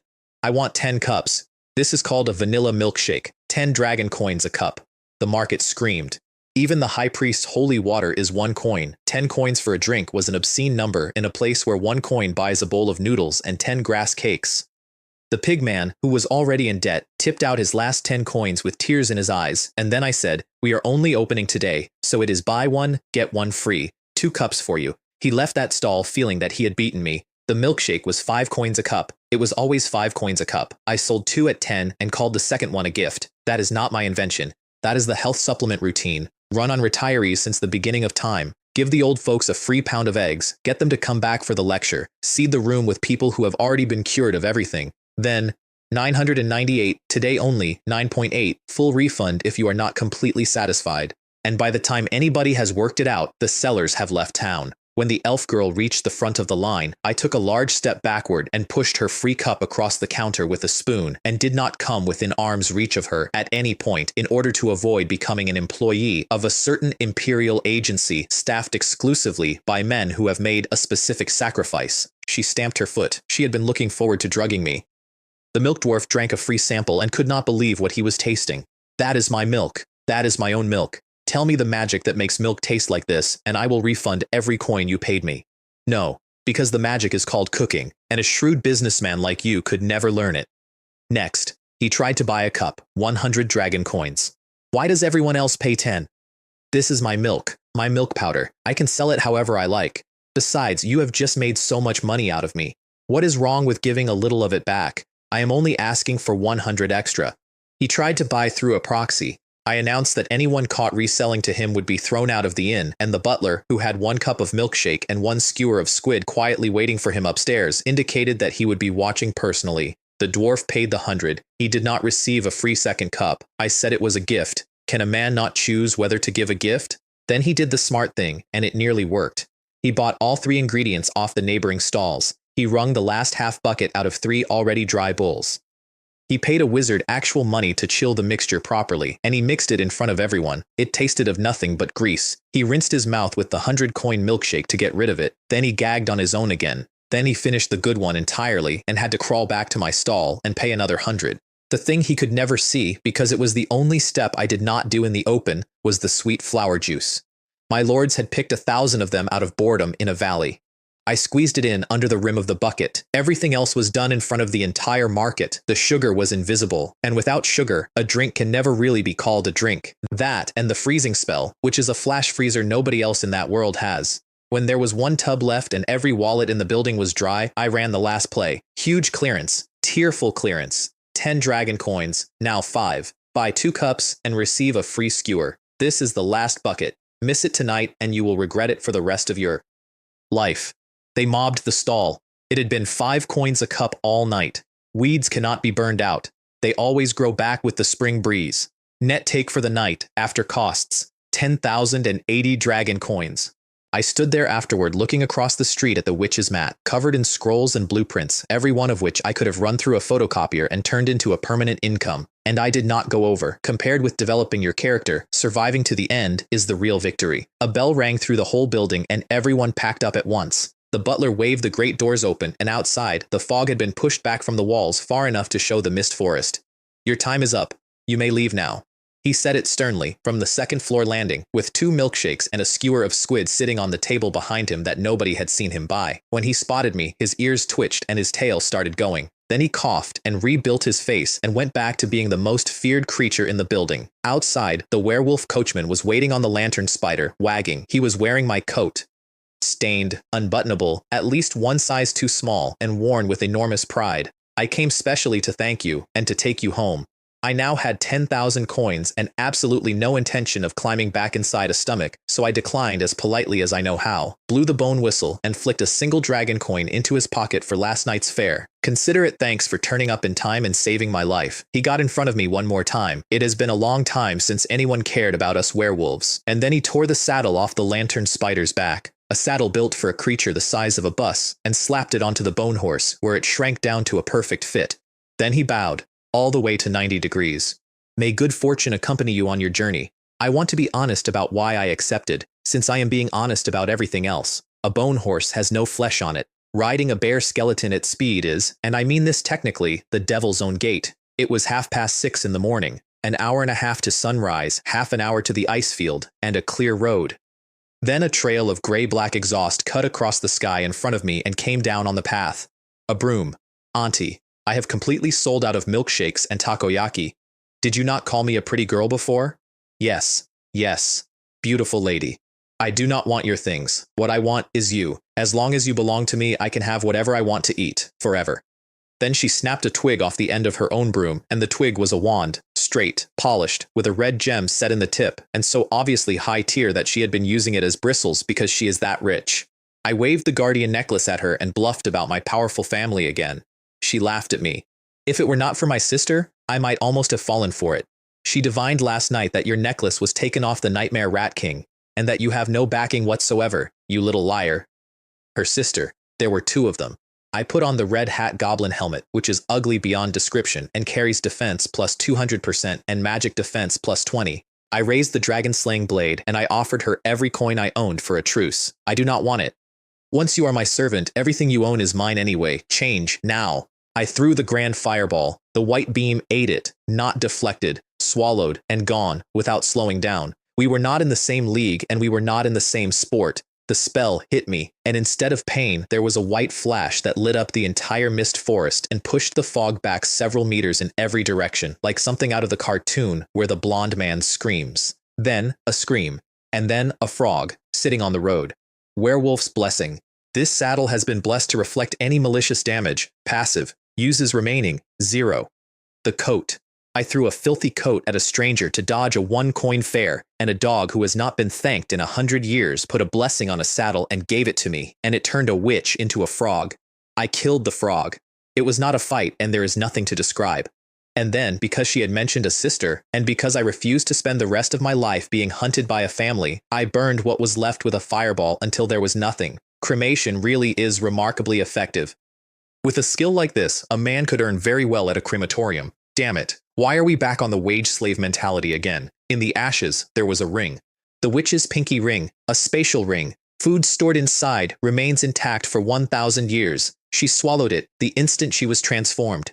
P.S. It contains the witch's treasure. However, the moment you open it, you are also entangled in the witch's curse. And when I asked what the curse actually was, the system said nothing at all. I stood over that ring with my hand out for a long time. Inside it were scrolls, blueprints, and the finest refrigerator in the world. I wanted it in a way that was physically uncomfortable, and I did not touch it. Then something meowed behind me and hit me at a run. Dodgy had never gone home. She had turned back alone at the edge of the ice field while Lie Wu was leading the others to safety, and she had spent the entire night in the fog, in the dark, in the place that drains yetis, looking for me. Her face was cut. There were slashes an inch long down both arms and across her waist, some dried and some not, and a piece of her tail was gone. She cannot speak. So she pushed her head into my hand and waited to be stroked. Then she reverted, cat girl back to cat, and began to shrink. I picked her up and I went straight to the ring. Curse or no curse, there had to be medicine in a witch's hoard, and I was going to open it and take whatever came with it. And before my fingers got there, a small paw landed on it first. Black smoke came up out of the gold, coiled once around her leg, and went into her. The witch's curse. If any other witch comes within 500 meters of you, she will instantly know your location and will know you as the murderer. Daji took that in my place and passed out again. With the curse spent, the ring was only a ring, plain gold, one band, and it resized itself to my finger the moment it went on. My mind walked into the space inside it the same way it reads my own backpack.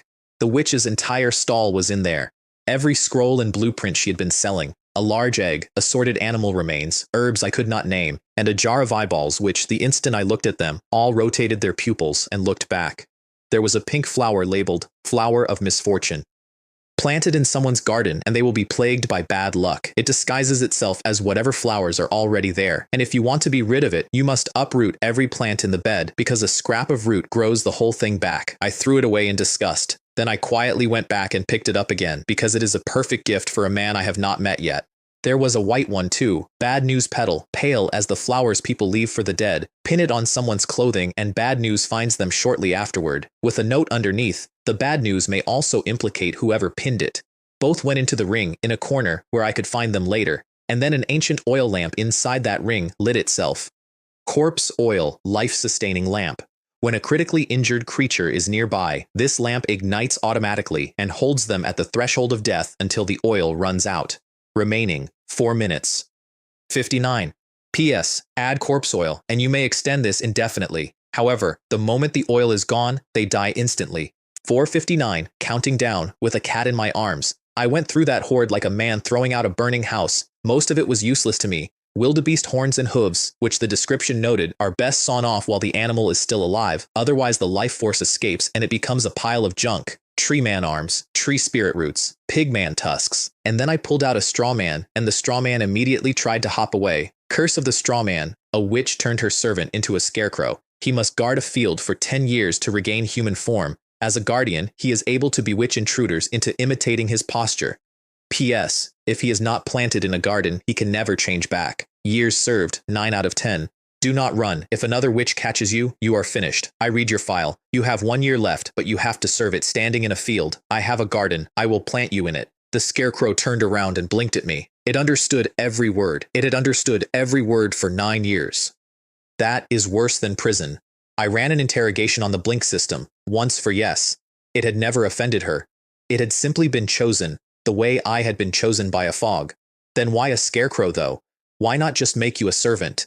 Could it be that you did not serve her well enough, and she turned you into a scarecrow to train your endurance? Blink. Are you perhaps a 3-second man?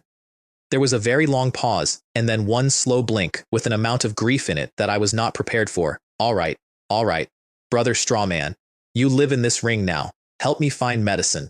She got hurt looking for me. Strawman has no hands. He has 2 bamboo poles with an empty white glove tied on the end of one. So the ring went onto the pole like a gold bangle, and he started throwing things out of it at me. A petrification potion. Petrifies orcs and raises defense. At the highest level, you can petrify any area you like. With a note, there is a certain failure rate, and those who fail turn to stone permanently. You have grabbed the wrong one. This is petrification, not healing. Blink. No. Then he threw out something called a plague star. Eaten by man or beast, it turns them into an immortal walking carrier of plague, deathless unless burned to ash. And then a P.S. Do not try it because you cannot control the spread. I asked the system for the history, and I wish I had not. It was made by a great sorcerer who could not accept that his son had died. It worked. It also took 9 cities out of 10, and in the end, he had to burn every infected city-state himself, with his son inside one of them, to make it stop. I handed that straight back and told him to lock it in the deepest corner of the ring. That is a genuine box that should not be opened. Next, holy water. Purifies all things, removes impurity from wounds, heals damaged skin. P.S. Believers only. Neither Daji nor I believe in anything at all. 2 blinks. It will not work. Then the mummy's shroud. Binds wounds to slow their progression and infection, especially effective for injuries where internal organs are missing because it manipulates time to delay deterioration. P.S. It is a bit dirty. It was a stinking gray-black rag, and then I got it. The holy water was never for Daji. The holy water was for washing the shroud. Black smoke came off that cloth for a full minute, along with a smell like very old cured meat, and it came out white and new, and the line about being a bit dirty was gone from the description. Whoever assembled that collection was extremely talented, and I hope she stays a frog. I bandaged Daji, and the bleeding stopped, and the blood already on the cloth never changed color because it was no longer moving through time, and neither was her heartbeat, and neither was the flame in the corpse oil lamp. Then Strawman kicked the petrification potion over to me. I poured it on her, and she turned into carved stone, fur and wounds and all. And then Strawman jumped up in the air and came down on her with a bamboo pole. I went for him, and the world went sideways. The Strawman's seduction makes you imitate his behavior. Arms out, feet together, chin up, locked in the posture of a scarecrow, in a field, in the dark, able to do nothing at all except scream, and I was completely certain I had been played. I was certain he wanted a replacement, the way a drowned ghost needs someone to take its place at the bottom of the river, and that I was about to spend a year in a vegetable patch while he walked away in my boots. I told him I would burn him and mix his ashes into the manure and grow tomatoes with him so that people could eat him and then poop him out. I told him I would grind him into powder, and the struggling worked. The goblin helmet was ticking up magic defense +1, +2, +3, and I got one finger back, then two, then the whole hand, and then I tore free. I punched that head until it spun around on its neck like a bead on a string. Then I pulled it off and threw it, and it rolled away and came to rest in the mud. And then something went meow. A small pink paw came out through the shattered stone. Daji was alive, and the parts of her that were under the mummy bandage were still petrified. A stone shell clamped down over every wound, holding them shut. The smashing was the treatment. The shell had to be cracked for the petrification to take properly. I looked over at the severed head lying in the mud, and the head was crying. You stepped on her to break the shell? Blink, in tears. For the success rate? He sobbed harder, and blinked. I carried the head back and reseated it on the neck and pressed my palms together in front of him. Brother Strawman, I did not know you were doing it for her own good. I saw you jumping up and down on my Daji, and I lost control of myself. Then I tried to comfort him with a bottle of water, which went straight down the neck hole and soaked the little suit he wears. Then I offered to take his clothes off and wring them out for him, which he declined, in a way that was not particularly harmful but was extremely insulting. And then I took a closer look and discovered that I had put his head on backwards. We rode home like that. One bone horse, one cat, one scarecrow. Every so often the head simply fell off and rolled away down the road, and the body would turn toward the sound and hop after it, blind. I kept dismounting to put it back. Do not worry. When we get home, I will have the best craftsman in the territory weave your neck and your head together so it never comes off again.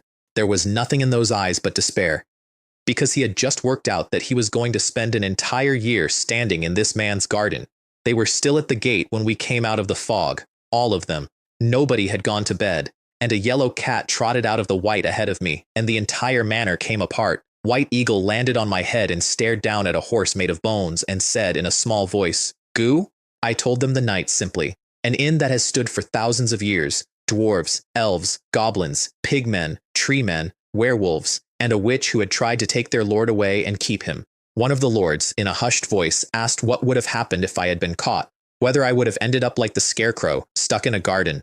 No, absolutely not. He ended up like that purely because of his 3-second problem. Even if a witch caught me, I would be the strongest servant she ever had. Every single person in that yard turned and looked at the garden with enormous sympathy. I coughed. This world is more dangerous than any of us imagined, so from today, we improve your abilities by every means available, and we improve the defenses of this territory. I started with the copier. Lai Wu had spent the morning telling everyone about his slide tackle, and nobody believed a real skill book could be called slide tackle, and the women pointed out correctly that a slide tackle is extremely awkward in a skirt. So I fed the original into the machine and ordered 130 copies, 130 spirit stones, gone in one press. Because the coming rounds were not individual anymore. My score was my district score. Every player in District 7 who died made me weaker, which meant, for the first time, that keeping strangers alive was simply good business. 44 of them went to my own lords, one each. This skill is your survival skill. But remember, once a day, do not get carried away. Then 20 copies each of the Grand Fireball and the useless freezing spellbook. Choose one. Do not be greedy. Almost nobody could learn the Fireball. Lord, did you buy a counterfeit? If there are counterfeits in this world, I am the largest supplier of counterfeits in it. Pseudo simply means copy. 7 of them learned the freezing spell instead. Steward made a snowflake in her palm, looked at it for 2 seconds, and immediately began planning chilled sweet soup for the whole manor. and Chu-Si could not learn either one. She stood there with 2 books in her hands and burst into tears and told everybody that she had been going to learn both so that the Lord could experience the extremes of ice and fire.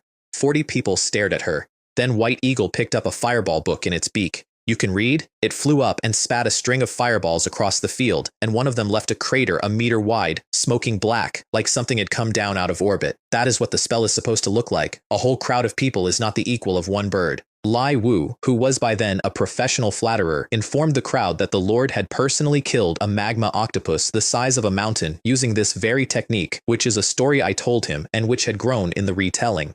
Then the Lord must be 100 times stronger than White Eagle. I wonder whether that area is also particularly strong, my lord? I coughed and let it stand. Being worshipped is not the worst thing that can happen to a man.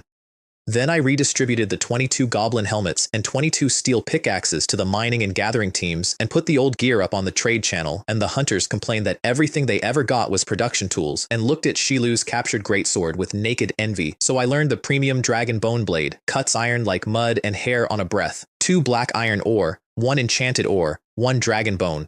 Blueprints cannot be copied, but once learned, I can make them forever. It comes out white as bone with a coiled dragon carved into the hilt. I dropped a hair across the edge and the hair fell in pieces. Then I threw a lump of iron ore in the air and halved it before it landed.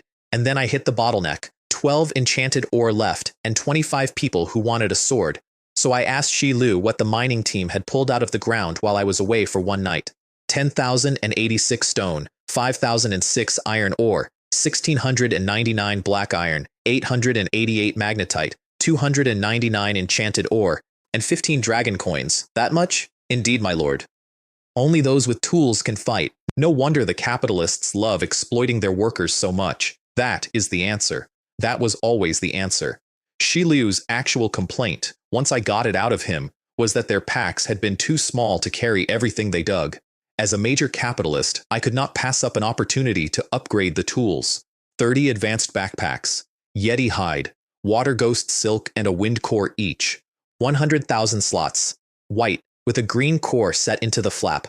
My lords held them the way people hold a relic and refused to touch them with dirty hands. Chu-Si asked for one for cosplay purposes and got a skewer thrown at her. No, I want you to be quiet and eat. Then 45 premium dragon bone blades, which Steward organized. Do we get one as well? For chopping vegetables?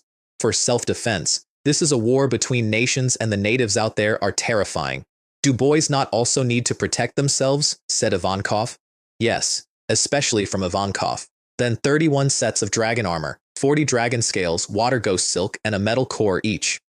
Blades and spears bounce off it, and it adds 50% defense to everything it does not physically cover. It comes out red, with 2 enormous scales riding on the shoulders like pauldrons. And then I looked at my finished army: green goblin helmet, red dragon armor, white backpack, white bone blade. All these enormously expensive ingredients, and what they combine into is stir-fried pork with green and red peppers over rice. I gave up and looked at something else. I drained 888 portions out of my swimming pool because condensed sky water is undrinkable but perfectly good for irrigation and washing vegetables, and 2 negatives make a positive. Then I poured in the 1,888 portions of superior hot spring water I had drained out from under a colony of water ghosts. 42 degrees, sulfur, a private hot spring in my own garden. I got in with the magic book to catch up on world affairs, which is the most civilized 10 minutes I had that entire week. The Lord Channel had a countdown on it. The coldest night arrives in 1 day, 40 hours, 35 minutes. This is your second major test as lords. Excessive deaths among the lords and players of your region will directly affect the lord rankings in 13 days. 5.5 days. That is how long I had been in that world. And sitting in hot water, I finally said out loud the thing that had been bothering me since the dragons. These tests are too pointed to be random. A dragon for everyone on the same night. A ranking on the same night. A cold snap, then an extreme cold. This world is not killing us at random. It is screening for something specific, and I cannot yet see what. The other thing I had worked out by then was worse, and it was about my own people. They had not lost their minds. Their minds had been written over. They would say things like, I did the same when I first came to this world, and then stop mid-sentence and correct themselves and explain that of course they were born here. Every time, like a machine with 2 contradictory instructions running at once. The system has a term for it: cognitive impairment. The will of this world can make a person believe they are somebody else. That is what losing looks like, not death. Being edited, which is precisely why I had to finish in the top 3. The regional channel, while I had been missing overnight, had produced a genre of its own. That heartless Ye Qianfan became our lord and has not helped us at all. If he is so capable, he should come and kill the wolves at my door and send us weapons and food. There will always be a certain group of people who work extremely hard at persuading somebody else to be a saint. Anyone richer than them is morally obliged to help the poor unconditionally. Ask them to go first and they will outrun a horse. Blocked. 3 days in the quiet room. A few bad apples cost more than they are worth, and I was about to do something that needed the channel to be listening. Then I announced the extreme cold and ordered everyone in District 7 to have a stone house and a working fireplace inside 24 hours. The channel wailed that they could not afford it. Lord, lend us the materials. So I gave them terms. I cannot give these things away unconditionally because I am not God. I am an ordinary merchant, but I will relax the conditions. All materials are rented for 3 days. Return them in 3 days and pay a 10% fee. Every day late adds another 10% on the new total, compounding. Mining and hunting tools carry no fee at all. Instead, 10% of your daily harvest. And skill books cost 30% of everything you kill with them. Shady merchant attribute, plus. Warning. This person's profiteering has gone off the charts. They have instantly become a freeloader. Freeloader, an upgraded version of I will fool you until you are crippled. Man or monster. Once the target enters a state of hesitation, they tend to trust you. Trust plus 100%. P.S. Someone who never believed you will not start now. You have to talk them into hesitating first. You have all seen the scam message. The 28-year-old wealthy widow who requires a healthy young man and is offering $2 million. It looks idiotic on purpose. It is supposed to look idiotic. It is a filter. Anybody who replies to that has already sorted themselves into the category of people who can be caught, and the sender saves himself a week of conversations with people who would eventually say no. My skill works exactly the same way. It does not convert believers. It converts the hesitating. 2 of them showed up within a minute, and I want to introduce them properly because they became a recurring feature of my life. Bai Tian, who once scammed He Feng out of burn medicine and then blocked him, right up until he tracked her cabin down with a skill, at which point she proposed that they team up as a couple. And He Feng, my gargoyle customer, still alive, still convinced he is a main character. Their plan was identical and they arrived at it separately. Take everything, repay nothing. Why should I return something I borrowed with my own ability? These days the one who lends is the boss and the one who collects the debt is the underling. They grab double of every listing with the reflexes of people who have trained for a midnight sale. 400 stone, 100 wood, 40 vines, 8 glass, 8 earth cores, 2 goblin backpacks, 2 pickaxes, 2 skill books. And then they found the Lord's contracts in their inventories, which cannot be discarded, and which are enforced by the system itself, not by me. Default, and everything you own is auctioned to repay the principal and the interest. And by then, it was already too late to back out, because returning the goods immediately still costs the 10% fee. He Feng flipped a table hard enough that I heard about it from 3 separate players. Bai Tiantian's entire contribution to the crisis was to ask out loud, wait, what is a Lord's contract? Everything sold out inside seconds. 9 skill books were left over, plus the blacklisted men who could see every listing and were physically unable to type or rent a single thing, and who spent the next 3 days begging me on the World Channel. The channel also gave me my first real intelligence on the competition. District 4 is a single sect, over 1,000 people who came through together, and the last call removed every outer disciple and left only the core ones, which means it did not weaken them, it concentrated them. District 3 is one family plus its employees. They promised publicly to carry everyone in the district and then deliberately let every outsider be eliminated. What is left is small, and it is completely unified. Somebody in my channel typed, would that not put our 7th district under a great deal of pressure? Yes, it would. I answered the polite ones because there were some and told them that by nightfall I would have enough materials for every person in the district. Boss Ye can source upgrade materials for half a district in 1 day. Is he even human? Chu Si dried me off and dressed me whether I wanted it or not, and then blamed the delay on me. It is all because your big sword is too big. I got stuck. Yes. Yes. You are right. I tried to leave Daji at home, bandaged and half stone. She turned her head away from me, and then gray spots raced across her entire body in under a second, and she was a stone cat sitting on my floor. Automatic petrification. She had taken the injury and turned it into a skill. I looked at her. Then I looked at the dragon-slaying blade. Then I looked back at her and started to wonder whether the shell would actually stop 999 damage. She unpetrified extremely quickly and gave me a look. No. No. I was only going to try it once. Do not be nervous. The 4 directions had changed again. East, the ruins, which is what the system now calls my burnt oasis. A gold chest and an uninvited guest, a multi-eyed monster, and if you meet its eyes you are petrified. West, the mine, with the goblins now rated as within my men's strength. South, the primeval forest, where a three-legged sky-swallowing beast had appeared with a platinum chest inside its belly, and which loves everything golden. North, the ice plain, where the Yetis had lost their queen and scattered and were no longer considered a threat. And then a note, a good area for you to train your troops. P.S. The coldest night is almost here, and Yeti fur is an excellent way to keep warm, and on the map, Urine Inn was gone. The exact spot I had walked out of that morning was drawn as dense jungle. Either the inn had moved or the system had closed the exploit. An opportunity like that is unlikely to come around a second time. I sent Shilu west alone with his team, and I told him plainly that the goblins would attack today and that I would not be coming to help. Then I handed him a hand grenade. It is a gunpowder compressor with a hemp fuse soaked in water ghost fat, so the wind cannot blow it out. I got the idea from the double bang firecrackers we used to set off as kids. Light it. Throw it at whatever you cannot beat, then stand a long way away. Lai Wu took another one north to farm Yetis and courage, and to keep exploring, because the map was at 5%, and at 10% the fog burns off 50 meters around the manor, permanently. That saves kerosene, and it saves the 20 minutes every single crew loses every single morning just finding the road. Half of that 5%, incidentally, I got by being lost all night. Before I left, I copied the softening spell out of the witch's ring 10 times and learned one. Soft and limp makes things soft and limp, an essential spell for housewives. The catch is the incantation. It is close to 200 words, it takes over a minute to deliver, and it is a tongue twister in a language I do not speak. So I dug out the spell staff the Nightmare Rat King had dropped. Cast success plus 20%, casting time minus 3 seconds, 57 seconds. I tested it on a rock. Red light, and the stone went to the exact texture of soft chocolate at exactly the same temperature it had been before. Nothing else about it changed, only the hardness. I poked it, that feeling of poking something a dog left. Again, this world has a theme. The ruins were falling gray flakes out of the sky like burnt paper, which is what happens to an oasis I have personally set on fire, and the whole place looked like a certain foggy town from a horror game. Daji went ahead as scout. She came back at a flat run in front of an earthquake. Ruined stone golem, a creature petrified by the multi-eyed monster whose soul stuck to the stone and slowly gathered itself back together into a golem. It automatically becomes a guardian of the monster. 10 meters tall, gray rock with moss and weeds growing out of it, and a green light burning where the heart goes. Its first punch left a crater 2 meters across.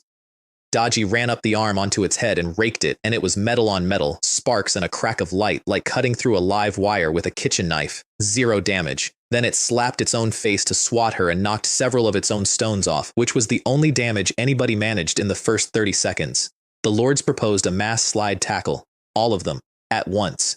Give me a break. There are not enough of you here to make meatballs. I kicked them clear and started the 57-second incantation, and that thing crossed the last 10 meters in a step and a half. I finished on the last syllable. The red light landed on it and burst into sparks, and the foot came down anyway. The lords screamed, and Wood 8 and 3 others drew their bone blades and charged a 10-meter golem on foot, which is the stupidest and best thing I had seen anyone do all week. Their blades went into it and came out the way a stick comes out of flowing mud, and I pushed myself up out from underneath a foot that was no longer a foot, because the entire 10-meter creature had become a puddle. The Lord said one sentence to the stone man and his whole body went limp. Get lost.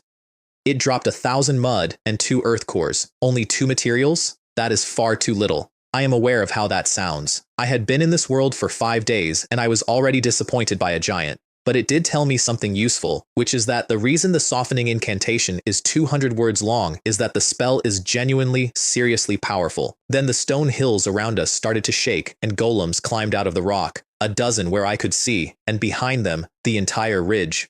Daji had not even laid eyes on the multi-eyed monster yet, and we had already pulled its guard. I ran and chanted. 57 seconds a cast, and every cast takes a piece out of the middle of your head, and after a handful of them, I was empty. If this continues, I will simply be worn down. Then Daji stared at one particular point on the rocks and turned to stone instantly. We had walked into the lair. I dropped my eyes to the dirt and got behind her, and I want to be clear about the arithmetic there. She comes back from stone, and I do not. You only have 1 life. I called her name, and the shell cracked off her. I asked her to attack it, and the instant she answered me, she was stone again. Not even the little blue pill works that fast, and that is when I remembered the most useless spellbook in the witch's collection. Blindingly Cool Spellbook. This spell has no actual harmful effect. Its only purpose is to look cool. Cool, cool. It was invented by high mages because their real spells were not visually impressive enough. It gives you a background effect while you chant, and a blinding flash on release, so that believers and rulers can properly feel the power of the man they are paying, like wearing fine clothes in the dark. Who exactly is going to know that you are the amazing one? Against a creature that is made entirely of eyes, that is a flashbang. No incantation, no cost. One several 100-watt detonation, and a scream. Dodgy. Look up. Is it blind?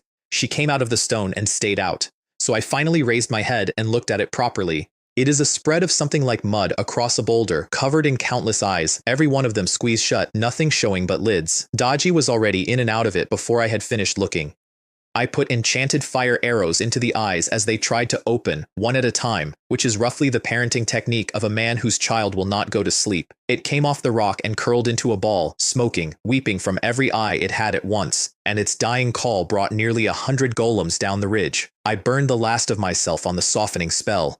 One giant of the ruins falls, and 1,000 more rise. Sweat first, then my vision going black at the edges, and then the ground. Dodgy. If you can get out, get out. Go and find somewhere to live. That cave in the nightmare rat den is not bad. She climbed into my arms instead, turned around twice, curled up, and then every green light on that ridge went out at once because the multi-eyed monster had finally died and the chain of control had snapped. 110-meter statues let go of themselves at the same moment. Dodgy came out of my arms and spread herself flat across me and turned to stone. Rock on rock, over and over. I lost count, and then one sound like a slab breaking in half. When it stopped, she was a soft cat again, limp on my chest, with blood at the corner of her mouth. And the first thing she did, before anything else, was lift one paw and point south, at something gold in the rubble. I had to dig a road through 100 bodies to get to it, and while I was digging, I learned the rule. The golems I softened had left mud and cores. The golems that fell on their own left stone and cores. The spell does not damage a thing, it changes what the thing is. Clearing that one path gave me 3,800 stone, 180 high-grade stone, 54 earth cores, 24 metal cores, and 9,000 mud. Sweeping the rest of the ruins afterward gave me 5,000 more stone, another 100 earth cores, 42 metal cores, and 21,000 mud. The chest was furred over with something green. Tentacle sunflower, a moss-like plant covered in fine short hairs loaded with a potent toxin. The lightest pressure releases it directly through the skin. P.S. Highly poisonous, grows fast, resists cold and drought. Very popular with witches who plant it around their houses. Considerably better than poison thorns. That was close. I harvested 99 plants and 1,000 seeds and started drawing a fence in my head on the walk back. Inside the chest, a skill book for the one-sword style, a hardbang spellbook, a blueprint for swift boots, an intermediate evolution pill, a crafting recipe called Lord of the Rings, 100 spirit stones, and 10 gold. The sword skill was the one that mattered, and I want to explain why, because it was the moment I stopped chasing magic. Magic is not something everyone can learn. I had proved that in my own yard. 40 people, 20 books, and 7 of them could make a snowflake, and early magic is weak. Meanwhile, every single one of my people can hold a sword, and every single one of them was going to need to. I fed the intermediate evolution pill to Dodgy, and she hardened all over into a statue and stayed that way. Her evolution had chosen the petrification line. Agility like hers, plus defense like that, is a very specific thing. It is a defensive tower with a 3-stage dash. It is also, at that weight, a logistical disaster. Petrified, she weighs what her volume of stone weighs, which turned 60 jinn into 600, and it took 4 lords and an improvised stretcher to get her home. I could have carried her myself, post-coupon, and I did for the first stretch, and then I let them help because they wanted to. Off the multi-eyed monster, 101 eyeballs, a 5-colored core, and 198 portions of grilled meat. A 5-colored core, which told me I had badly underestimated the thing. If it had not been for one spell whose entire purpose is to look impressive, I would have died in those ruins. South was the primeval forest, and south was where I nearly lost my bird. I sent White Eagle up first, and through its eyes I watched the view start shaking like cockpit footage from the last 4 seconds of a flight recording. Something below had a suction it could not climb out of. The flames streaming off its wings were being pulled downward, into the ground, and under it the fog itself was being drunk out of the forest in a great spiral hole. The 3-legged sky-swallowing beast said, to be a vengeful creature formed from the resentment left behind by the divine beast Pixiu after its death. Pixiu devours everything and never excretes, and loves golden metallic food above all else. This one devours even better than Pixiu did. P.S. It is drawn to golden things. If you can hold its attention with gold, you may be surprised by the results. It is a toad skeleton about 30 square meters across, standing on 3 legs. No skin, no flesh. A golden light burning in the middle of the ribcage, and a mouth that opens straight up at the sky like a hole in the world. The eagle got out by overstraining itself and launching out of range on its own exhaust, and came back with most of its new feathers gone and the last few hairs on its head plucked clean out. If that had happened at ground level, it would have swallowed the eagle, the feathers and the droppings without spitting out the bones. I threw a piece of gold at it by hand. It fell hundreds of meters short. I tied gold to an arrow and shot it, and the gold was inhaled before the arrow landed, so I tied a gunpowder compressor to a fire arrow, and that was inhaled too. It did explode. Black smoke came out between the ribs in thin lines, and then the beast opened its mouth and belched, and the blast flattened a tree several meters away and cleared 100 meters of fog. Then it went back to sleep. This thing can swallow grenades whole. So I changed the plan entirely, and the new plan cost me every coin I had. I tied gold to arrow after arrow and shot a trail of them across the forest floor. When the gold ran out, I started on the dragon coins, thousands of them, the entire night's takings from Urin Inn, laid out in a glittering line from that skeleton to me. The last arrow carried a whole string of coins and landed directly under its nose, and the jingling woke what 100 rounds of gunpowder could not. 2 golden flames rekindled in the empty sockets. Then it started following the trail, coin by coin, like a little bird hopping into a sparrow trap. Money really does have an attraction for everything. The trap was a 10-meter gap between the mountain and the tree line. I spent every scrap of mental energy I had left softening that ground into swamp, and then I skinned it over with a thin sheet of ice from the useless freezing spell so that it read as solid. And then I sprinkled coins across the top. That thing weighs what everything it has ever eaten weighs, because none of it ever leaves. Every step it took shook the ground and dragged a furrow through the leaves, and at the edge of my ice, it stopped. It could feel it. Whatever passes for instinct in a skeleton, it knew. Then greed won, but not the way I wanted. Instead of stepping onto the ice, it opened its mouth and hoovered every single coin off the surface from where it stood. A creature with exceptional oral skills really is a remarkable thing, which is exactly why I had buried a second layer of dragon coins underneath the ice, where suction cannot reach, and why I had baited the far bank as well, not with coins, with beast cores, which to a thing like that are not metal at all. They are concentrated food. It made a sound below the range of hearing, the kind that causes ear discomfort and, in the right circumstances, miscarriage. And it came around the swamp at a dead charge for the far side, planning to snatch the good stuff and get off the dangerous ground fast. The ice did not hold. Of course it did not hold. It was never supposed to.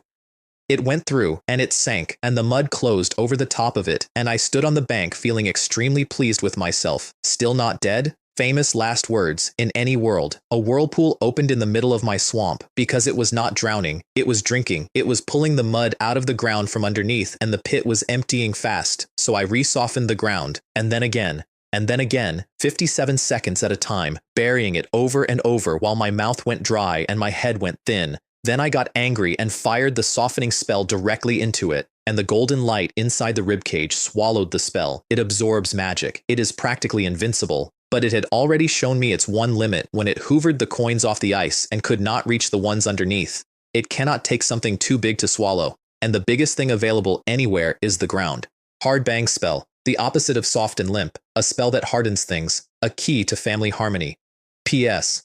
When the High Mage created Soft and Limp and marketed it as a must-have for housewives, he was accused of sexism and instructed to produce a matching skill. That is how Hard Bang came about. 300 words of incantation. 300. I hardened the entire swamp with that thing inside it and sealed it underground.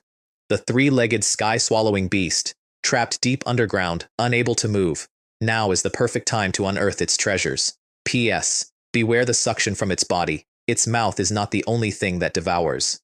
I dug down to the ribs and I learned what it actually is. It is not hollow. Its organs are made of light.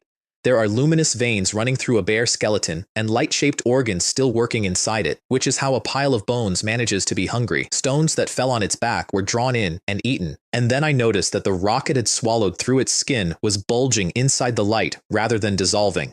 The mouth digests. The body only stores. 2 completely different departments, which meant I could run experiments. Kerosene and a fireball. The light boiled up and ate the fire. Failed. Glass shards. A dozen, then 100 more, sprinkled evenly the way you salt a piece of meat.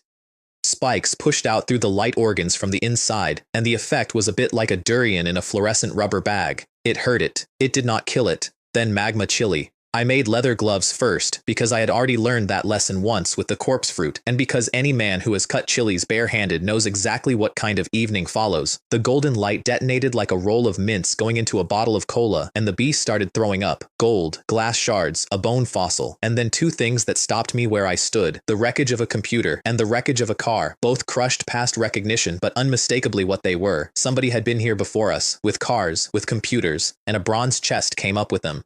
I finished it with 2 capsules, one packed with 100 crushed magma chilies, one packed with 100 portions of 42-degree hot spring water.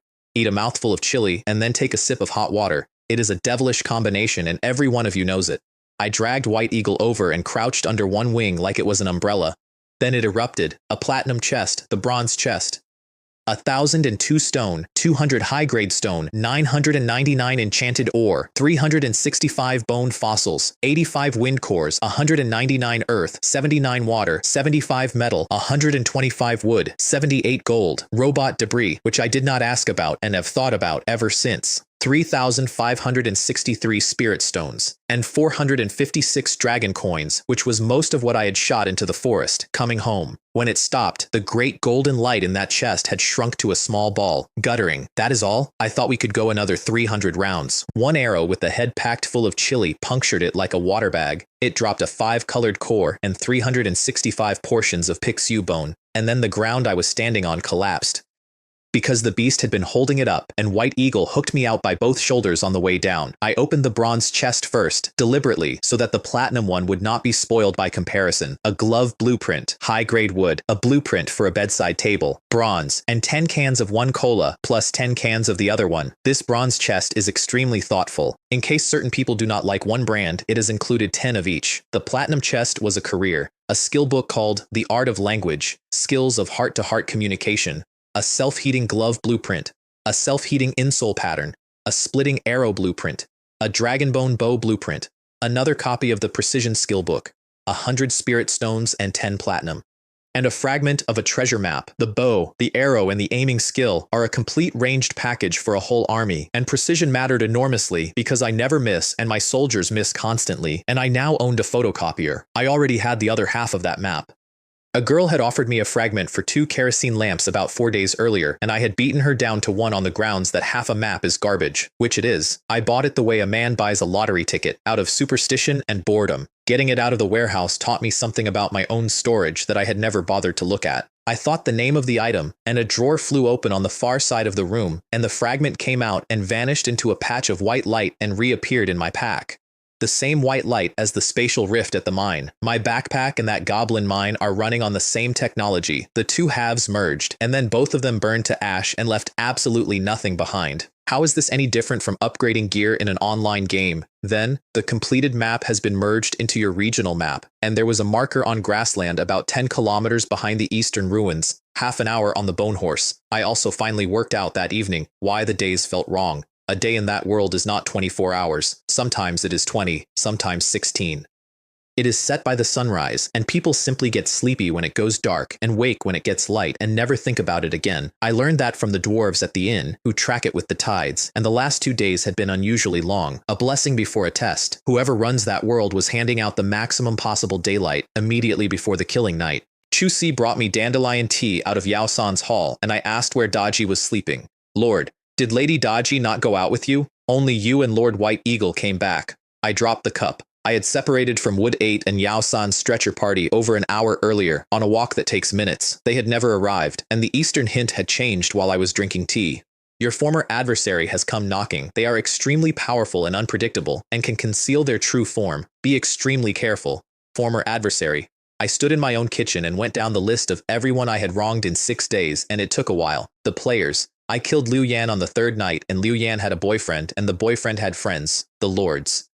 I took first place off a man with 1,000 soldiers, the buyers, every single person I had run the passive skill on, starting with a lieutenant holding a crayon drawing. And the monsters. Humans are born of human mothers, and monsters are born of monster mothers. Who knows whether any of them had brothers or sisters or parents? Going out of the gate at a gallop, the Bone Horse knocked the scarecrow flat, and the scarecrow started blinking at me frantically. It had already dragged itself out of the garden and across the yard to the only exit, which I did not stop to think about. I do not have time, and I rode past him. Behind me, Stewart brought out a sheet of cowhide she had made the previous evening, entirely on her own, after she noticed that Mr. Strawman could blink. She had written out all 26 letters on it. She ran a stick along the row, and he blinked on the right one, and 5 minutes of that spelled 3 words. Witch, nearby, servant. By which time I was already back in the yard, scooping a scarecrow up one-handed off the ground. It is telling us there are witches' servants nearby. Lord is so amazing. With one glance he understood what Mr. Strawman meant. I did not read the blinks. I had learned the art of language out of the platinum chest an hour earlier, created by Andrew High Mage so that he could hear anyone who wants to speak to him. And it is said that he built it because his cat made a request every single day and he wanted to know what it was asking for. P.S. If the other party does not want to speak to you, you hear nothing. Riding away, I had heard inside my own head, in a voice I had never heard before, a witch's servant is nearby. 9 years of not being able to say one word to anybody. He also explained his detection method, at length, unprompted. When a witch or a witch's servant is nearby, I feel like I need to pee. If it is an actual witch, I feel like I need to pee and also to poop. A servant is only pee. Can you even go to the toilet? You cannot drink water. I may not be able to go to the toilet, but I can still feel things. It is precisely because I still have a heart, because I still have feelings, that I am in pain. Something glittering flew at my face and shattered like glass. The ruins were under thick fog in the middle of the afternoon, and I could not see 5 meters in any direction. It is Ragdoll, from the Wilderness Witch, the witch's most powerful servant. Its manipulation skills are unmatched. I nearly dropped him, because I grew up on the same films everybody else did. And a humanoid ragdoll with opinions is a specific childhood problem. The witch raised it from a baby. From the day she began practicing dark magic, it absorbed everything she cast, until a personality formed inside it. So it is not a soul sealed in an object. It is a person made out of magic and nothing else, grown from zero. Every other servant she owned was terrified of it. None of them had ever seen what it can actually do. Its weapons are mirror fragments. I put a fire arrow into one, and it burst into sparkling shards, and Strawman threw himself in front of me and took the reflected beam in the back, which set his straw alight and cost me a full water bottle to put out. Mirrors reflect light. Do not use anything that shines at it, or your own light comes back at you as its weapon. Meanwhile, in the middle of that, I jammed a lit kerosene lamp into his mouth to use as a lantern. Lord. Rubbing the lamp on my body is one thing, but poking it into my mouth is a bit much. You do not need your mouth anyway. But my mouth will break. It is fine. I will build you a new body when we get home. Bigger and stronger. The kind the witch would definitely not object to. I was out of enchanted arrows, so I learned the last blueprint standing in the fog. Splitting arrow. An arrow that splits its arrowhead infinitely. This is not an explosion in the manner of the explosive arrow. It is endless replication. 1 bamboo, 1 enchanted ore, 10 spirit stones each. P.S. These are extremely mana hungry, so every arrow requires 10 spirit stones as power.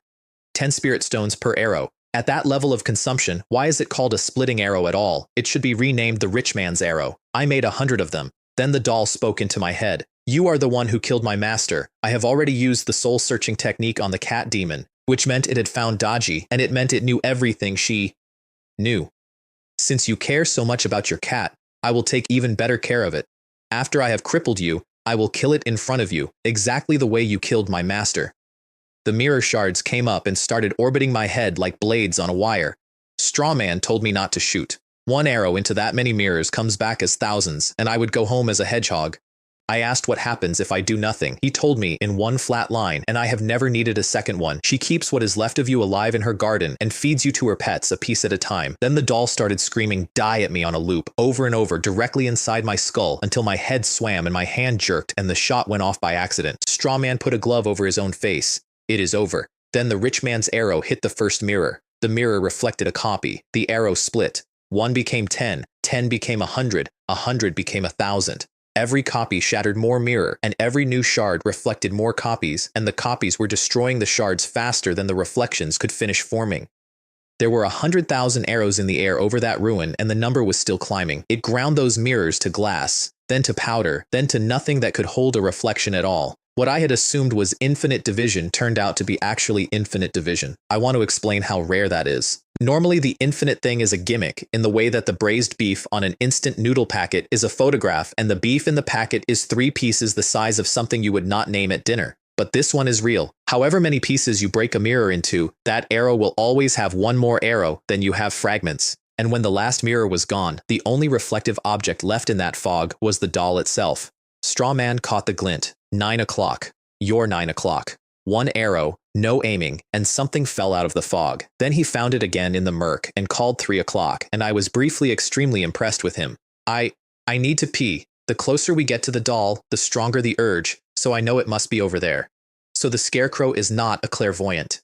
The scarecrow is a urination needle. It is a rubber doll the size of a newborn in a patched little dress with immaculately combed and braided golden hair. You can tell at a glance that whoever owned it once loved it very much. It was pinned flat to the ground by a splitting arrow, kicking 2 fat legs and screaming curses in a voice with no pain in it at all, because there is no pain in it. It cannot be killed and it cannot be hurt. It is a personality condensed out of a witch's dark magic and given a shell to live in, and the trap is that if you touch it, its curse takes you.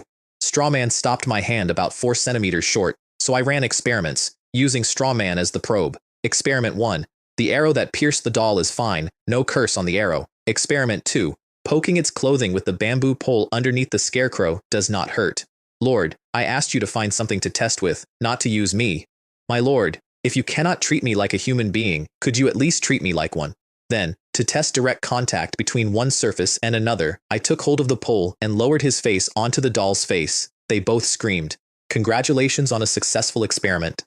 Indeed, love really is the best way to overcome a curse. They both spat for a solid minute. I had already worked out its weakness by looking at it, which is the only useful habit I have. The dress was filthy, torn, patched, stained, dragged through 100 kilometers of dirt, and the hair was spotless and carefully braided, and the parting was straight. The witch did not love that doll. The witch loved that hair.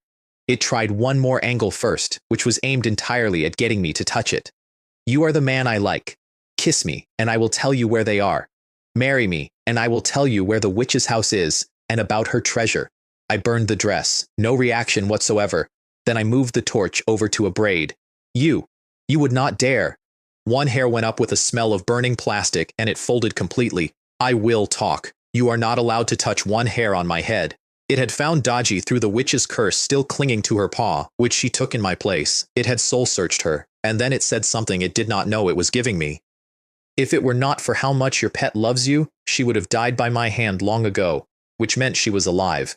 The lords were buried 100 meters to the left, underground, and it had summoned the mud monster to deal with them, being the witch's beloved pet, which had not eaten human flesh in a long time, and those people were just enough to feed it. I burned every hair off its head and reached for the kerosene, and Strawman stopped me. Burn the shell, and the consciousness moves into another undead body, and then you no longer know where it is. It cannot be killed. This ragdoll is only its shell. The hint gave me the location of my people in the form of a word problem.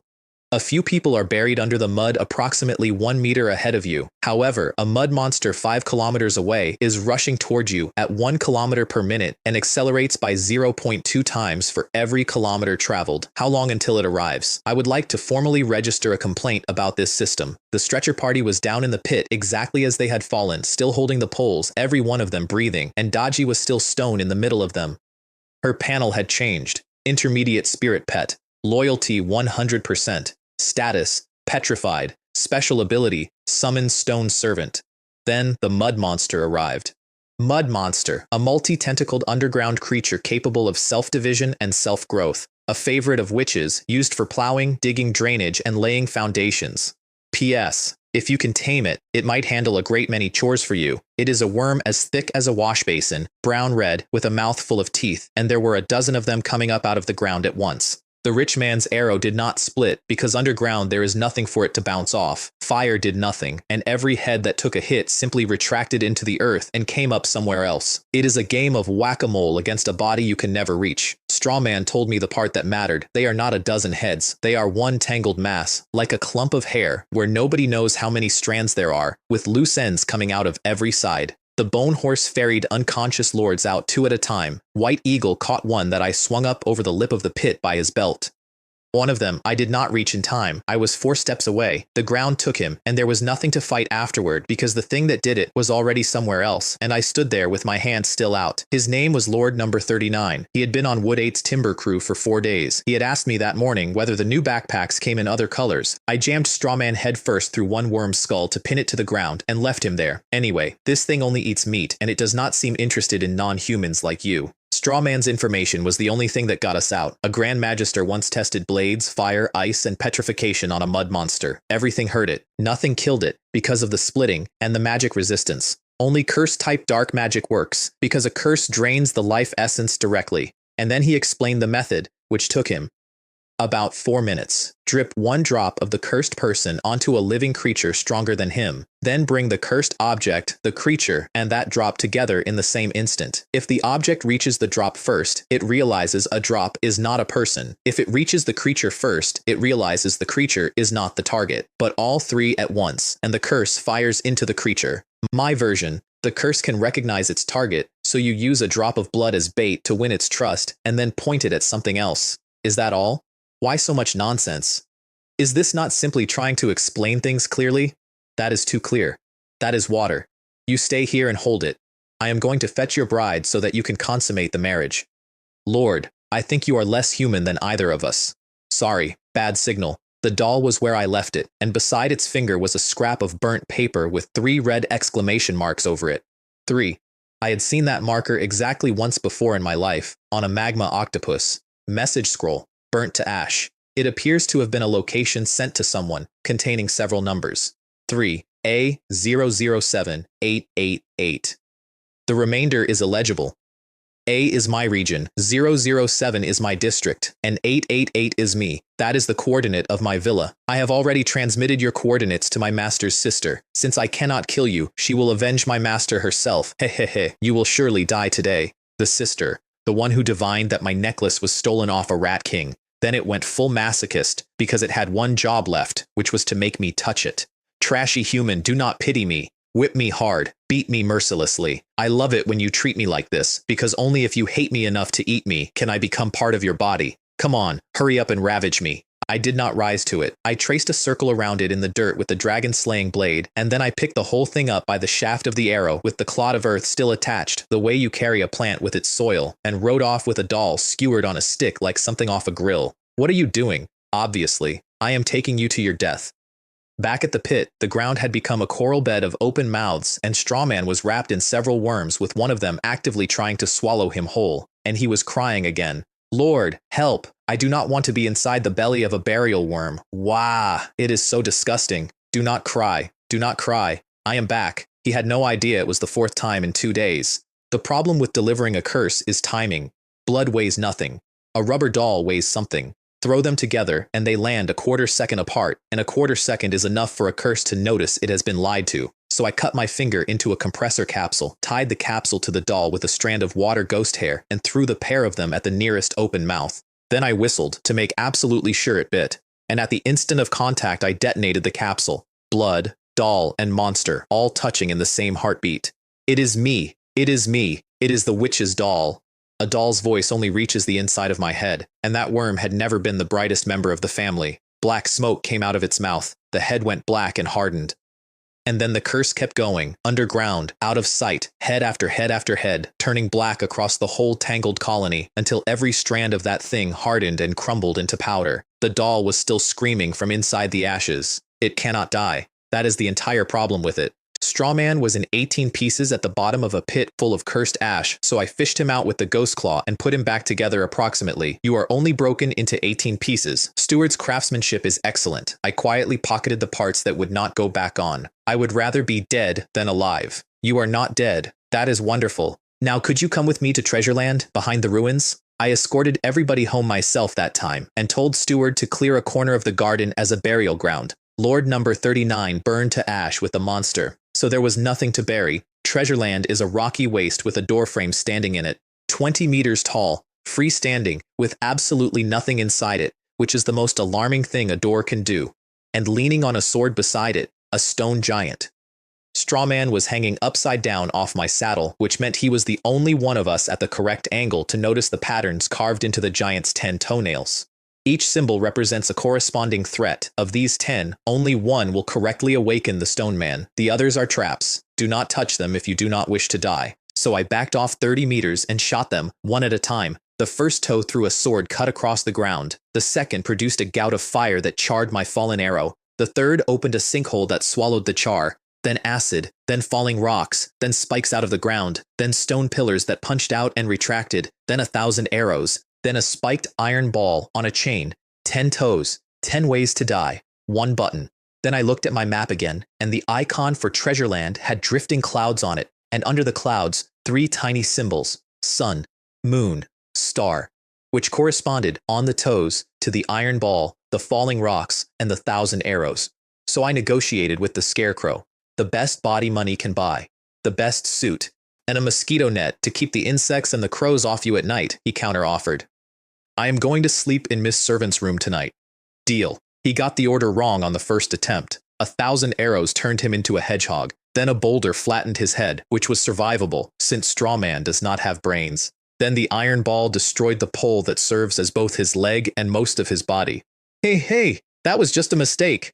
I squeezed the head back into something approximately round, jammed a new stick up through the middle of it, slapped it, and sent it back in. Are you even human? No, I did not hesitate over that one. Correct order, sun, moon, star. The giant woke up, it stretched, it yawned, and on the backswing of the yawn, the sword went around and knocked Strawman several kilometers over the horizon. 3 full seconds of silence. I finally understood, watching him disappear into the sky, that this creature is simply and permanently unlucky, and that none of the previous injuries had anything to do with my decisions. Then the giant swept the sand off the ground in front of the door and revealed the actual test. A page of extremely complex calculation, symbols I have never seen. A genuine examination laid into the rock, which any qualified person would have needed an hour to work through. I passed it by pressing buttons at random. Then it looked down at me and asked its question. Do I look like a human being to you?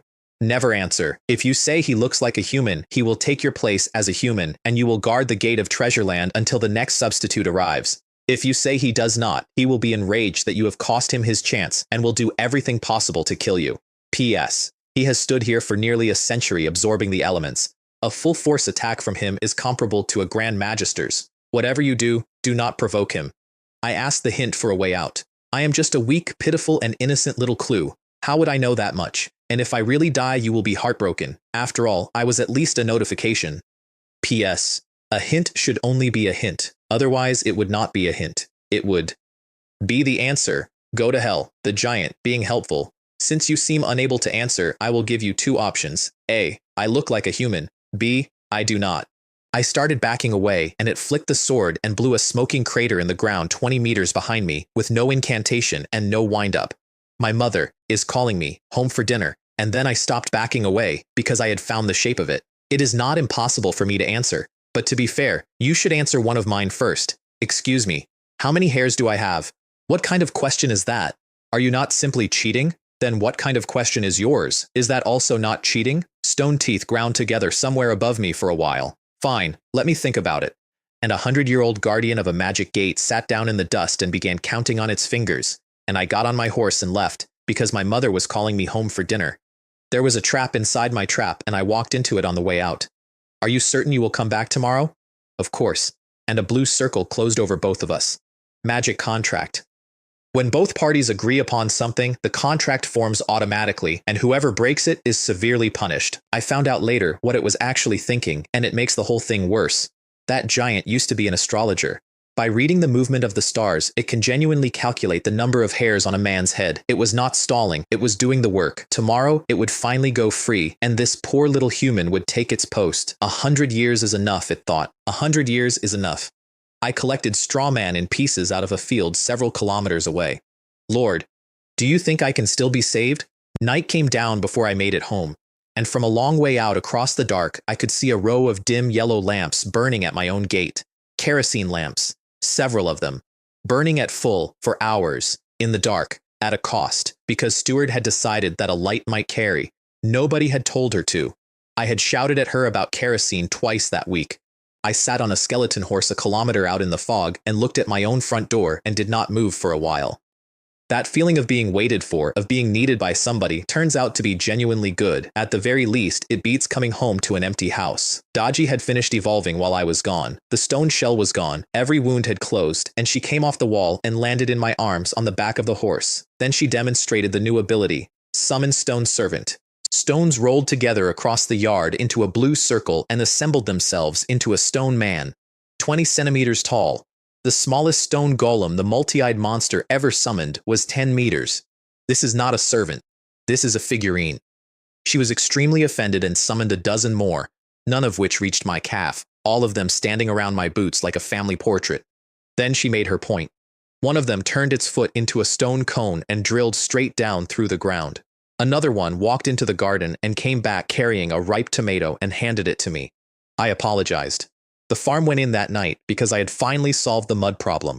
1 mud plus 1% wood ash makes high-grade mud with no manure involved at any stage. I had 21,000 mud, most of which had been 100 stone golems that morning, and it came out as 9,900 portions of the good stuff, mist farm level 1 to level 2, level 2 to level 3, and the continuous upgrade reward, plant growth speed plus 100%. Then I stopped because I needed the earth cores for tonight's loans. Tomorrow was the coldest night, and every player in District 7 who survived it was a point on my board.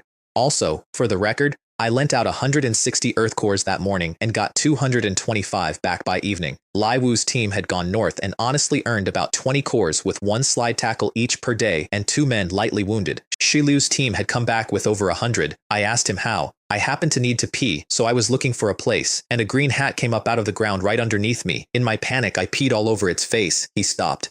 Cough. No, that is not right. In my panic, I grabbed a machete and chopped it down. And I had only just finished with it when another head came up. It was like they were endless.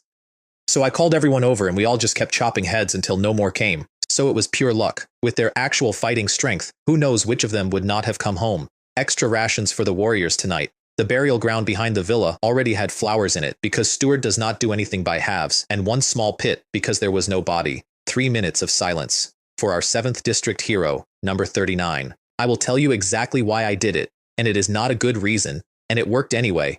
I did it so that my lords would feel that their lord still regarded them as people, and not as tools. And then I stood there for 3 minutes in a garden in the dark, and Yao San cried the whole way through, and afterward he came and thanked me. He thanked me for giving them a place to rest after death.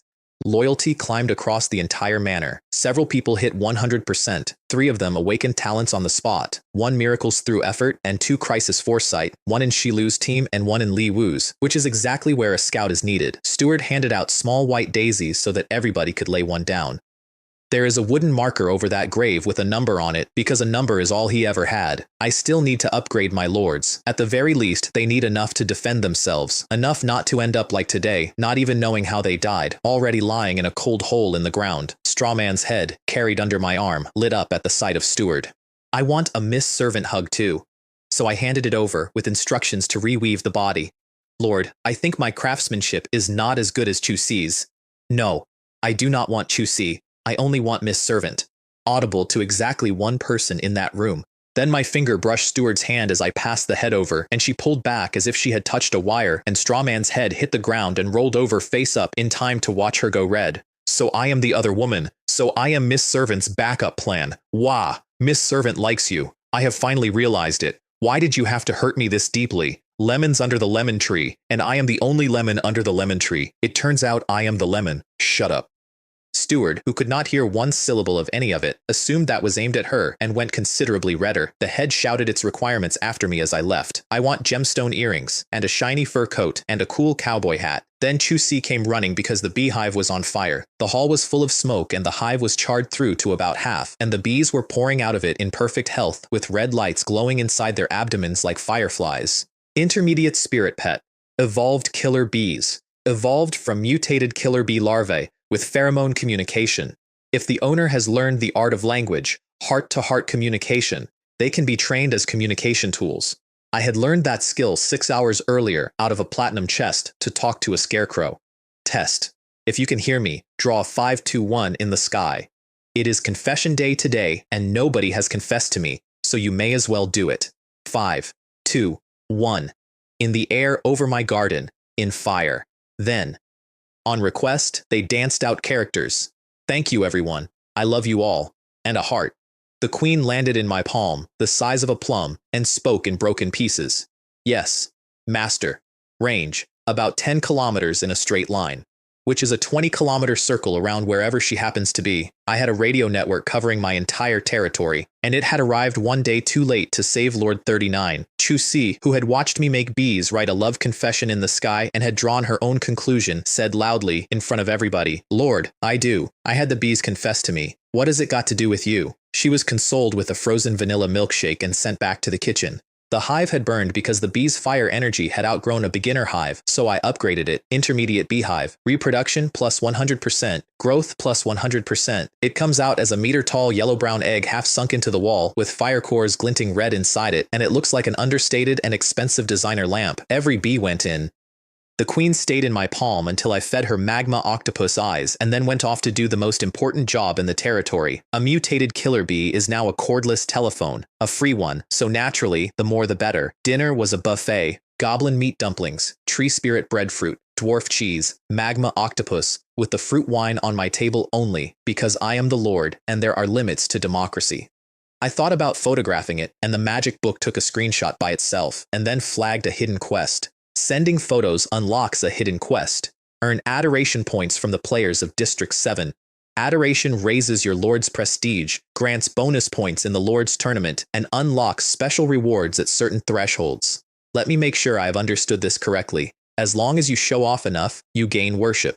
With enough worship, you get better rewards. And you then use those rewards to keep showing off. That is an infinitely looping reward. I posted the buffet, worship plus 10, plus 5, jealousy from Bai Tian Tian, critical hit, plus 20. While the numbers ticked, I asked the regional channel a genuine question, and the answers frightened me more than the mud monster had. Had anybody else met a mimic chest, a goblin using tools, a nightmare rat, a poison dart frog, a lightning leopard? White wolves, they said. Rabbits, pheasants, one red fox, one Siberian tiger, a green dwarf near my house that I am too scared to approach, and frogs, which several people had boiled into soup. Chests. They open wooden chests, occasionally a bronze one. 10 wooden to 1 bronze. One player had seen a silver chest once, and nearly died to a white wolf getting to it. I have never in my life seen a wooden chest. My floor is bronze and my ceiling is platinum, which means the Mist World scales the monsters and the loot to the player. And it has been escalating me deliberately since day 1. A serpent, then a leopard, then a cat demon, a nightmare rat, tree spirits, and then the exact moment I fixed my physical stats with a doubling coupon, it started sending magic users at me. A witch, a multi-eyed monster, a ragdoll made of spellwork. It is almost as though they were aimed at my weaknesses. Does this world automatically match players with monsters? I proved the point by posting photographs, ghost claws, goblin fangs, mimic tongue flesh, yeti fur. The channel lost its mind. There really are water ghosts. I am never bathing again. 100 adoration bought me a leadership reward, which was a fruit platter, and I want to read you the fruit list because it is the single best paragraph the system ever wrote. A square watermelon that eliminates fatigue. Ruby grapes the size of ping pong balls, from which the wine surpasses the wine offered in tribute to dragons. Premium purple durian, soft as ice cream, which even royalty does not dare eat freely. Pyramid apples, grown from an apple that sat for 1,000 years inside a pyramid and never rotted, carrying the time element, and described as a certain time magister's favorite fruit. An extinct variety of banana that adds 50% strength. And a crimson orange, which werewolves transform instantly upon seeing, because it is the fruit most similar to the crimson moon. Berserk effect plus 100%. Straight back onto the channel. Sigh. I have accidentally opened another imperial banquet of fruit. I cannot possibly eat it all. What should I do? I have never told them that it was bought entirely with their own envy. Somebody spotted the corner of a swimming pool behind the fruit, and an argument broke out about whether anyone in that world could possibly own a pool. So I got in it, and had Chu Si bring the wine and the food out to the poolside, and photograph the whole arrangement. Sometimes enjoying dinner while soaking in a hot spring has a unique charm. This one is exactly 42 degrees. I cannot afford drinking water, and this bastard is soaking in a hot spring. Boss, yeah. Could you pack me some bathwater? I will pay a spirit stone. Can I get a loan for bathwater? Then somebody noticed a pair of legs at the edge of the frame, and the channel demanded a face, and Chu Si stepped into shot and turned into somebody else entirely. Hi everyone, I am the JK uniform witch, Chu Si. She had been an internet celebrity. She hit the camera like a professional, because she was one. And one viewer wrote, "Is that not the streamer Xiao Ying?" I followed her for a year. I do not know how much I spent on her, houses, cars, tips, and she ends up a maid in the Lord's house. The magic book offered me the video instead of the photograph, more motion, more engagement, considerably more worship. I sent the photograph. I will take their money and I will take their envy, but I am not farming worship off that woman's body. 500 Adoration bought the king's new clothes reward, which is a blueprint for an invisibility cloak. Conceals your form. It does not conceal your sound, your smell, or your touch. Even while wearing it in battle, do not get careless. Requirements: a 5-colored core, high-grade hide, water ghost silk, and magnetic ore, which told me the invisibility runs on a magnetic field and which also told me something less comfortable. Every single ingredient in that recipe comes off a different high-tier monster. The core off a 5-element beast, the hide off a yeti, the silk off water ghosts, which I only survived because I never once let them come ashore. If 40 of them had come out of that lake at the same time, with all that hair sweeping toward me, I would not be telling you any of this. Testing the cloak took the rest of the evening, and I regret nothing. Test 1. I vanished from the pool, walked around behind Chusi and said something quietly into her ear, and she nearly went into the water. She spent the next hour visibly regretting not having pretended to be struck blind so that she could grope her way into my arms. Test 2. Daji heard nothing at all, and then smelled me, and arched, and put her claws out, and relaxed the second I spoke. So it is not very effective against animals with a good nose. Test 3. I stood directly behind Yao San at dinner and took the bread off his plate. He accused the man next to him. They rolled on the floor. Somebody pointed out that the bread was back on the plate. They kept fighting anyway. I sent 2 cups of fruit wine over as compensation, along with an explanation, which they did not read. Then I went upstairs to test it on a magical creature and immediately reversed out of the room because Steward was doing the laundry and singing to herself while she rewove Strawman's body, and Strawman was having the time of his life. Watching the laundry, you seem to be enjoying yourself. Ye Qianfan. How did you know what I was looking at? I am going to tell Miss Servant. The kitchen girls do not treat you as a person. They do not even bother to hide from you. I have no idea what you are so pleased about. Then Steward's nose twitched. It smells like the Lord. How is that possible? I must be overthinking. It is all the Lord's fault for being so charming that I cannot stop thinking about him. And Strawman broke into song. The person I love is not my lover. Every inch of her heart belongs to another. She is so happy, so cruelly happy, and I both love her and hate her. Then he started shouting at Steward to pick up the dragon bone knife and go for the Lord's most important asset while she stood there humming, unable to hear one syllable of it. I left. Under 30 hours to the extreme cold. I listed the day's haul. 45 sets of stone, timber, vines, glass, earth cores, and mud. Gone in moments. Private messages, 99 plus, mostly abuse. You heartless, unscrupulous merchant. Why did you not say the interest was so high? Refund me, or I will leave you a 5-star review. There are wormholes in this wood. I want a refund. And if I ever see you, I will kill you. When you are rich, you should help the world. Have you never been to school? I suggest you give your things away. It would lessen your sins. Blocked, all of them. The contract collects itself. I do not have to. Lend something to a saintly person and you will be accused of being inhuman by nightfall. When they freeze and starve, they will finally understand how humane this world is. Perhaps at that point they can ask the actual Virgin Mary to come and save them. And then, in among the abuse, the other kind arrived.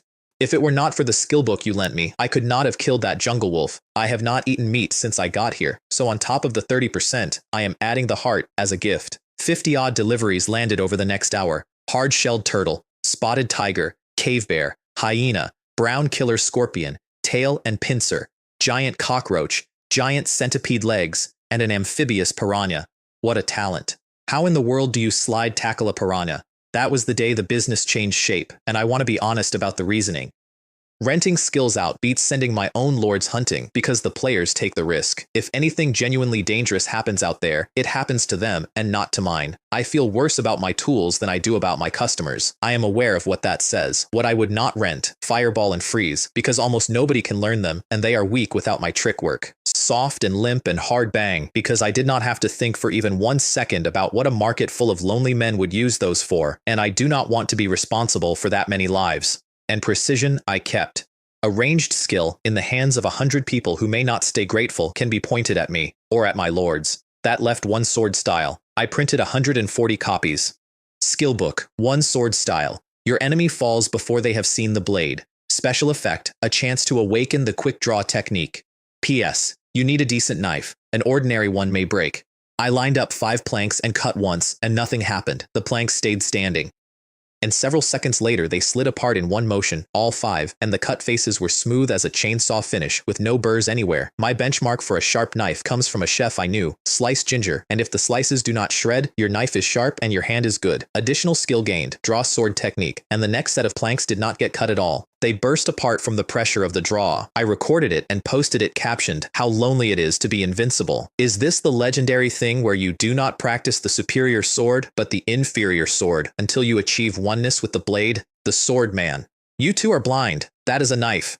90 copies of one sword style at 30% of kills. 90 premium Dragonbone blades at 10% of daily harvest. A player called Wang Zeze wrote 3 paragraphs denouncing the whole arrangement. He was correct too. 30% for the skill, plus 10% for the weapon, is half of everything you kill. He finished by announcing that even if he ran out of his own front door and was bitten to death, he would never borrow from these swindlers.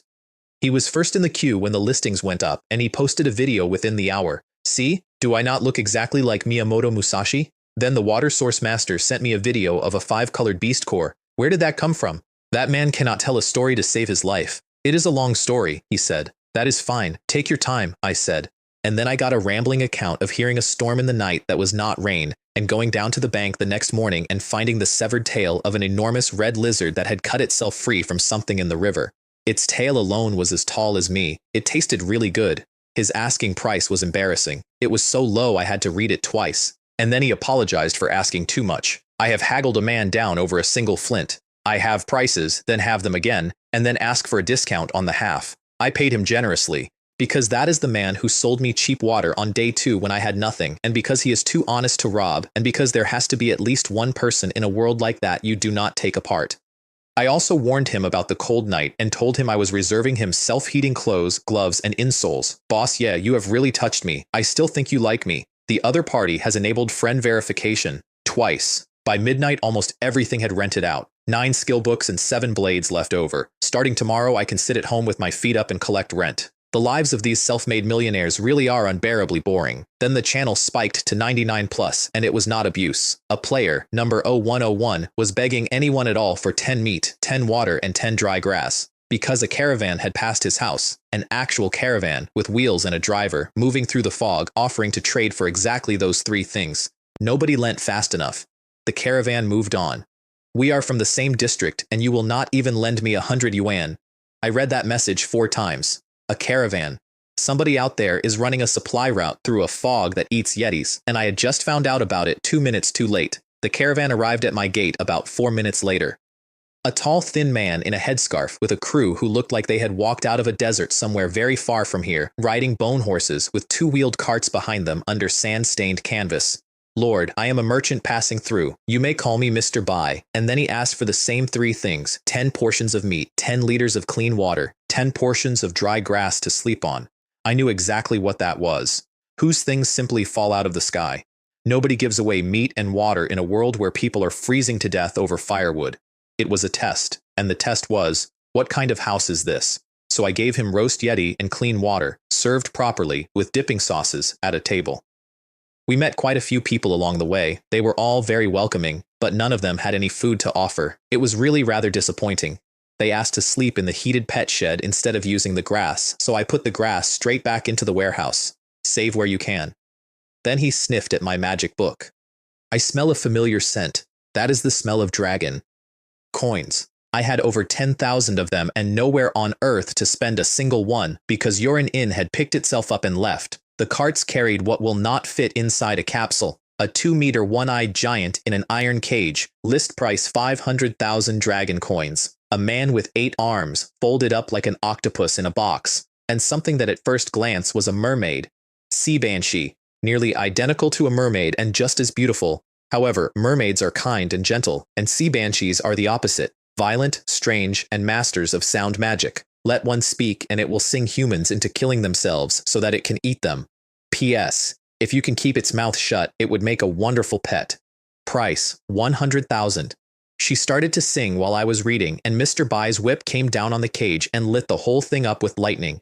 She screamed, and the beautiful face opened into a mouth that was not a mouth. Then he pulled the canvas back, and it turned out to be a department store, where the floor is 50 dragon coins, a teleportation ticket. Tear the red half at home, carry the blue half with you, tear the blue half to come back.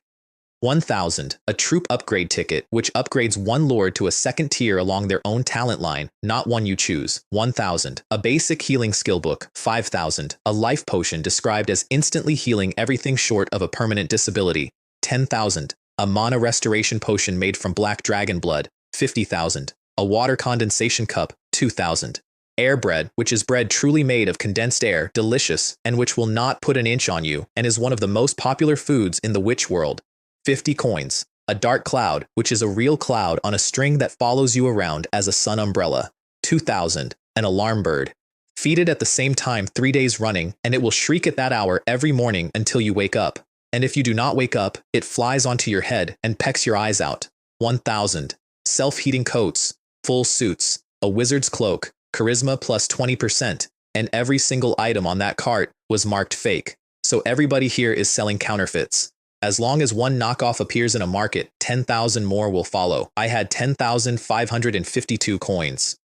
The life potion cost 10,000. I only made a measly 10,000 dragon coins in one night. I am not a shrewd enough businessman. Then I offered him my copied scrolls in trade, keeping precision entirely off the table, because precision is not for sale to anybody. He screwed a monocle into his eye, identified all 5 instantly, and offered me 100 coins per spellbook and 200 per skill book, which is 1/10 of what he sells them for. And then he launched into a long, genuinely moving speech about the dangers of the road, the cost of teleportation, the difficulty of the merchant's life, and the many mouths depending on him. System warning. Someone is attempting to use the passive skill Freeloader on you. Be careful. 3 times. That warning fired 3 times in one conversation, which is also, incidentally, why my own skill was not working on him. Mr. Bai, I advise you to stop while you are ahead. He stopped mid-sentence. Then he beamed. So the Lord is one of us. My apologies for not recognizing you. And his hand came flat under the table, and the price became half of his own retail, 1,000 coins per set of 5 scrolls, 50 sets maximum as a trial. Final deal. 10,000 dragon coins and 50 copied scrolls, which had cost me 50 spirit stones to print, for 10 teleportation tickets and 31 troop upgrade tickets. He also told me 2 things over dinner that reorganized my entire map of the world. The first is how caravans actually move. Magic teleportation arrays, using coordinate charts handed down through their families, plus a teleport pass. But you have to reach a teleport point on foot before you can ever use it, which is why I cannot get to the city, and why he crossed an entire district in the time it took a player to type a message. The second is that with a maxed merchant attribute, I ought to go and register a merchant title in the city, in person. I put a pin in that one. Then I spent 31 tickets in 11 minutes, and it was the best money I ever spent. Wood 8 became a tier 2 axeman. He can now wield 2 axes at once, with a skill called Explosive Axe, 50% chance of a critical hit or a whole chain of them. He also inflated like a balloon. Wood 8 has become a folk hero from an opera. Half his team burst out of their own clothing on the spot, and only the dragon armor held. Shi Liu became a fearless warrior, all-round, cavalry capable, plus 50% travel speed, plus 50% courage in battle, like a brick that can be moved wherever it is needed, which is exactly what he said about himself on day 1. Several of them went from 1.78 meters to over 2 meters in front of me while standing still. Lai Wu became an archer. Penetration plus 100%, vision plus 100%, speed plus 50. And a note, if this unit learns precision, it becomes the king of ranged units. His men grew tall and lean instead of wide. Yao San became a scout, plus 100% speed and vision while traveling, which turned my herb team into my mapping team overnight. Wei Qi became a sentinel. Crisis foresight, throwing weapons, vision plus 50, speed plus 100. Healer became support healing. Minor injuries heal instantly in her hands, on contact. Chu Si became a master chef, with more recipes and no combat ability whatsoever, which she was thrilled about. And Steward became a mage apprentice, which meant soft and limp, hard bang, tidying, cleaning, and freezing, and which meant that the woman who ran my household could now casually restructure matter. I put the 3 spare tickets into the healer team, and got 3 more support types out of it. Support Taunt, which slows enemies and interrupts casting and charging. Support Invigorate, plus 20% speed, courage, vitality, and recovery to everyone nearby. And Support Control, which raises a mage's elemental affinity, regenerates mana, and can transfer mana out of allies into the main caster. Next time, I will simply take the support characters out monster hunting. It is practically the same as carrying the fountain with me. I tried a ticket on myself out of curiosity. This upgrade is not for soldiers or lords. Please use an attribute upgrade ticket or a lord upgrade ticket. There are Lord upgrade tickets, not on Mr. Buy's list, which means either nobody in the world can get one, or they are on the list I cannot afford to see. I thought I had become a wealthy man. I am a relatively wealthy poor person living in the slums. Wei Qi woke me at 2 in the morning. There were lights crossing the sky. It is like someone is racing a car in midair, he said, in a world that has never had a car. I woke the manor, and while they assembled, I learned the last blueprint I had. Dragonbone bow, weaker than the enchanted dragon bow, but far cheaper, and it accepts both ordinary and enchanted arrows. 1 high-grade sinew, 1 dragonbone, and 1 core of each of the 6 elements. 10 of them, snow white like jade, with 6 cores set into the limbs. Then the lights arrived, and they were not lamps. 5 brooms, tearing sparks out of the air like falling stars. I had assumed the sister would take days. The old witch was clearly not going to hold a grudge overnight. 3A007888. This is the correct coordinate. I did not expect him to be nothing but a minor lord. Today I will make everyone in his entire territory pay with their lives. The leader introduced herself by smell. I can smell my sister's blood on you. Her name was Marlene, and her plan was not to kill me. I want to turn him into the most disgusting, immortal mud monster and torment him every day so that he can never be reborn and never forget what killing my sister costs. I would rather have faced the red dragon, the black dragon, the white dragon, and the blue dragon at the same time than 5 witches. I had already proved myself unable to satisfy one happy wealthy woman. These were 5 angry ones. I put a wind arrow up purely as cover and was running before it landed. Marlene swatted it out of the air like a moth, and the enchantment never even triggered. He thought we were blind, that he could shoot an arrow in the dark and we would not see it. I should have cast a reversion spell and let him feel his own wind arrow. Inside, I threw on the invisibility cloak, and I want to tell you what my actual plan was, because it was not heroic either. Fight if I can, and if I cannot, abandon the villa, abandon everything, and start again somewhere else. Even for a loser, living beats dying. Then one of the sisters, Margaret, cast a revealing spell, and it detonated inside my cloak, a light that should have lit me up like a lighthouse for every witch in the sky, and the cloak held it in, all of it. It nearly blinded me from the inside, and it showed absolutely nothing on the outside. The witches concluded that the villa itself must have magic resistance built into it, and Marlene sneered that a minor lord could never afford that, so it must be an invisibility item, and decided to raise the building and kill every servant in it until I came out. I ran to the canteen and gave everything away. 10 dragonbone bows to the archers and the scouts. The precision skill books to be learned right there, standing up in the middle of the night. And every enchanted arrow I owned into their hands. No more saving anything. All personnel, listen to my command. Archers and scouts, aim at the witch and fire. Support, cast taunt on the witch and invigorate on the warriors. Axemen and fearless warriors, scatter in every direction and create chaos. 5 wind arrows, 5 fire arrows, and 3 splitting arrows went up together. The splitting arrows were deliberate. I did not expect them to kill anybody. I wanted the sky full of arrows, because a sky full of arrows makes a person duck, and a person who ducks stops talking, and it worked just well enough. It interrupted Marlene's incantation. Then a shield opened underneath her and everything landed on it. The tornado and the fire merged into a burning cyclone that climbed up the outside of that shield, and the shield flickered blue and held. The splitting arrows, with only one target and an obstacle in the way, ran out of things to bounce off and came down as plain sticks. Our Marlene is the strongest witch in the wilderness. Even an attack from a Grand Magister could be neutralized. A fireball came out of empty air and hit Margaret in the back. She went off her broom. And then another one came out of nothing, and another, one after another, at every witch in the sky, until Marlene had to abandon her own sister to throw up a second small shield over herself. Nobody could see where they were coming from, and Marlene's shield turned out to be one way. It stops everything coming in and nothing going out. So Margaret fell straight down through it and into the fire tornado, still spinning, which produced an effect not unlike Brazilian barbecue, rotating continuously, flipping evenly on all 4 sides, ensuring an even cook. Then Daji came out of the dark and knocked a second one off her broom. Shang Shui tore a scroll open on the way down, and a blue shield caught the fire and saved her from it entirely. And then a ghost claw came out of the dark on a length of hair, caught the broom handle, and yanked. A shield can protect you from an attack. It cannot protect you from the ground. Marlene fast cast something at Daji, a spell so short she barely opened her mouth, and Daji petrified the struck side of her own body in mid-air so that the blade threw sparks instead of cutting.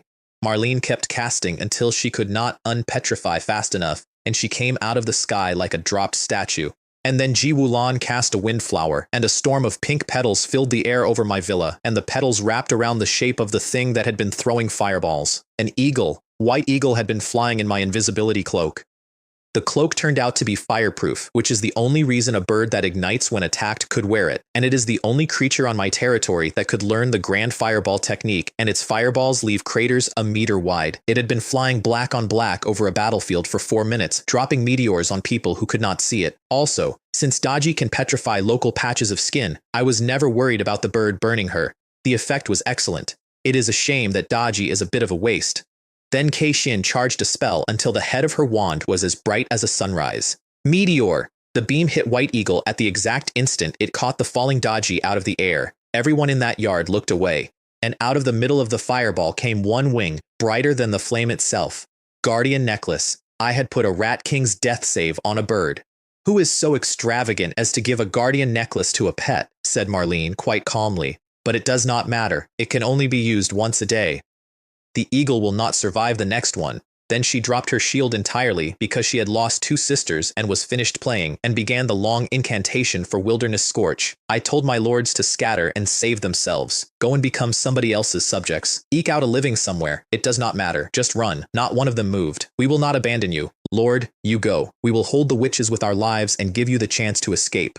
And when White Eagle came down carrying Daji, they all knelt and begged me to fly out on it, and one of them said the thing I have not been able to put down since. It does not matter if we die, as long as the Lord is still here, because then there is a chance to start over. Mr. Bai strolled out of the pet shed with his hands behind his back. You cannot escape. Do not bother trying. She is casting Wilderness Scorch. Everything within 10 kilometers burns instantly. Without a teleportation scroll or space magic, nobody gets out. Then somebody started singing. Beautiful, unaccompanied, right beside my ear, and I found that I was walking. A finger snapped and I came round and discovered I was 1 step away from putting myself onto Shilu's dragon bone blade, entirely unaware that I had moved at all. That is the song of the siren. Be careful when you hear it in future. Of course, if the Lord is still concerned, I also sell items and scrolls specifically designed to counter sound magic he was selling during that. But the song did interrupt Marlene's incantation, which is precisely what he released it for. She snapped her fingers, and the singing stopped, and it did not start again. And Mr. Bai sighed. Over the money. We went to enormous trouble to catch that banshee, and we wasted a capture voucher worth several thousand dragon coins. In the city, she would have fetched 100,000.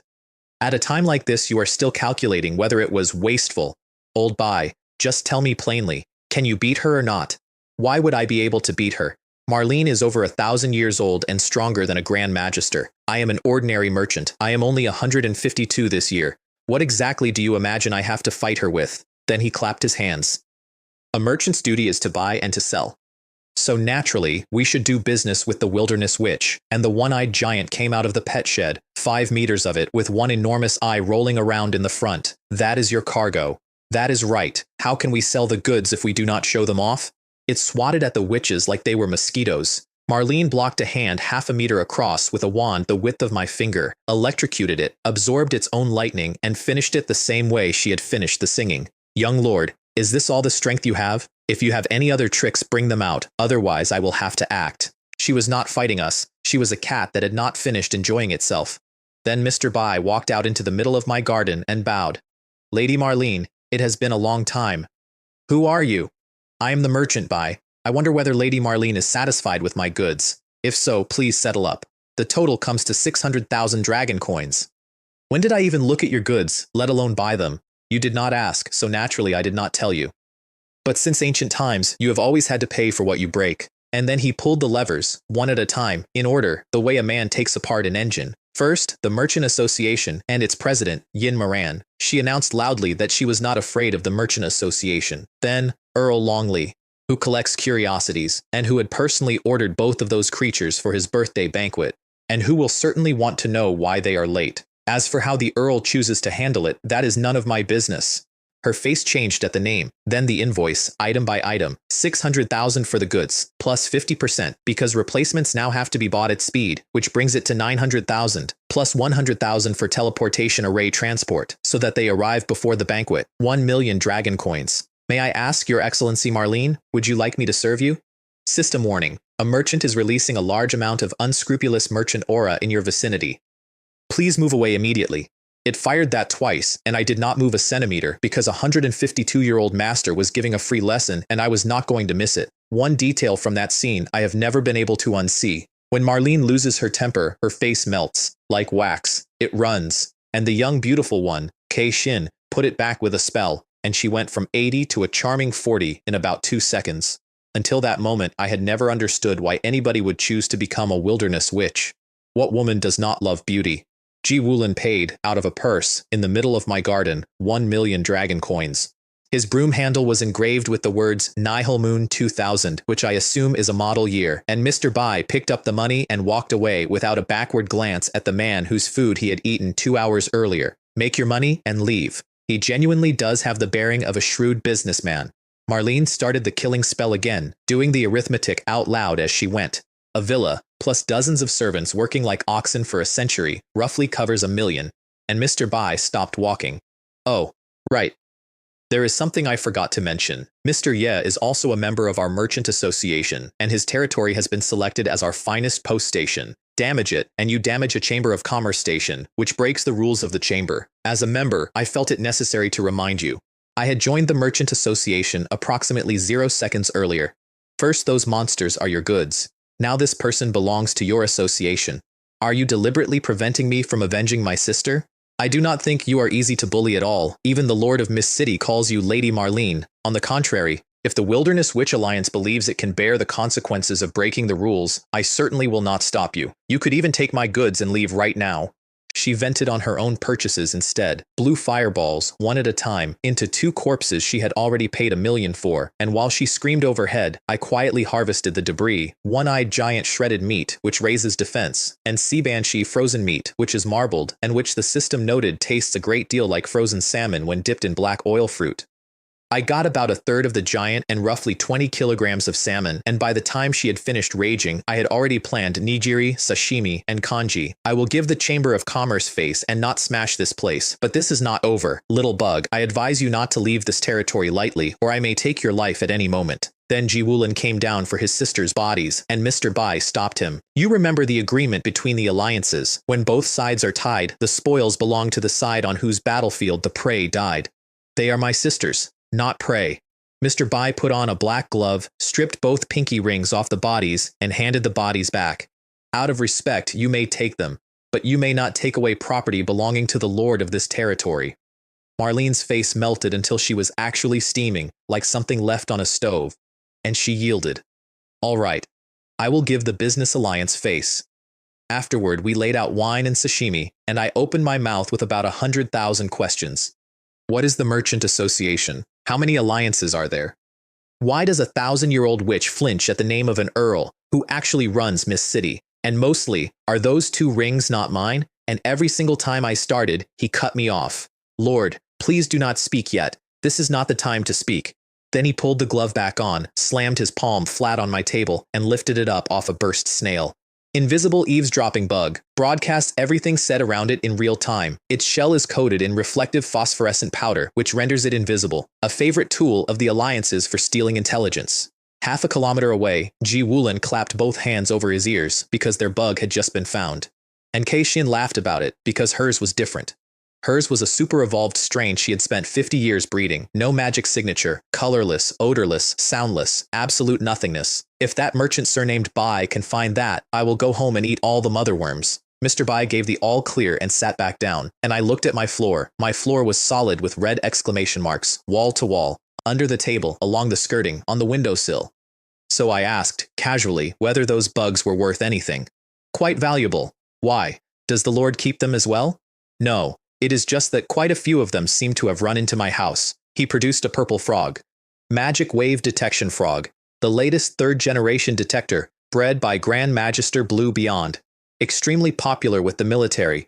It turns, opens its mouth, and puts out its tongue at any invisible eavesdropper within 20 meters. That frog sat on my table like an ornament while red exclamation marks crawled right up to its mouth. Either his eyesight is bad or the frog is blind. No, the frog is useless. If there were an eavesdropping bug that even this frog could not detect, would that not be worth even more? Impossible. But if such a thing existed, I would pay 10,000 dragon coins for one. So I borrowed his black dragon skin gloves and a glass jar, and I picked them up off my own floor, one at a time, by hand. Because the exclamation marks are considerably bigger than the bugs are, the jar filled up. Magic.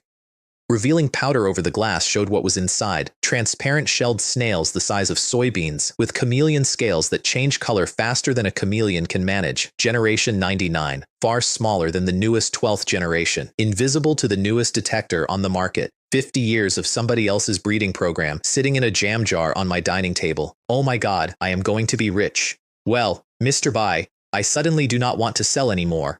His face changed instantly. Then he delivered a genuinely beautiful speech. How difficult eavesdropping bugs are to raise, how sensitive the larvae are, how even the chamber's own insect department struggles with them, and how their deaths would represent a loss for all of humanity and for the whole of Mist City. Mr. Bai, you do not need to preach grand principles at me. I have no intention of breeding them. I simply feel that your business dealings are unfair, and I may as well talk business with somebody else. He coughed, and 2 witches' pinky rings appeared on the table, held in a gloved hand. These were found on the Lord's territory. I was merely holding them until the curse could be lifted. I had no intention of embezzling anything. The highest level of the merchant's art is to speak human language to humans and ghost language to ghosts. So I played along and asked, politely, how one removes a curse from a ring. Simple. The first method is to have a servant try it. Whoever touches it first is automatically bound to it. Using servants to test curses is by far the most common method. Then call your servant out and try it for me. He did not call his servant out. He said something about the hour and went to bed in my heated pet shed, and I sat on my own floor picking invisible snails out of the skirting board with a dead witch's gloves on. And I want to stop there for a second because that was 1 week. 7 days earlier, I woke up under a handful of grass thrown across 4 bamboo poles by somebody who quit halfway through the job.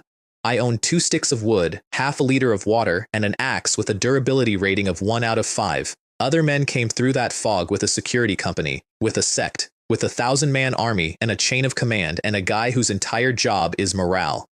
7 days later, I have a 2-story villa with a hot spring in the garden, 45 people who will not run when witches land in the yard, a bird that sets itself on fire, a cat who turns to stone, a scarecrow with a crush on my housekeeper, and a jar of spy snails that a business alliance would pay 10,000 a head for. And I am the only person in this world who knows they are there, because I am the only person in this world who can see them. So that is the good news. Here is the rest of it. Somewhere out in that fog, there is a 1,000-year-old woman whose face melts when she loses her temper, who has now buried 2 sisters on my lawn, and who backed down tonight for exactly one reason. A merchant told her a lie about a post station, and she decided a lie was not worth a war with the Chamber of Commerce. She did not decide it was not worth killing me.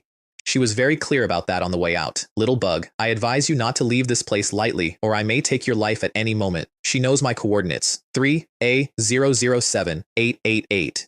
A doll wrote them on a scrap of paper before I ever knew the doll existed, and by now that number is in a house I have never seen, in the hands of people who file things. Her sister divined that my necklace was stolen and that I have no backing at all. And she was right. I do not have backing. I have a fog, a wall of poison thorns, and a talent for making people believe things.